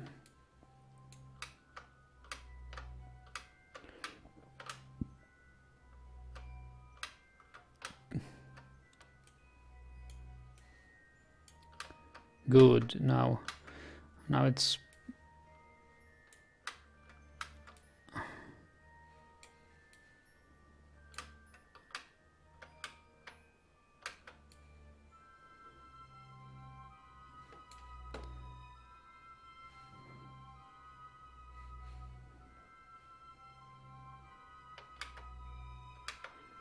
aligned roughly okay.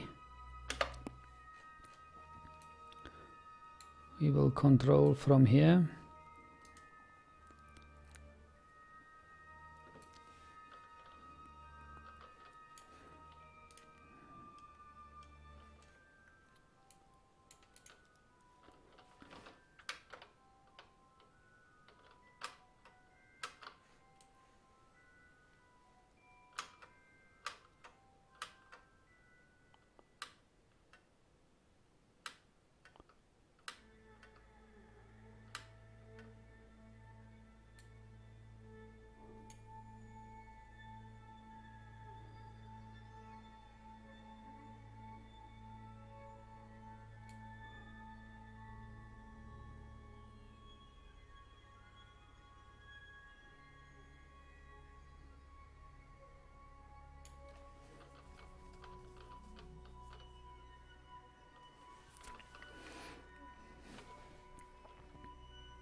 You could always quick save and quick load to re-enable it. I forgot to quick save.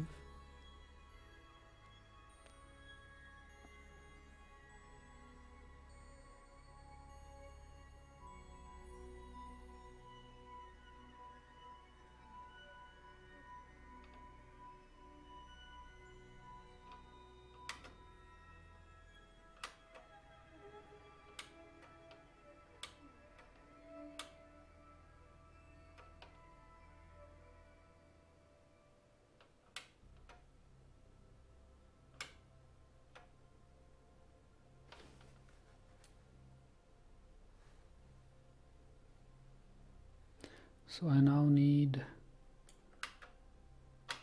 to move it this way.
I'm probably wasting a lot more time here than I would with just loading my save game again.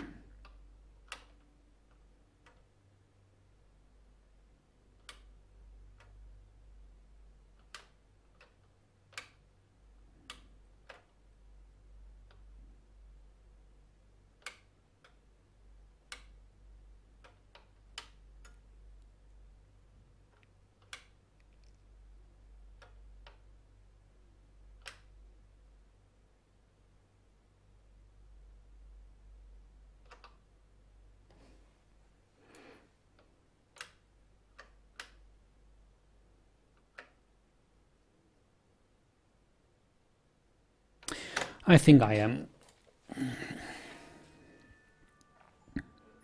Did you watch the new Star Wars? No, I didn't. It's overrated, but also good. Well, I didn't read any reviews of it yet. So I don't want any spoilers. I want to see it for myself, but I'll probably watch it when it's available online. I won't go into the cinema to see it.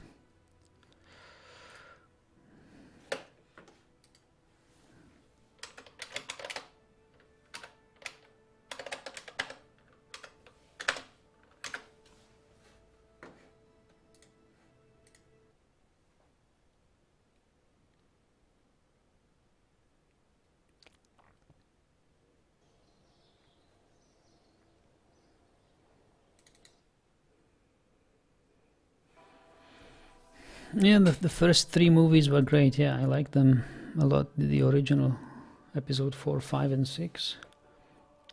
Of the new movies, I didn't really like the first episode. The second and third was better. But in general, I didn't like the prequels.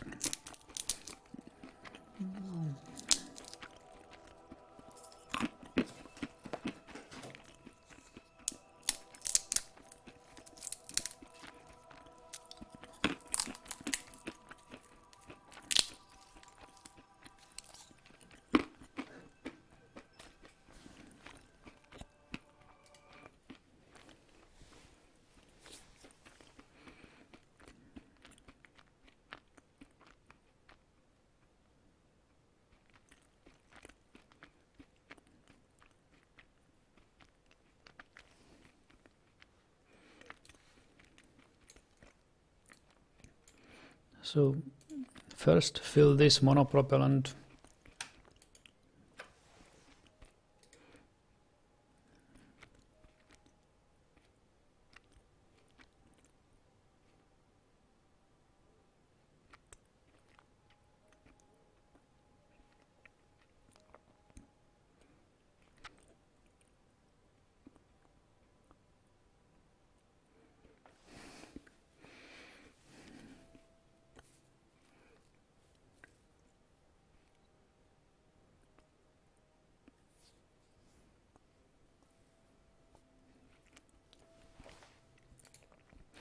Okay, now we can fill this thing.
Martinello says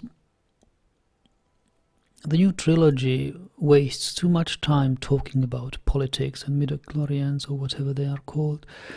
Well, yeah.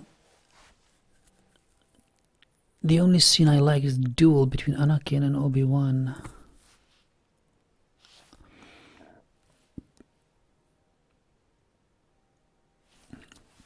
Idalen says the Alien franchise is better. The next series of Alien movies is going to be great. I'm not too familiar with the Aliens there, with the Alien series. And Timothy says at least the first episode had the giant fish thing in the underwater tunnel leading to Gungan City. Oh, that was good. Yes. But what I really dislike is the naive love story between the is it Princess Amidala and the guy is it Darth Vader? I think Darth Vader and Amidala. Their love story. I mean, there are movies about love stories which are believable, but this is just unbelievable. He's so naive there. But okay, so be it. So that's really.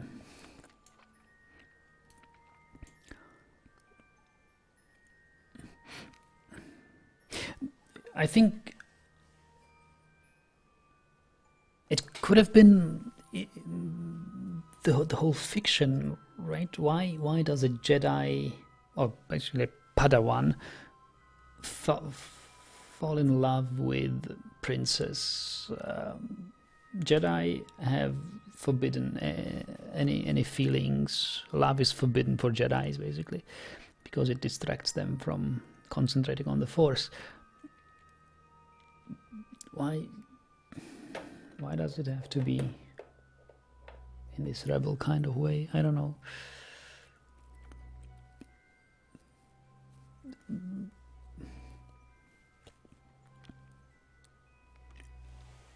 Natalie Portman was just there to look good. Natalie Portman, who was it in? Did she play Amidala, or is it somebody from episode 7, which I didn't see yet?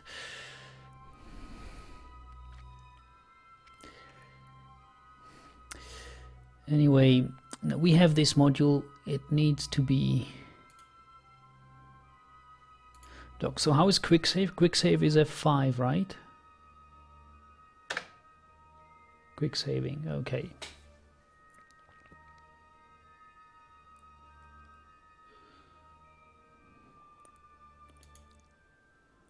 Now we decouple node, control,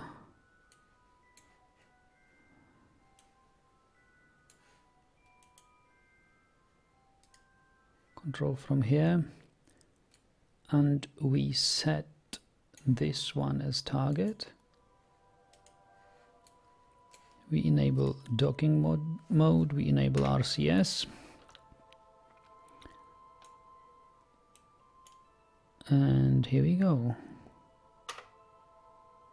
That's the wrong way, still the wrong way, still the wrong way. This is the correct way.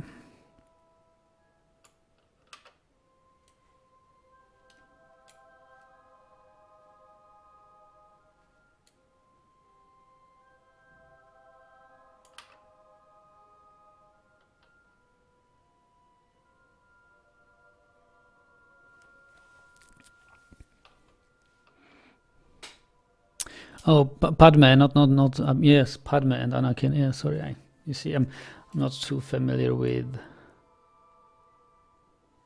the story myself there. Mistaking Padme and Anakin.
So it's time to rotate. We will rotate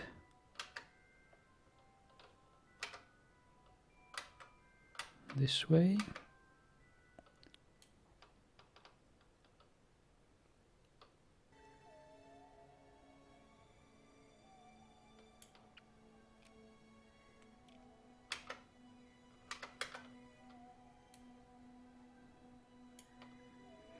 And also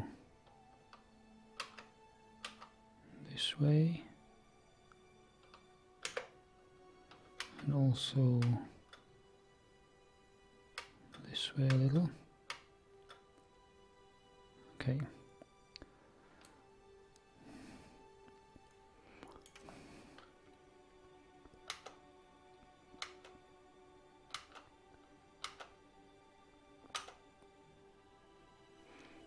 Okay, now linear again. Need to go this way.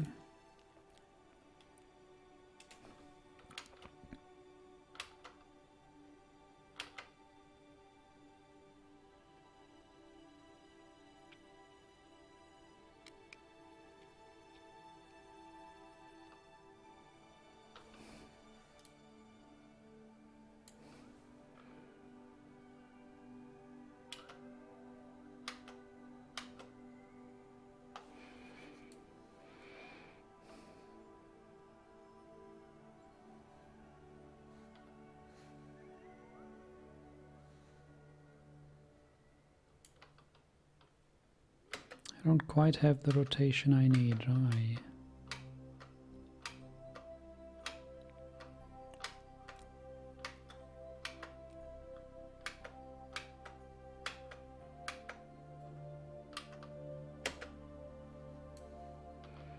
Good, now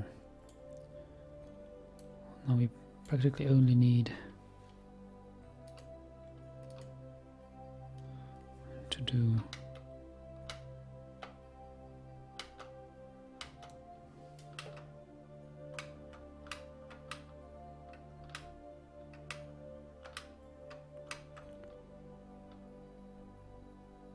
this stuff.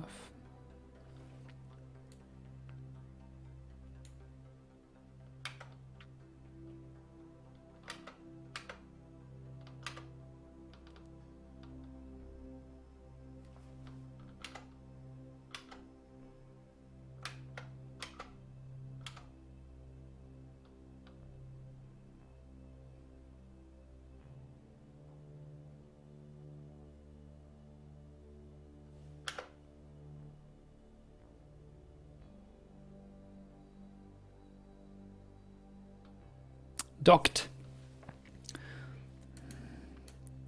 Perfectly docked. All right, so this one's empty, isn't it? No, it's not empty. This one can take quite some RCS fuel now.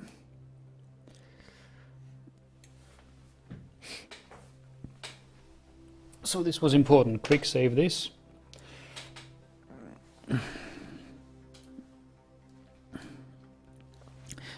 And let's do this crew transfer again. How long have you spent on this mission? Oh, Amit, I think. How long have we been doing this? There was certainly more than 1 week of preparation,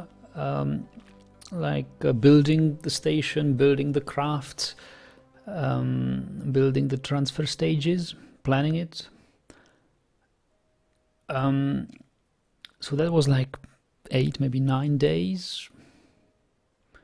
And today I wanted to execute it, and I found a major flaw in design. One of the transfer stages, which is supposed to bring the Gilly lander from Kerbin orbit to Eve orbit, has too little fuel. I have to, before I launch this from Kerbin orbit, which is where we are, we have to design another transfer stage which will have sufficient fuel to make the interplanetary travel with the payload.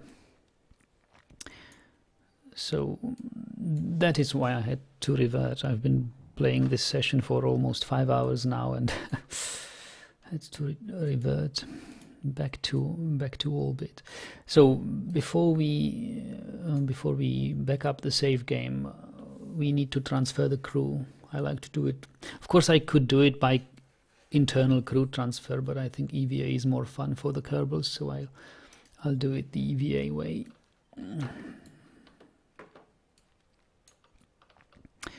So Jeb will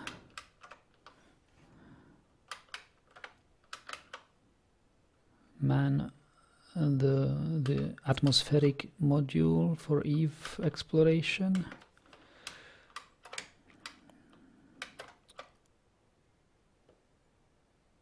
Actually, the suborbital, not truly atmospheric, but I will dive into the atmosphere at least a little bit with this one.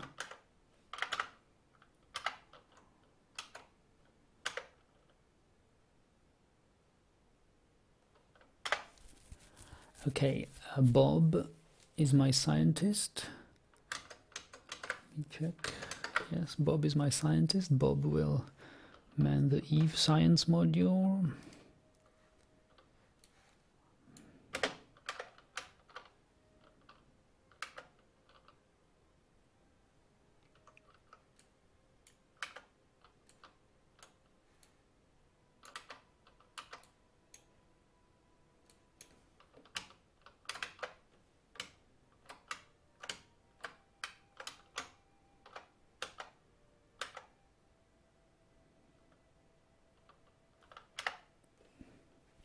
Matgas is an engineer. Matgas is supposed to go with Valentina on the Gilly lander, but first we have to free it from whoever is in there.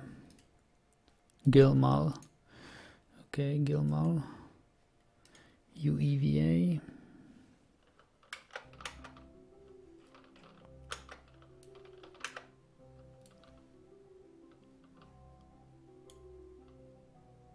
Have you had enough?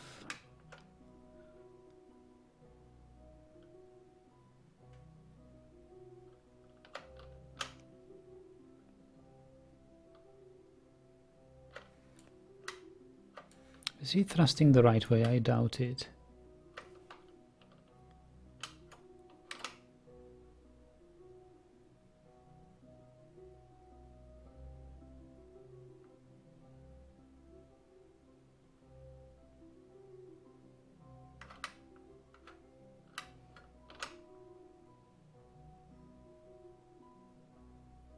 There he is. How much fuel do I have left? Oh, lots of fuel. Okay, everything's fine.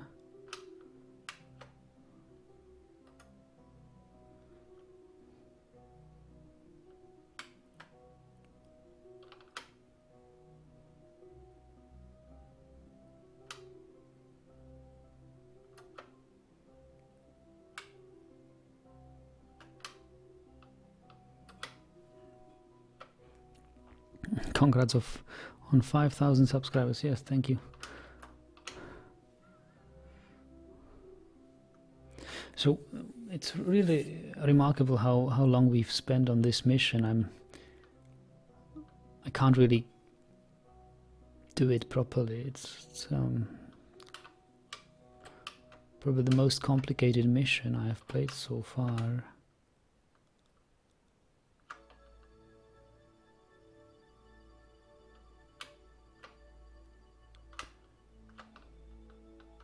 So Gilmal is just an engineer. He will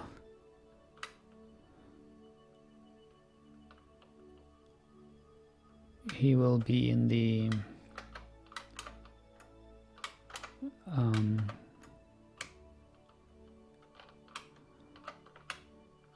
container.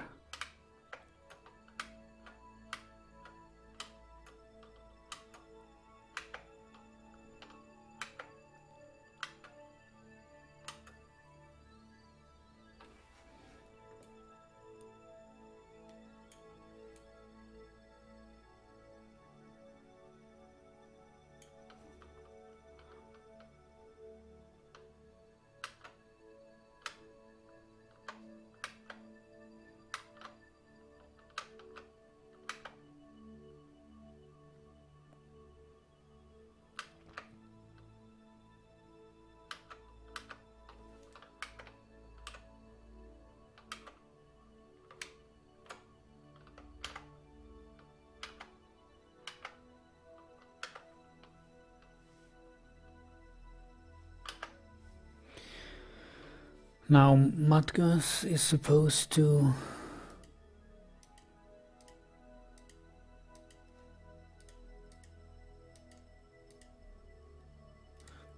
EVA.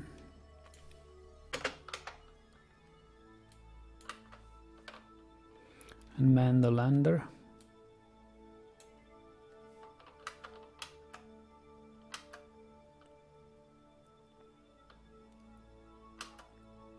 I better quick save it because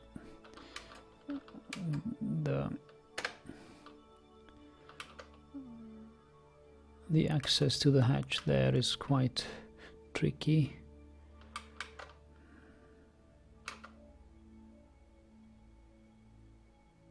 The Gilly rover.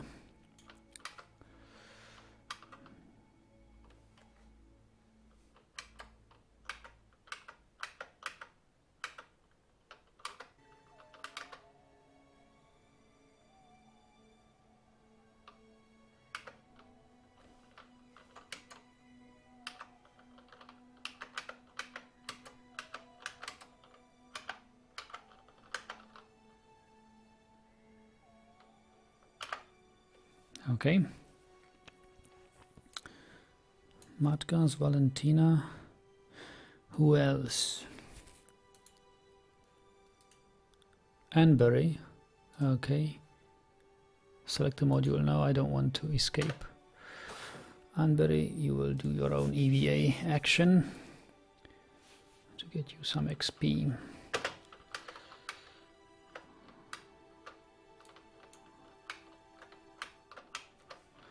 But I think they also get XP when they do an internal module transfer.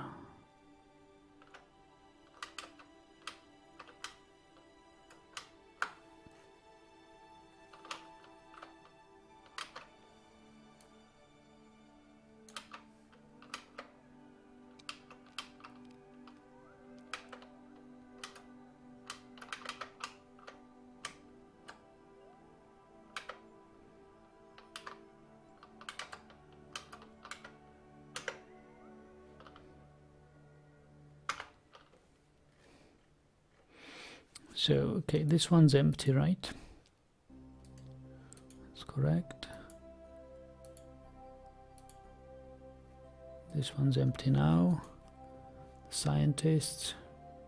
There is Despas. Despas is our backup scientist. We will EVA him too. And he will man the new Eve module.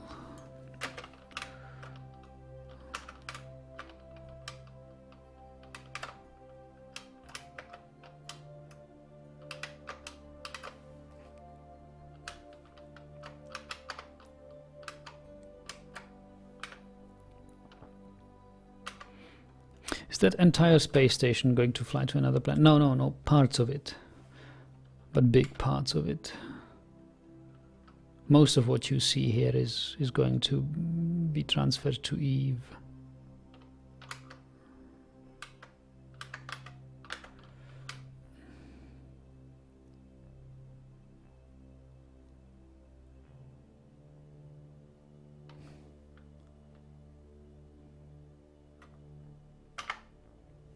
All right, so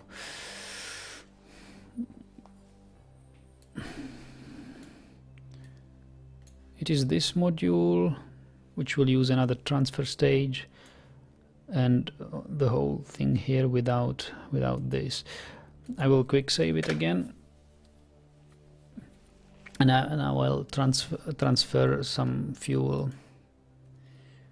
We still have some fuel left in here, which could be used in,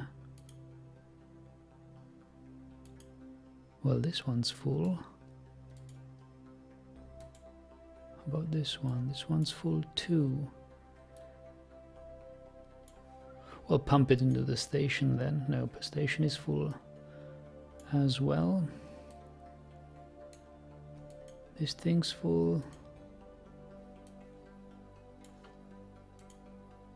Well, this one could use a little bit of fuel. Pump it out then.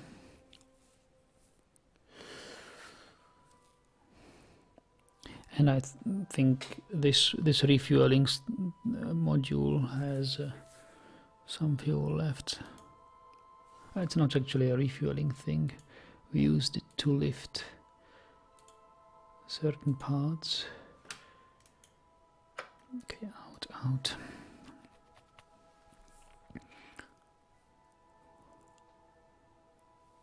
I can now terminate it.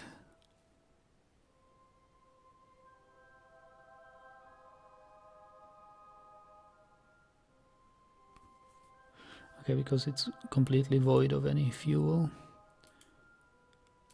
RCS or any other, so it can undock.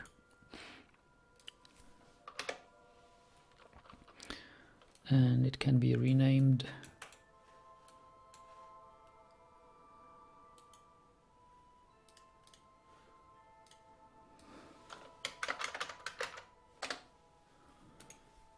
Okay.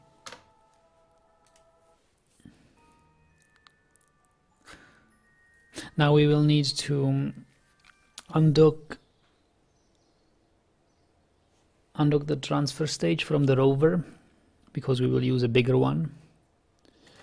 transfer stage.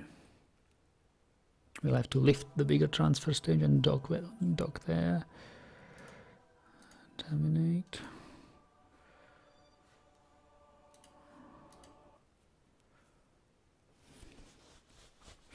It's quite a big mission here.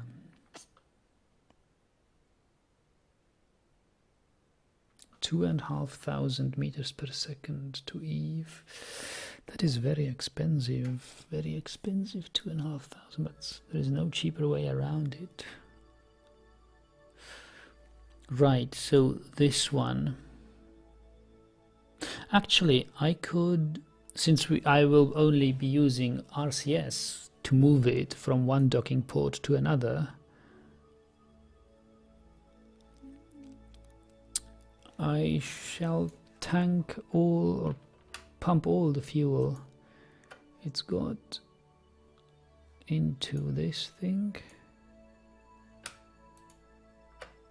out, and out.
All right, so this one's empty, and therefore it is quite light, but it's got some RCS fuel to maneuver. Hello, Pilantra. Oh, it's been such a long time since I seen you here. Nice to see you here again.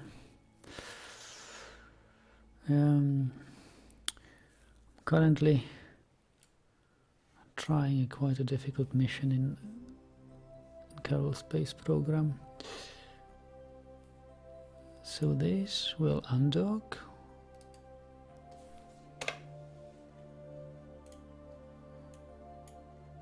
We will dock it probably here.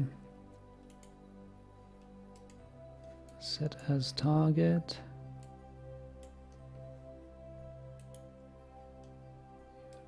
Control it from here. Docking.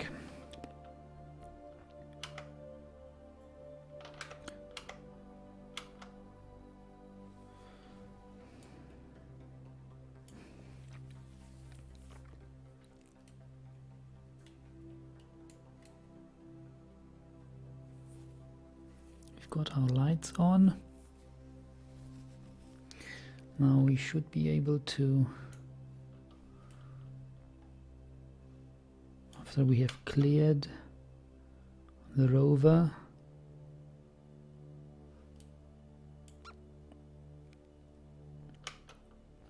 which is about now, we should be able to move it to the side, to the other side, this side, yes. Oh, enable SAS.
Okay, now rotate.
Okay.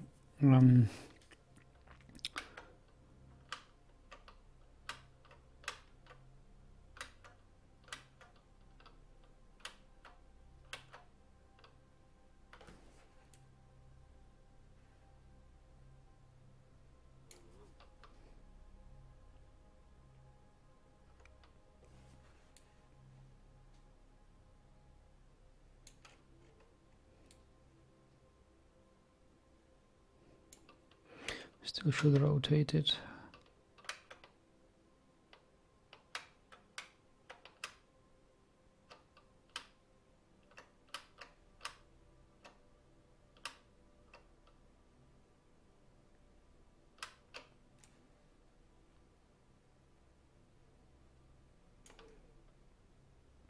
Okay. Now we should just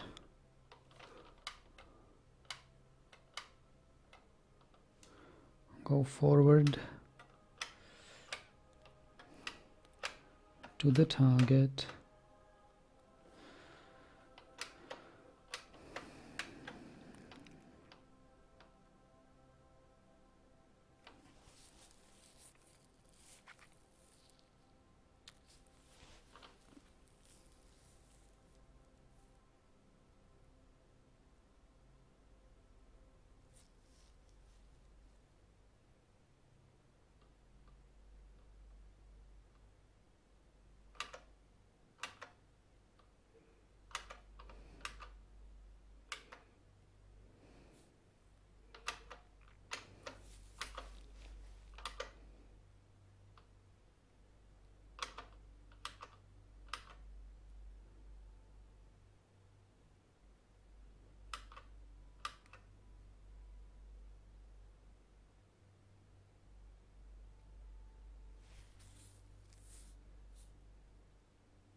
We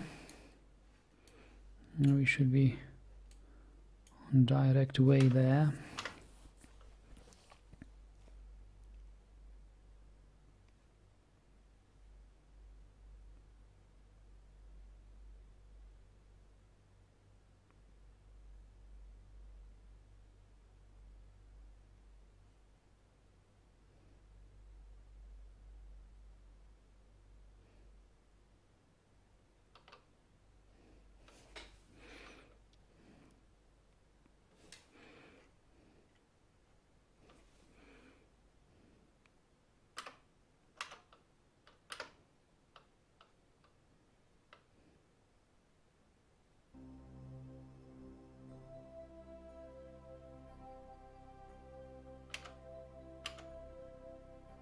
This was some excellent docking.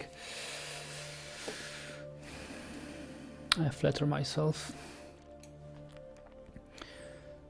Okay, so this one's empty now. We can probably refill it. Although I should have docked with the other port there. Well, leave it at that.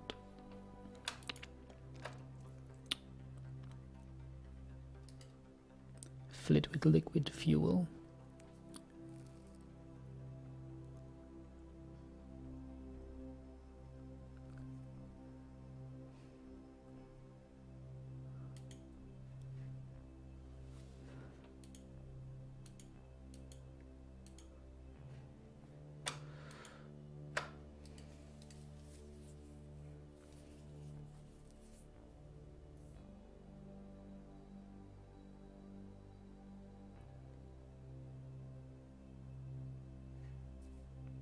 I wish we had containers only for liquid fuel.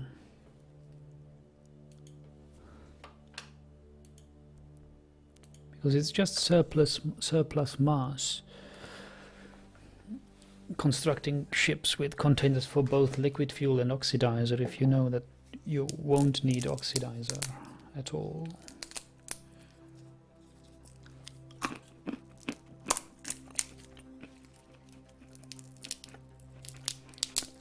Should make interplanetary travel a little more efficient.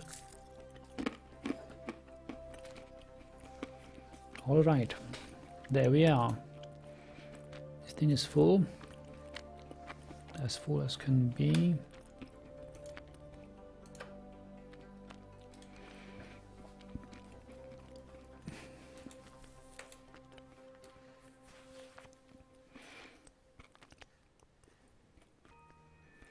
Right, now we need another stage.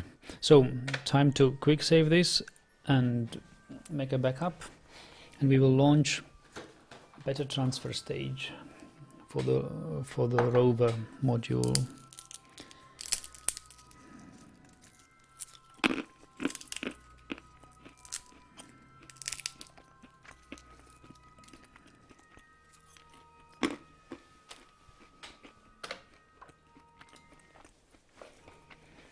It should be very easy to construct because we have already constructed similar ones.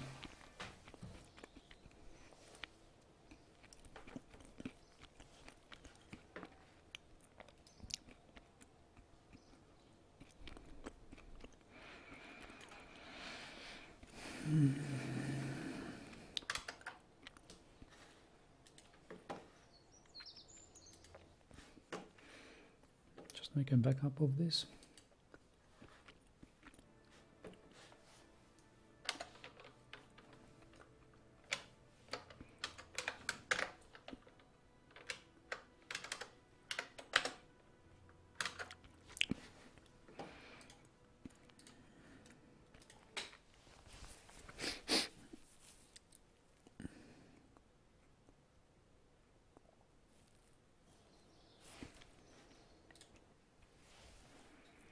So I guess there goes another 100,000 credits into this mission. It's not that lucrative as I thought first it would be. But we have our transfer Mark IV, I believe. Tugboat 4, yes it is. 136,000. Yeah. All right, so this is our tugboat with stage S0. Yeah.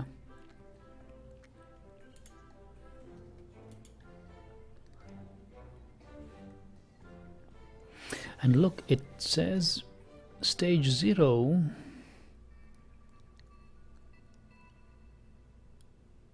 has 2,500.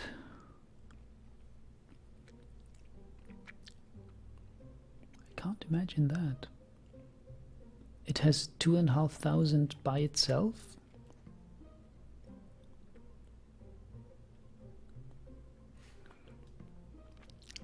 Let me quickly try something. I believe we have it as a sub-assembly. Tugboat 3, yes, okay. So we have this thing.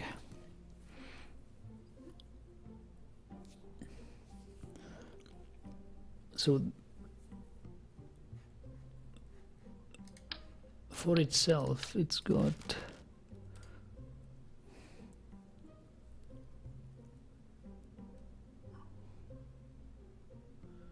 engines, fuel tanks. We don't need oxidizer. Now, this has 4,000 delta V. Of course, that's without payload. Our payload is, we need, we know what it is. It is Gilly, rover and lander. This is our payload.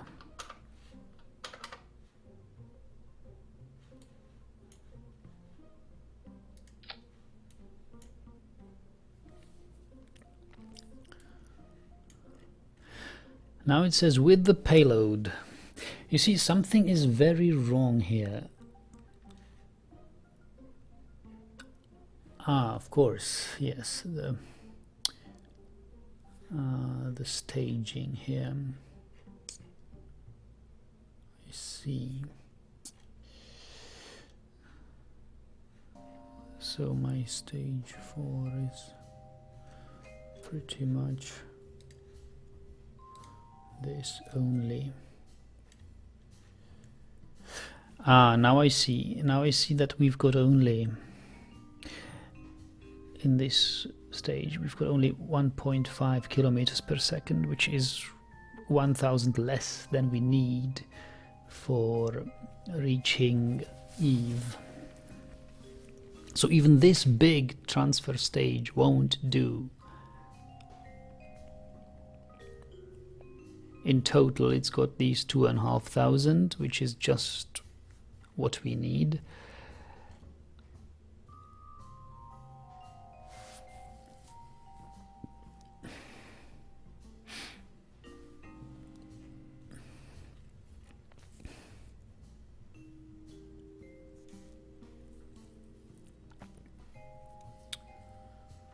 So, how do we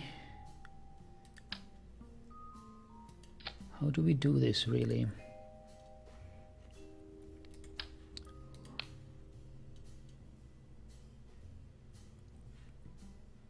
We need much more fuel.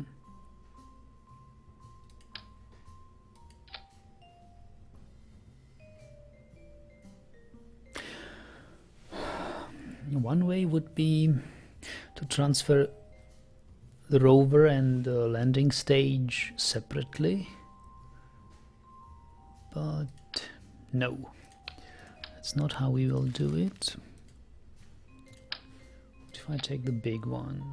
Did it change anything? You see, we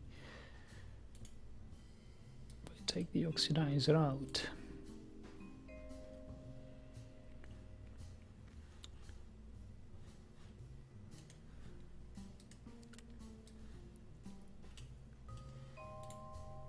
So we now have got, that's even less efficient. We've got only 2,000. Okay, we had 1,500 before. Now we've got 2,000. I see. Got 2.2 thousand.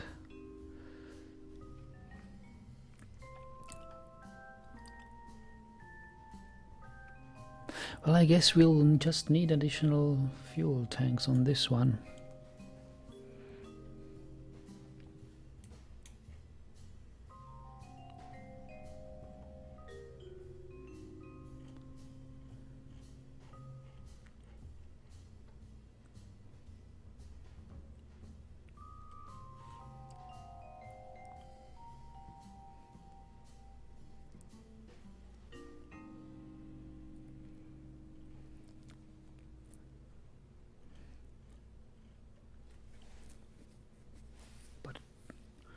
Man, it's going to be so heavy.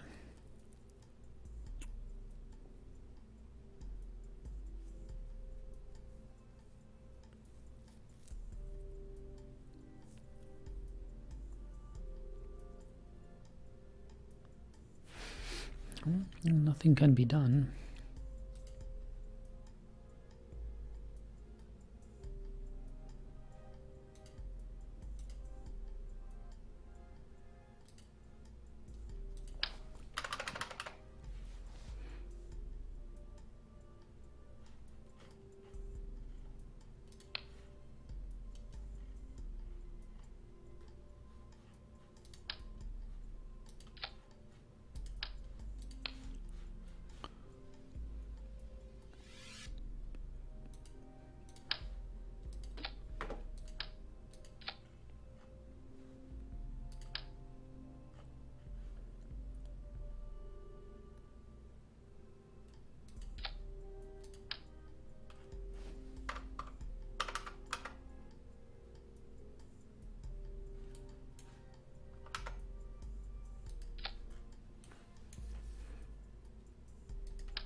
Who's going to lift this monster? It is not going to lift itself.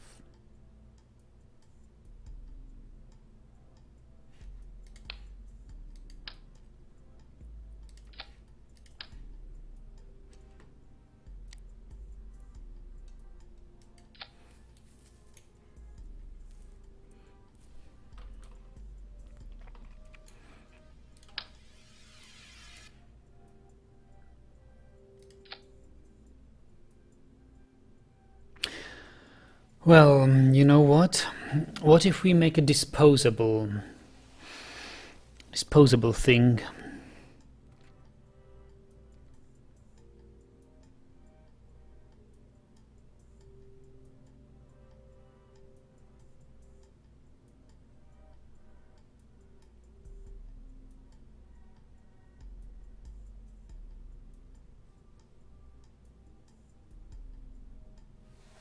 Instead of lugging thousands tons of fuel with us,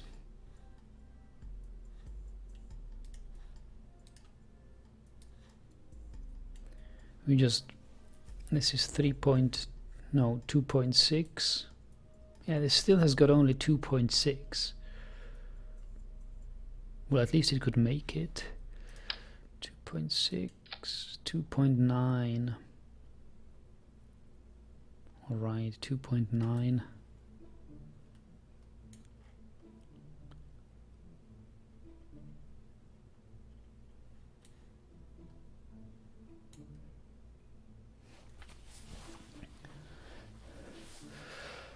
.9 kilometers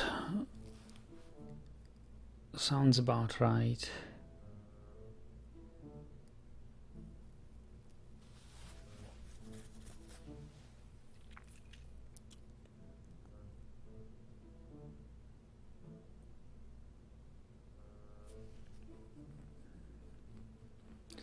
It's not enough.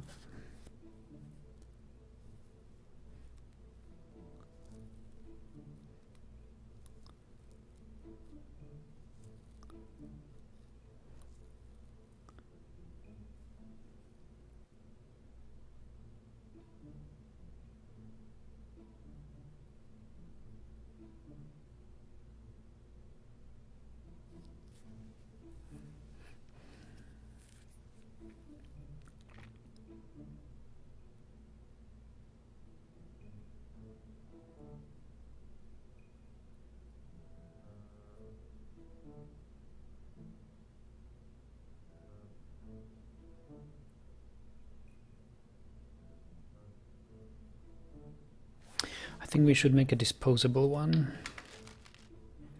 It will be much more efficient.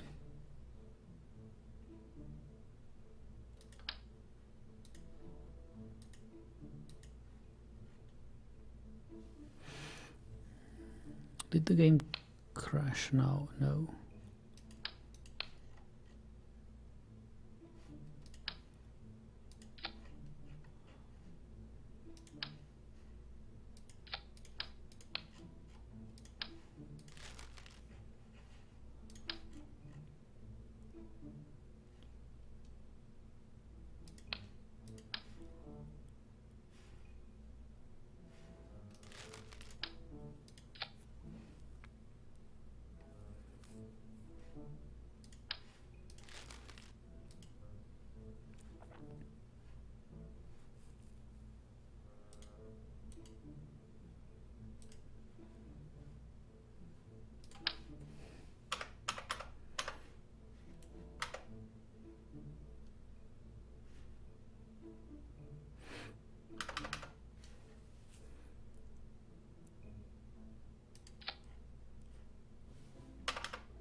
Okay.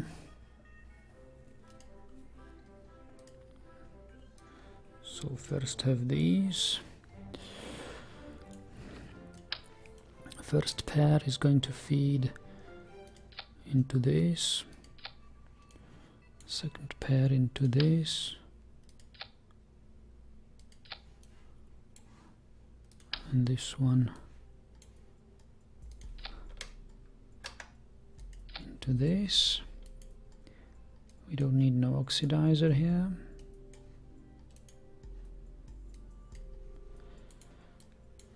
And we will detach these two first.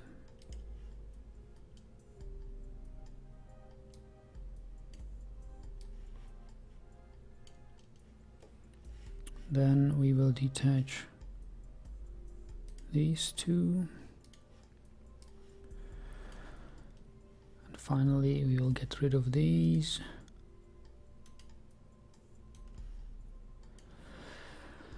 And we have a stage 5 with 4.3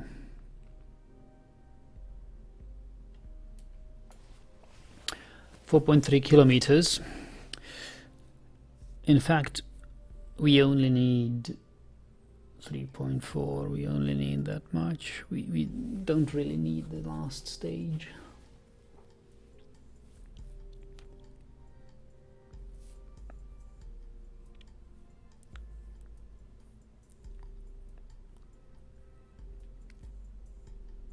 But at least it could return home.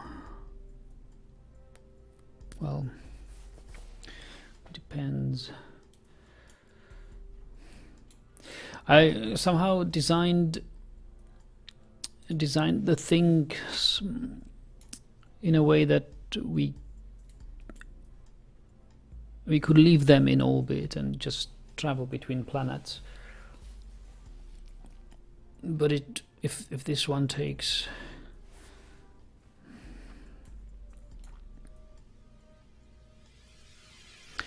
no, I think we will be good. I'll keep all the fuel here. At least it will be able to refuel the space station a little. It will have surplus fuel, but the space station won't have it.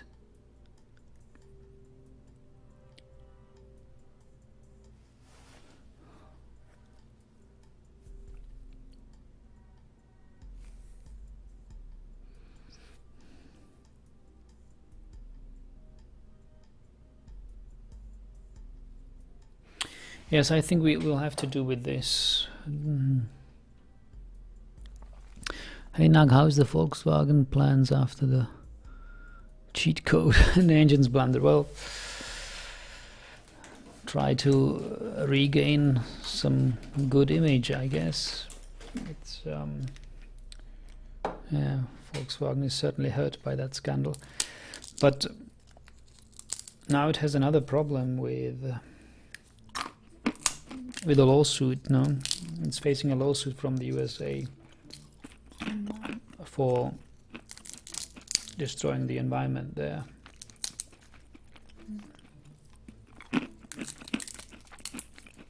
That's a nasty thing, because it will be open for years.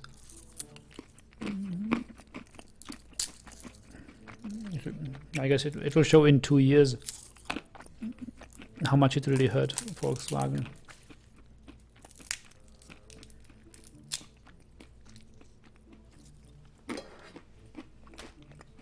Oh yeah.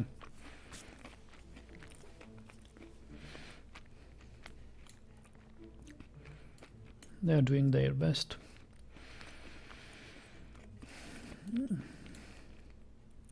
Shouldn't have cheated in the first place, I think. Maybe they'll finally take a lesson and not cheat next time.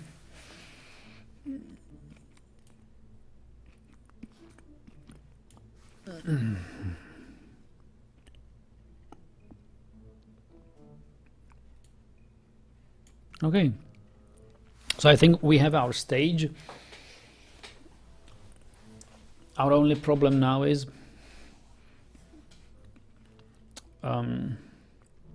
that the solar panels actually won't work as this. Solar panels will need to be placed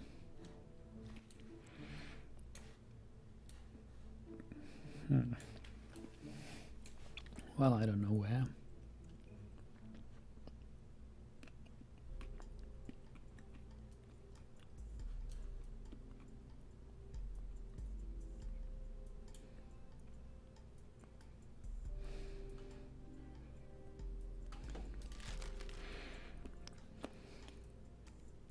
Well, have them there. Utility.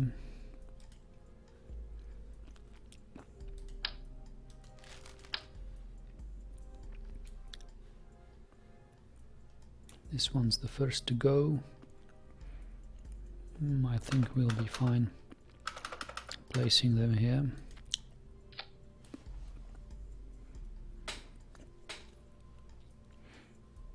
Okay. Solar panels and some backup solar panels.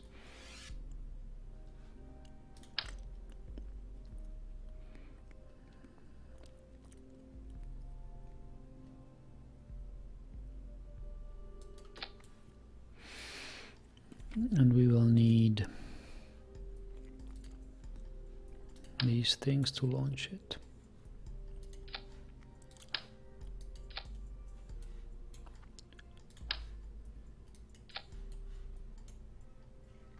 Okay. And that's practically it. We don't need this. We don't need, well, and we will save it as a sub-assembly now. So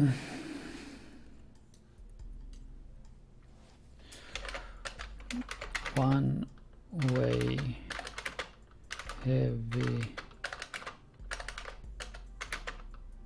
transfer.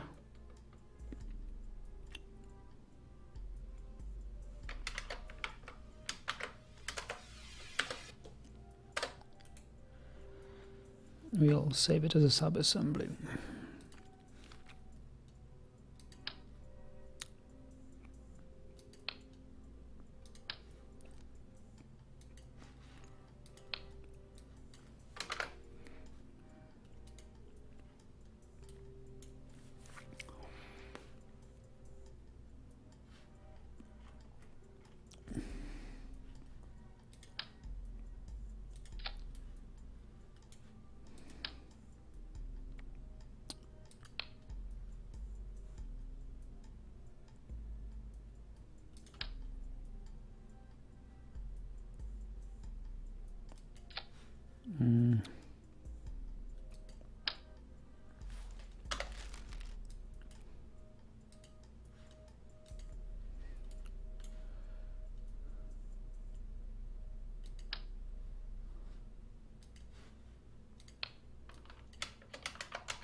Now we need something to launch this.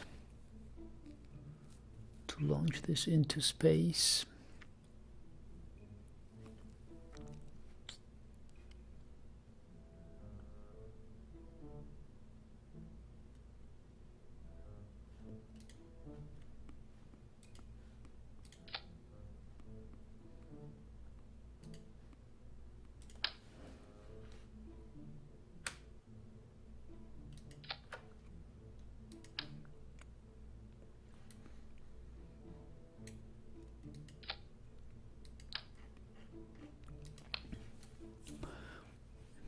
Idalen says, oh no, Martinello, do you play Space Engineers? Well, no longer. I tried to, but it's quite complicated. I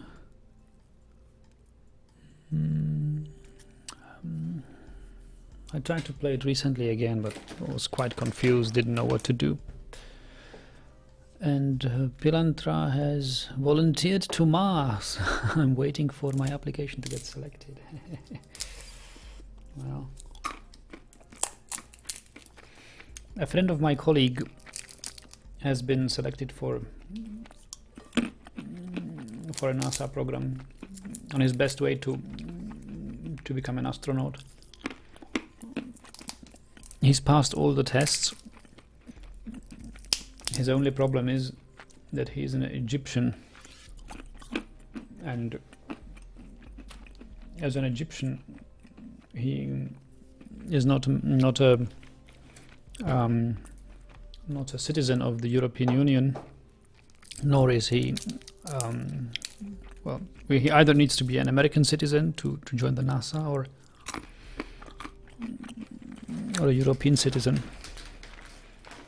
As a citizen of Egypt, his chances are rather slim. But he is more than suitable to do all the programs and stuff. So it has to be now clarified politically, but we wish him luck.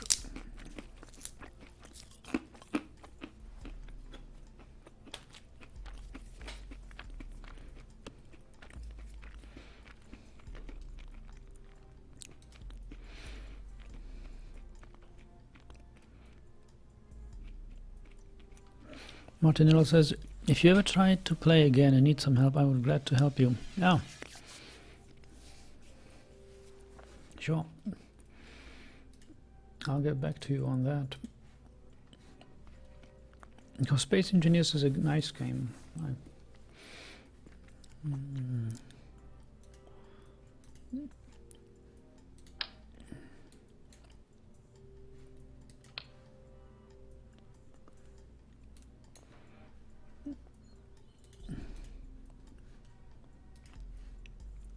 So we need some batteries here.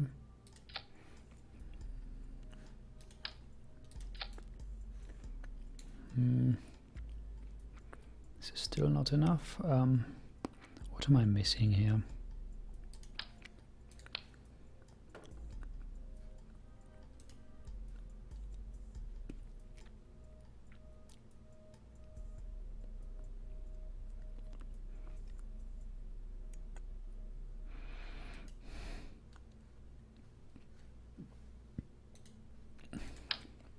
Do I need this?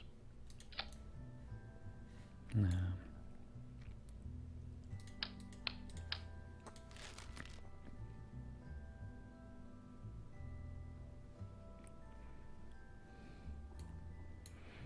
This is too heavy.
Marmaris Helm.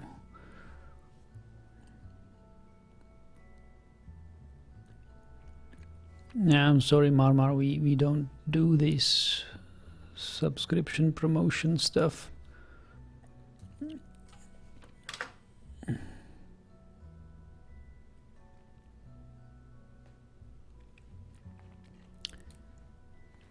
I believe you have a good channel, or if you have a good channel, then people will certainly find it by themselves.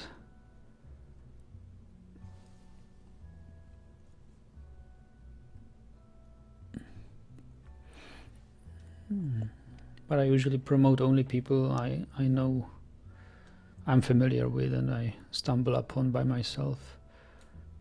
I've never engaged in any of this channel promotion stuff.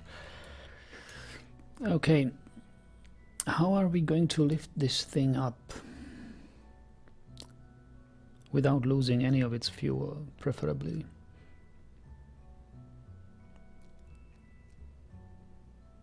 Would you believe that this thing now weighs 82 tons? And it is not going to lift itself because it's only nuke engines. I basically need to find a way how to lift 82 tons. Wow.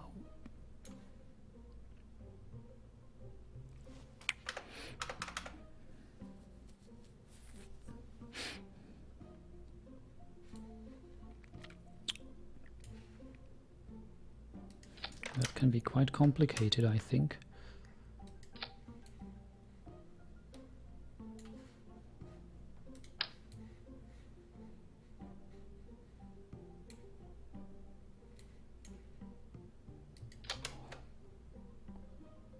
$82 tons. It's going to be expensive, certainly.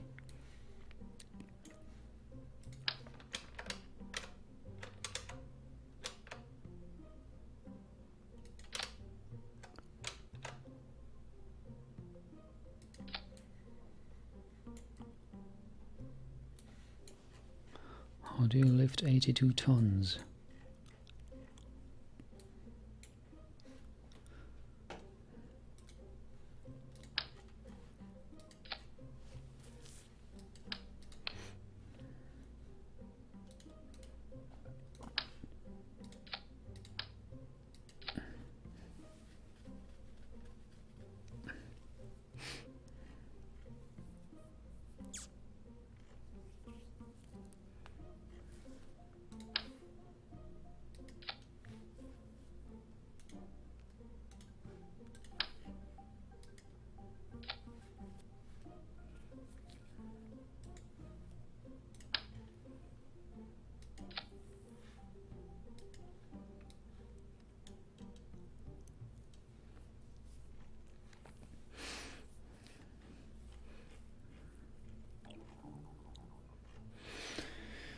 $82 tons.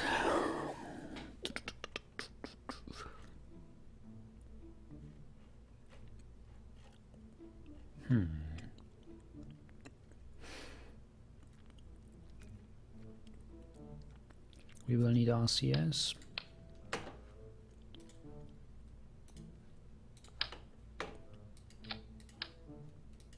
We will need RCS engines or thrusters.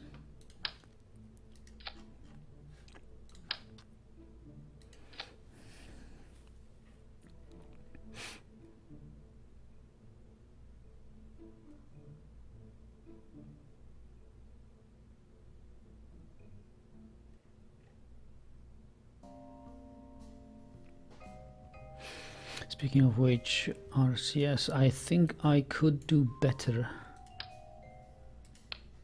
if I just replace these. It will be heavier to lift, but I could use some additional RCS to refuel my station, you know.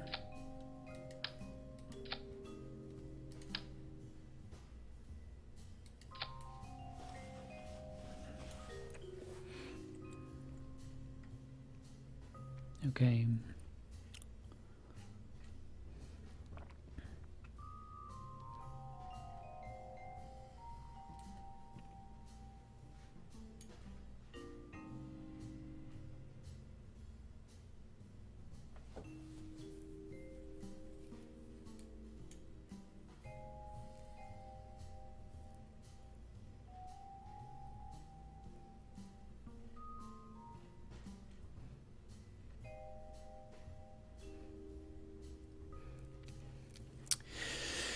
I must confess I'm getting tired.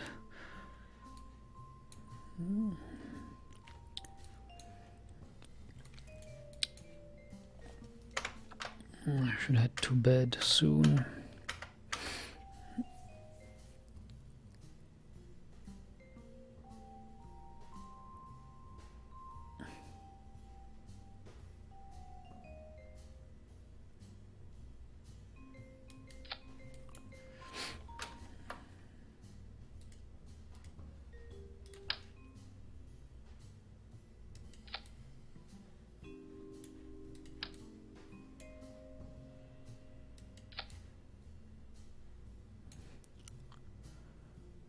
Engines.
This stupid little thing stayed there.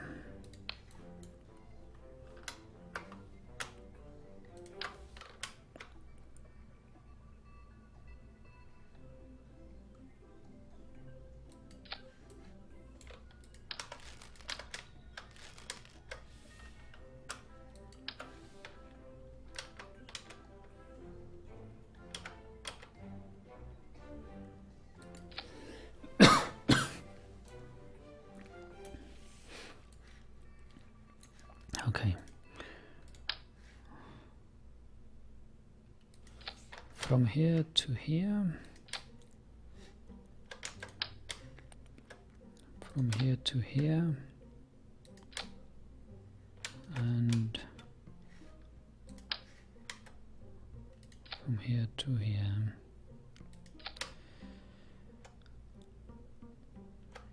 No.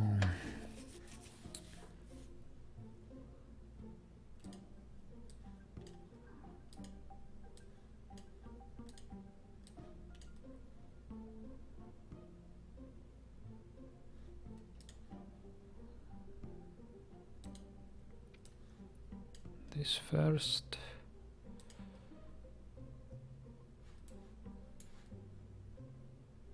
This second.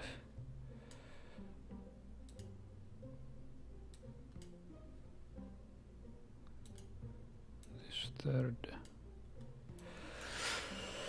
So now we are looking at stage 4 with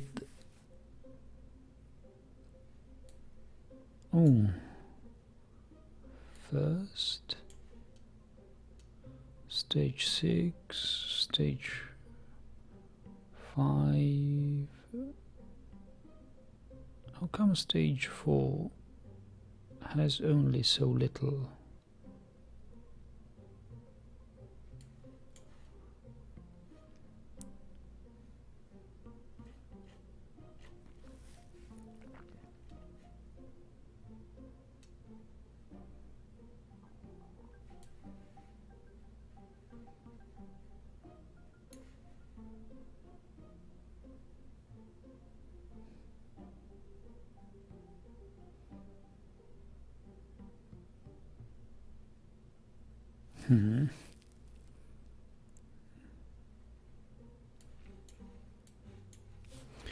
Okay, well, luckily we don't need these super heavy mainsails everywhere. We can do with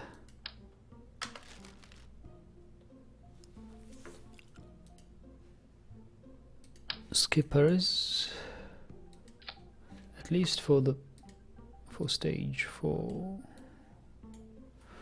Yeah, we've got 3.8.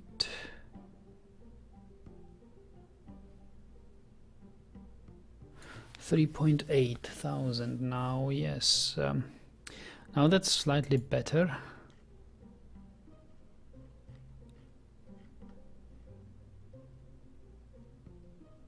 And atmospheric, we've got 3.5. Wow, we still need boosters and stuff.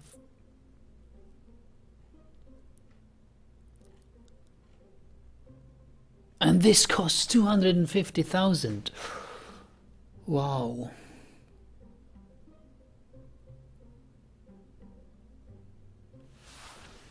$250,000.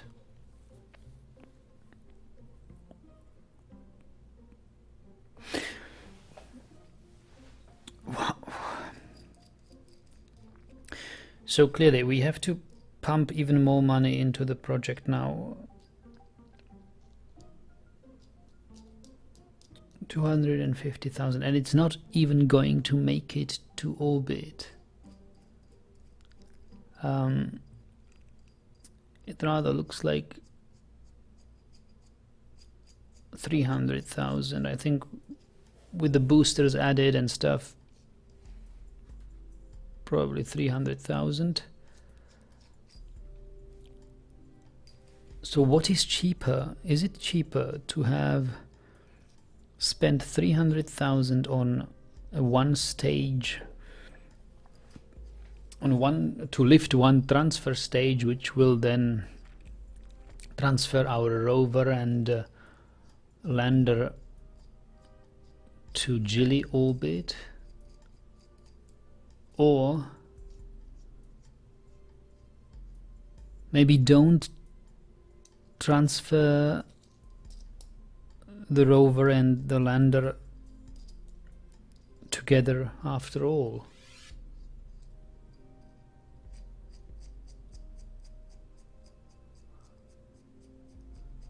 Maybe we should just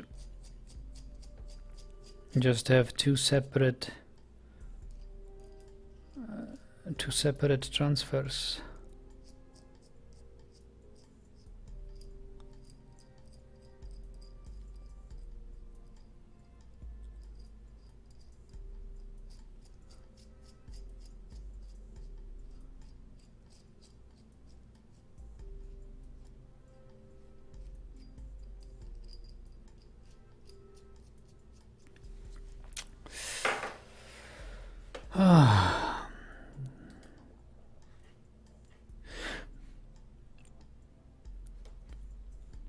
Because I'm thinking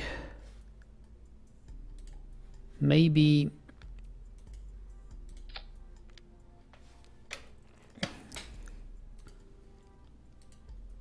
the craft which we have there now, Tugboat 3, I believe it is. Tugboat 3 is what is going to transfer our rover now. right.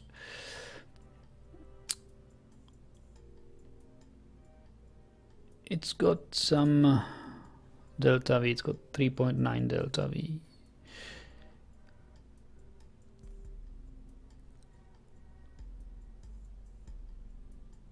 What is Science Lander? Science Lander is rubbish. Gilly rover lander is just the lander without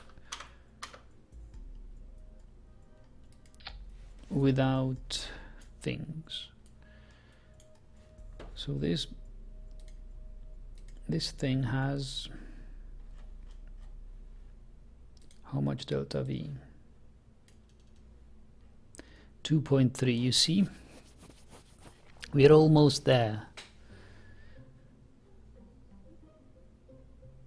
2.3. If I make it bigger, give it a bigger fuel tank, we certainly will have around 3000.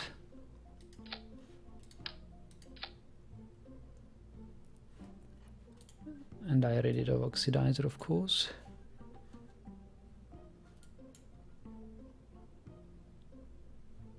Hello.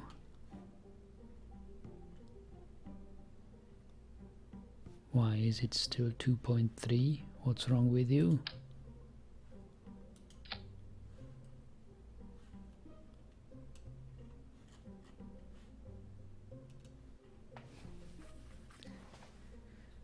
I don't understand.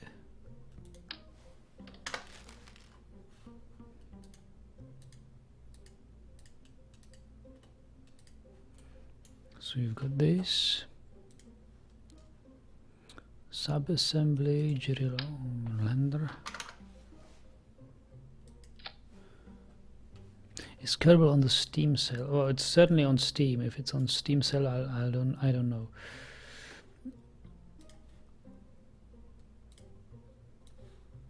It doesn't cost too much.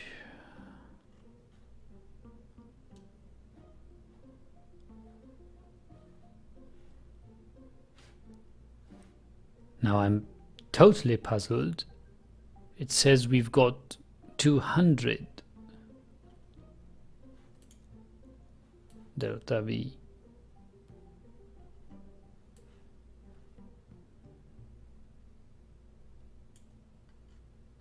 That's not true. It's definitely not true.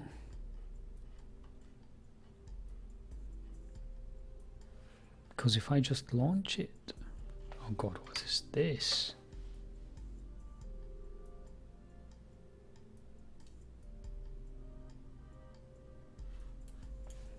I clearly don't need that.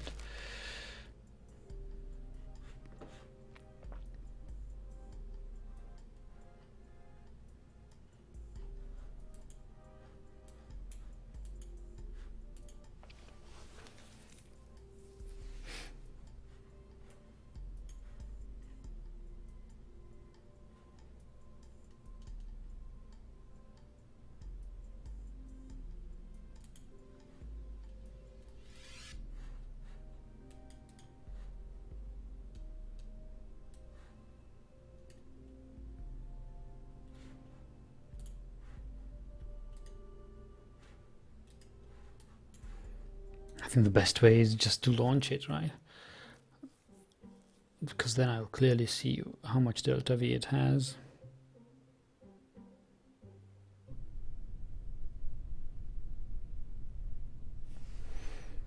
All right.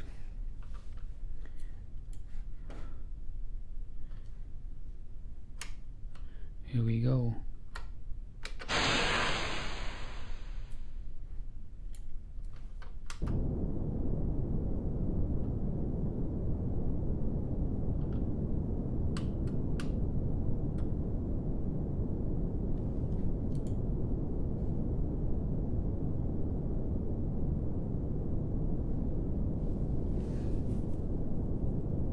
Well, it's atmospheric here, so I see, and the fuel is going to be taken from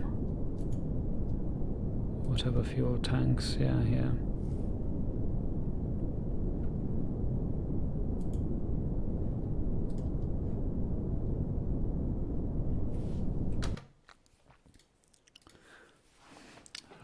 this.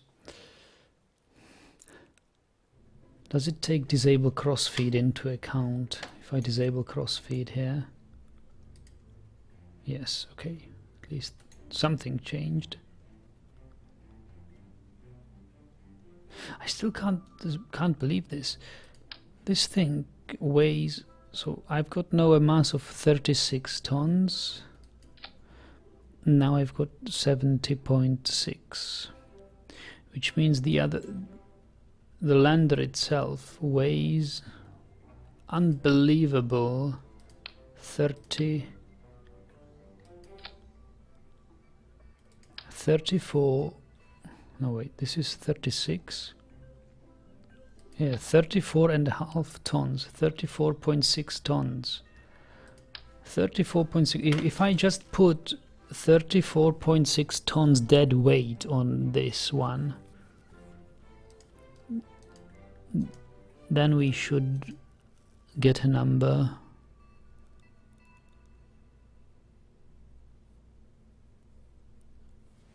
$34.6.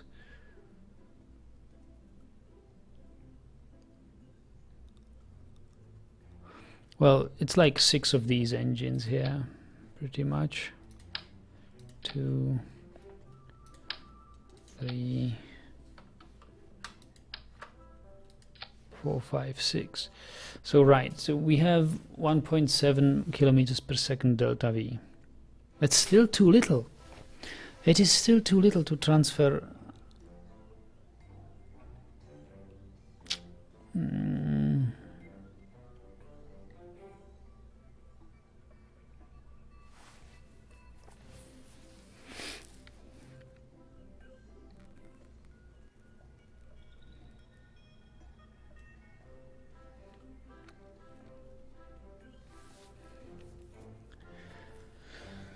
I don't know, what should I do?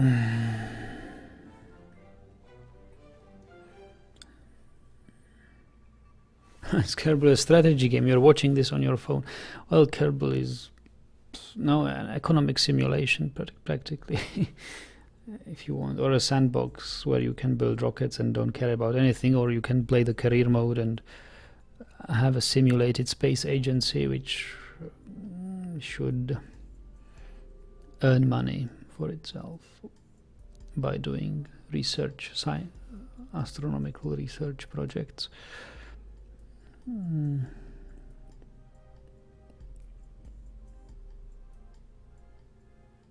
I dug myself quite a deep hole with this Eve mission.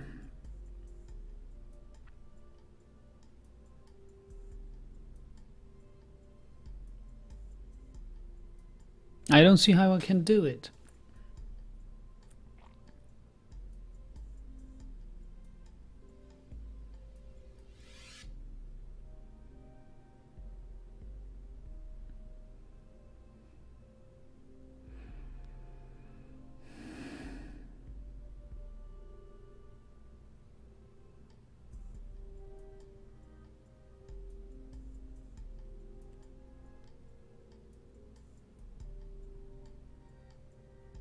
Well, I sort of can see how to do it.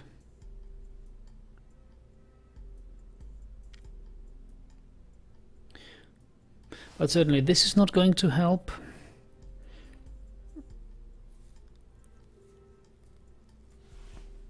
This is not going to help. I probably will have to lift. I'll probably have to lift the super heavy one-way thing.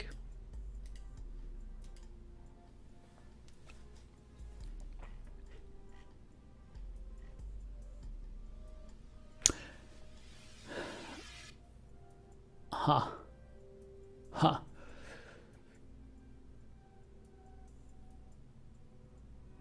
I may know of a way how to save money.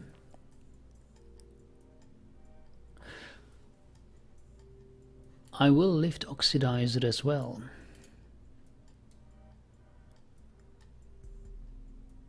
Because if I lift oxidizer as well,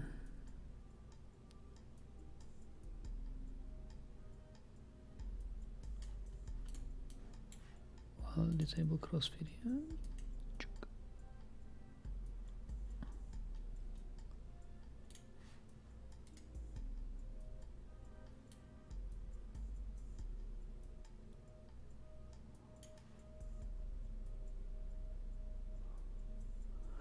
Yes, if I will lift oxidizer as well.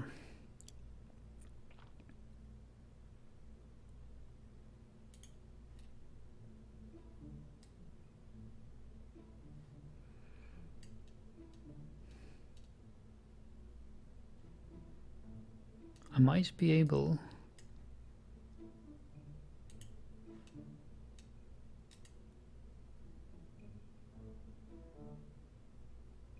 to get more delta V out of it, because I will be able to use these things, and I can refill in space, I can refill in the orbit. I have enough oxidizer and liquid fuel hanging out in the orbit.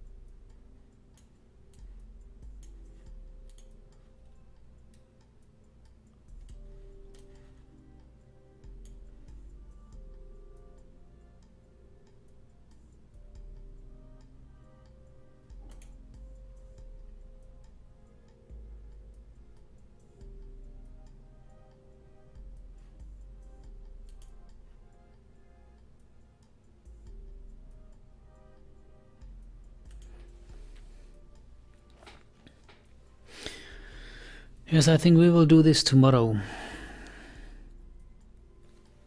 Pump in another 300,000 into this mission. I need to go on with my career, even if it will be a lossy one, a lossy mission. We will lift this bad boy and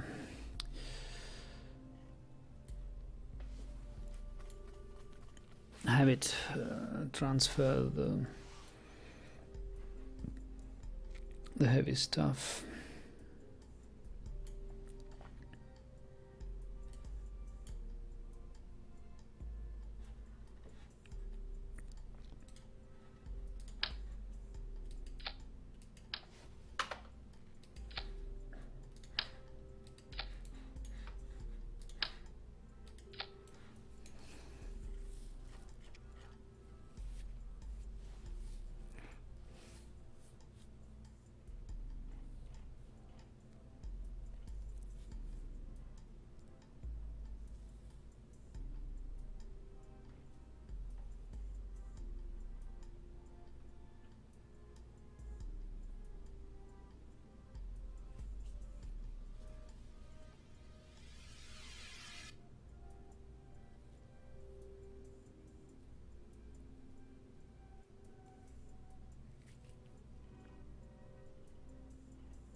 We could use probably some boosters as well here.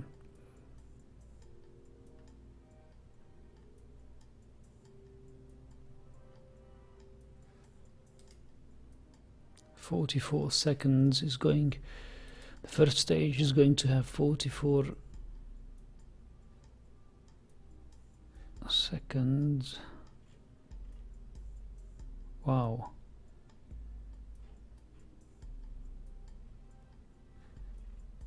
Look at this. This is not going to work. Never ever.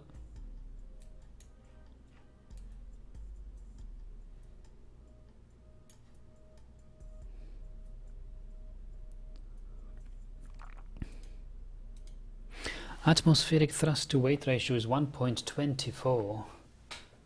No way this is going to work.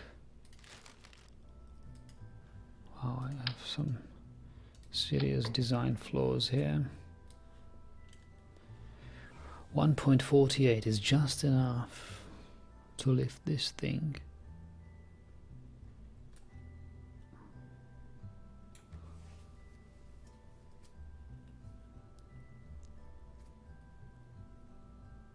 I'm left-handed. I wouldn't survive Dark Souls, you say, Alan. No, I don't like the idea of playing Dark Souls, Pilantra.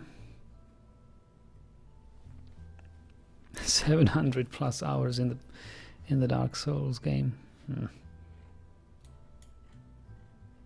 I have 400 hours in Kerbal Space Program, and I know I've been playing it for a super long time. Can't imagine 700 hours.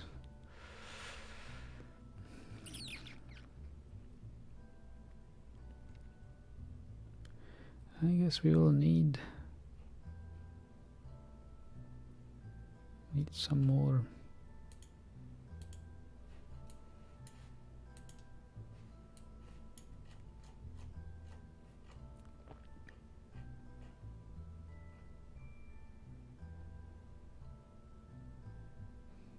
Need some more fuel.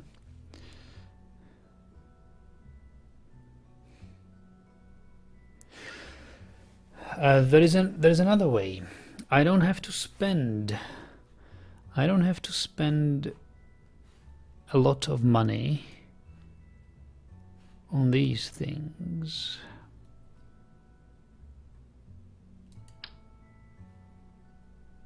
I don't have to spend 200,000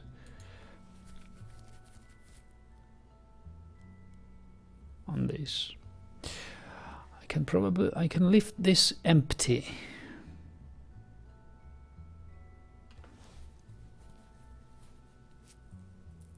And refuel later. It's also possible. Can just refuel later.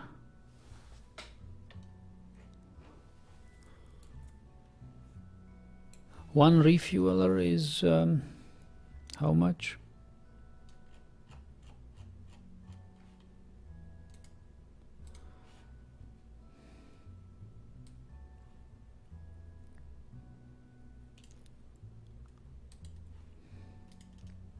One refueler costs 90,000.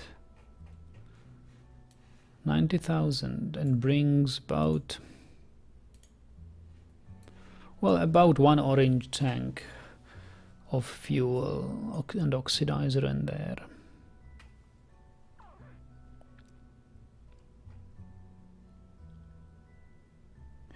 Which means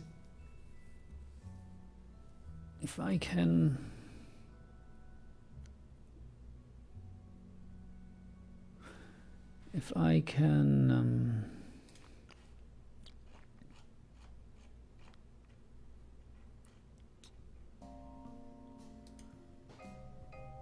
one-way heavy transfer.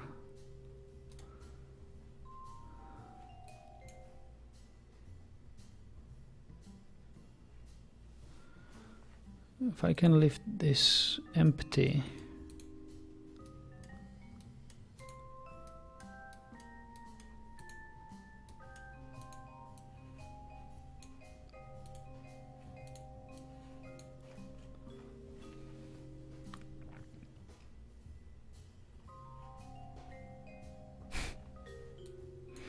okay.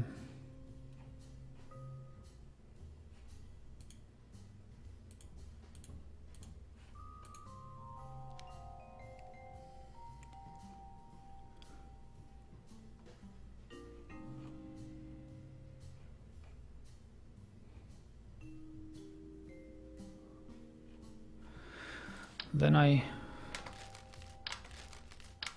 won't need as much.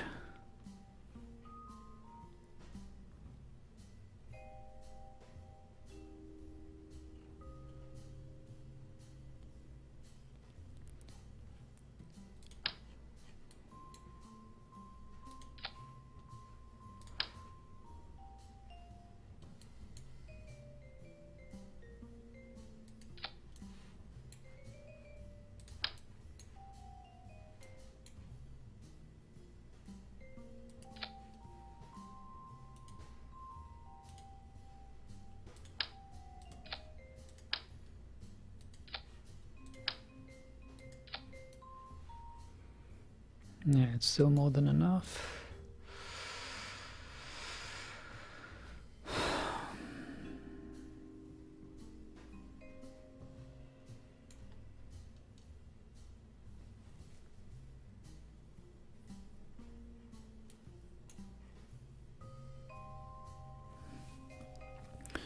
250,000.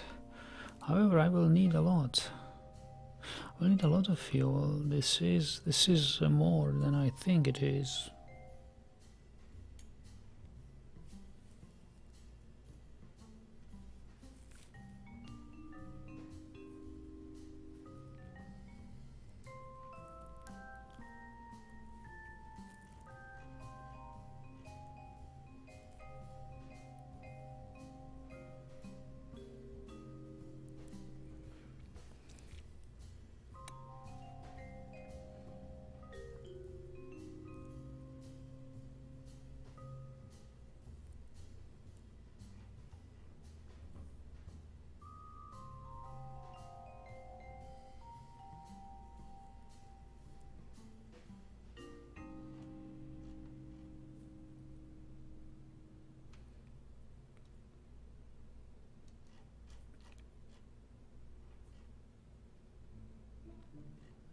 This is 5,000.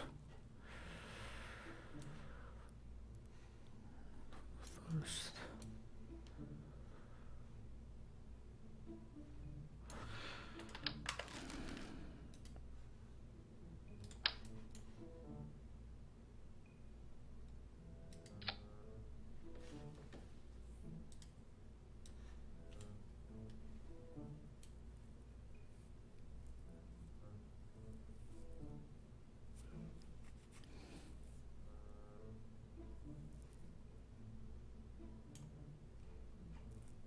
Still going to cost 230,000. Isn't it weird? It doesn't really matter that much whether I really lift it with the fuel or without the fuel. It's going to cost between 250 and 300,000.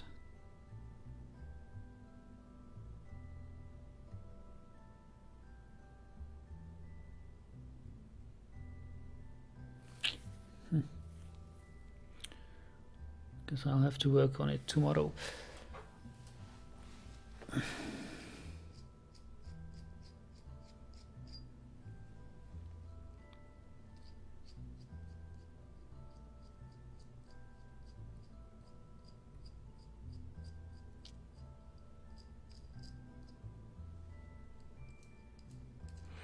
Pilantra says Dark Souls don't hold your hand. It's a game for those who like a challenge. Yeah, I've heard that's quite challenging to play. You feel really accomplished if you beat the game there.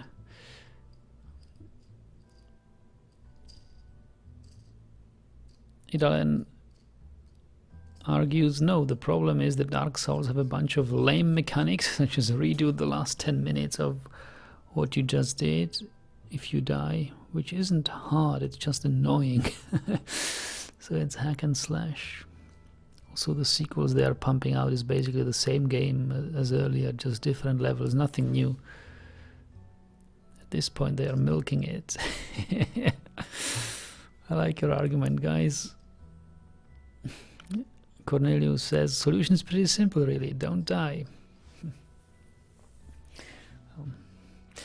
Kerbal Space Program is another game which is challenging. You just is entirely up to you what sort of challenges you place before yourself.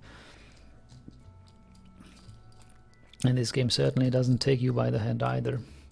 And also here, when you do something wrong, you didn't only wasted 10 minutes, but quite possibly a day or multiple days of when you suddenly realize that everything you have planned is not going to work that way. Yes, but I hope I can still save this and make my Eve mission work. I just need to lift this thing. Tomorrow I will construct a craft which will probably help us get it into space. I almost have it. We just need more boosters.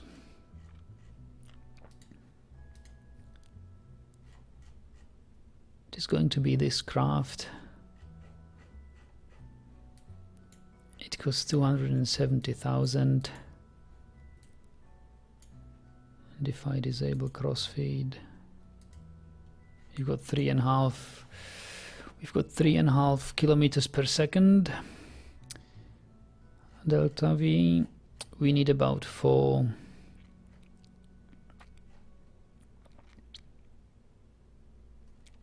So it's boosters, boosters, boosters from here on. I have no idea how to make this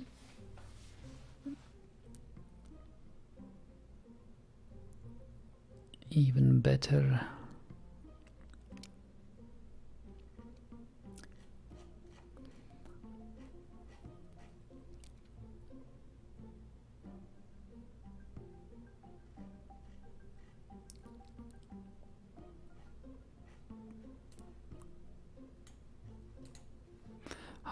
How long do they burn? 41 seconds.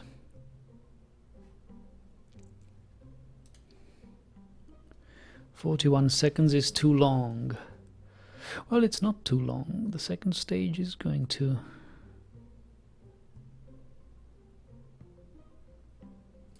Yeah, I have to place it on the second stage here.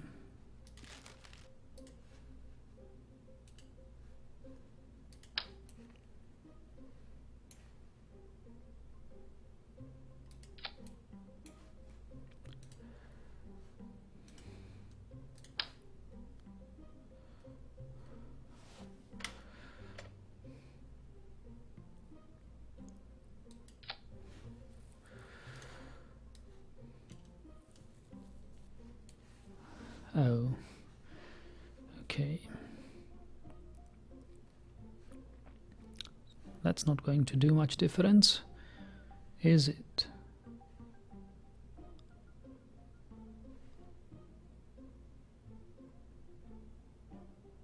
We've got 3.6.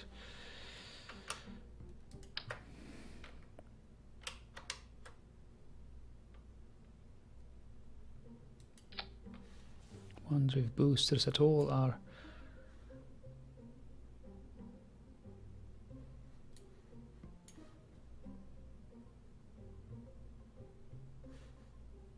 wait a moment, we can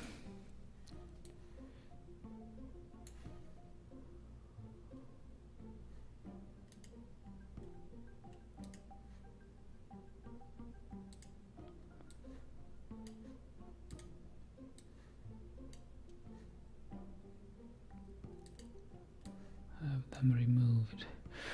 So we've grown to 3.7 kilometers now.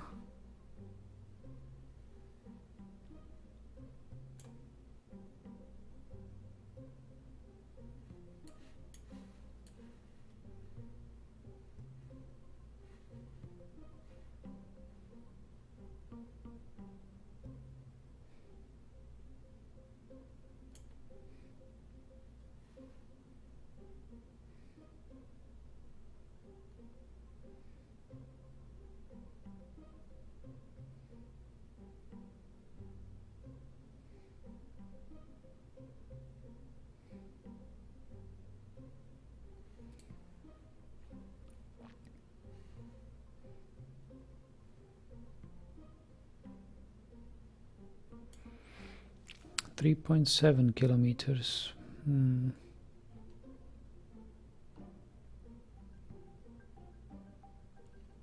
Atmospheric.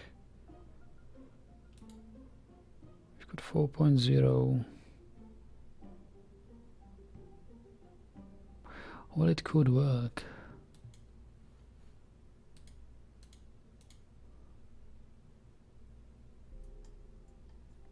I've got 4.0.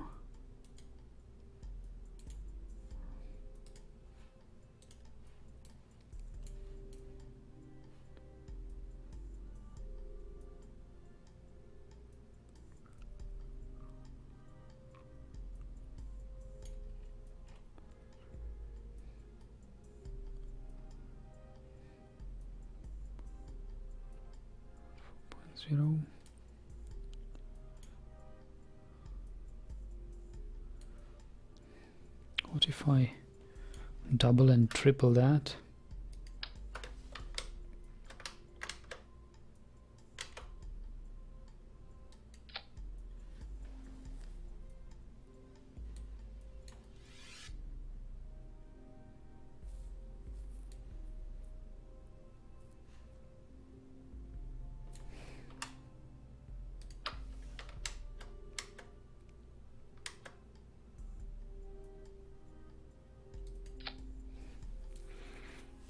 $3.8.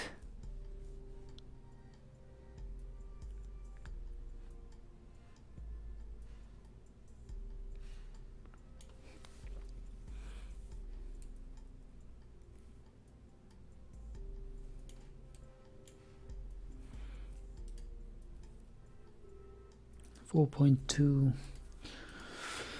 I think I'm going to go with this thing. We'll just need to start it tomorrow and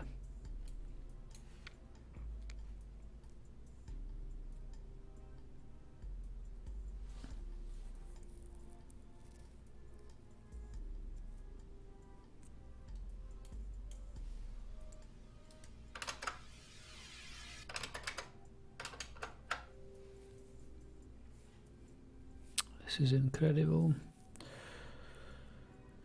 Incredible.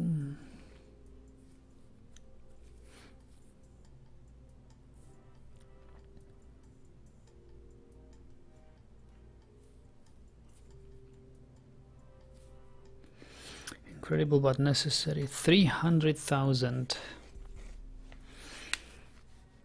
It's going to cost me all my credits.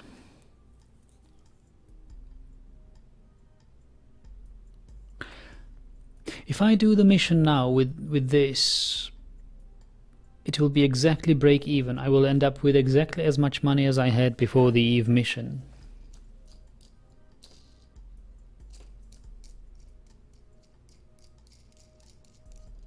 The Eve mission will yield about 1.1 million.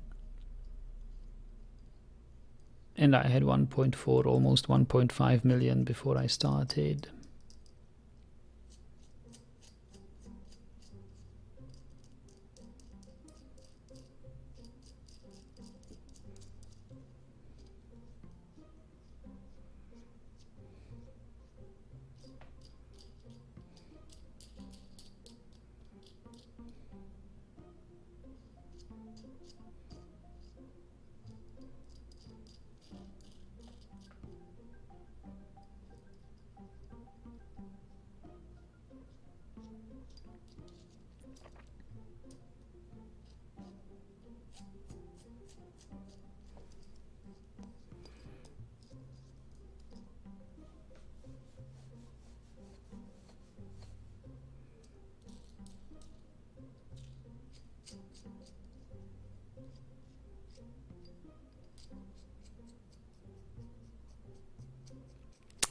Well, yes, so be it.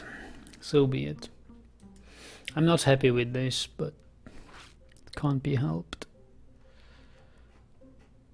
It can't be helped. Question is whether I'll manage to make it into space with this. Because lifting this empty would cost me 230 something thousand.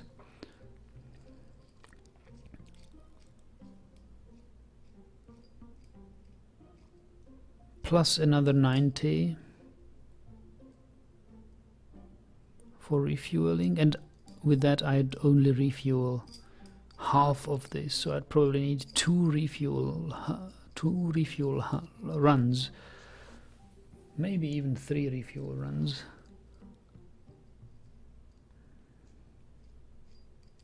Yeah. Martinello says, what games other than Kerbal Space and iRacing have you been playing? Like none. A little bit of Dwarf Fortress and Pillars of Eternity.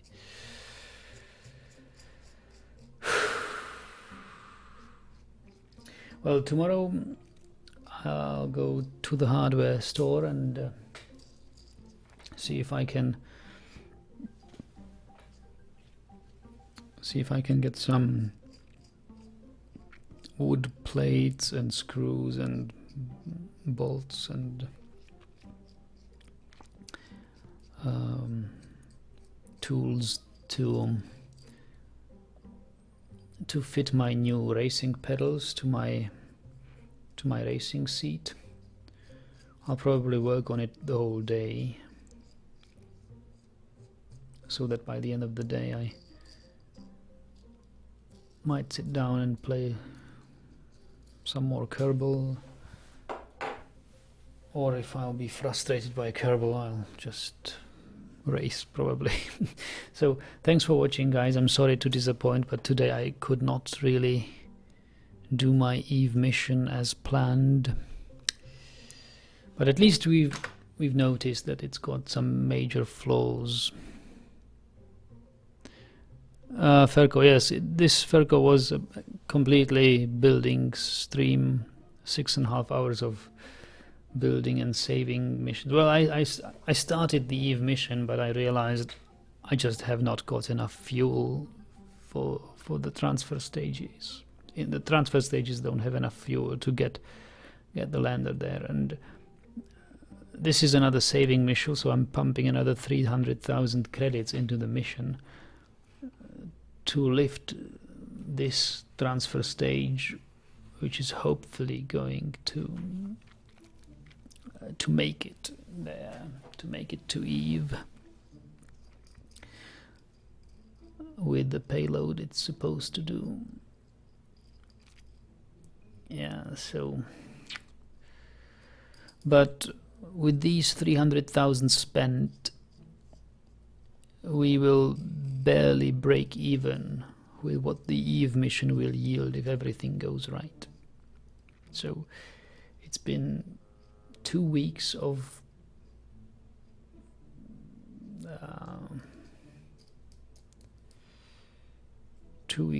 challenge and really a tough nut to plan and design, and in the end it's not even profitable. So I'm quite disappointed. Ferkel says, oh no, I mean streaming the assembly and drilling. Oh, streaming the assembly of the racing seat and drilling one of the new hydraulic pedals. Yes, I think I will stream it as well. Yeah, I will probably stream it working on my pedals.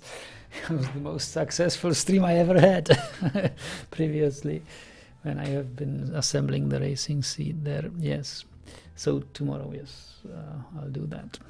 Well, have a good night, guys.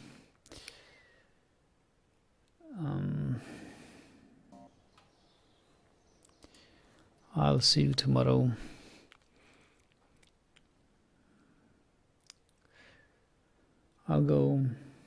I'll try to be, as soon as the hardware store opens, try to be there, which could be actually as early as 7 AM.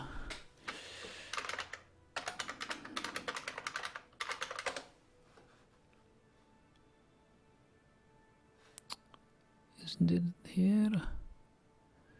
Yes, opening hours, it's got, yeah, 7 AM. It opens on Monday, 7 AM. So if I will be there at 7 AM, I could be back by 8, maybe 9 AM. Start the stream then, which is in about 11 hours from now. Yeah, so nice emoji, Ferko. Thanks for watching. See you tomorrow.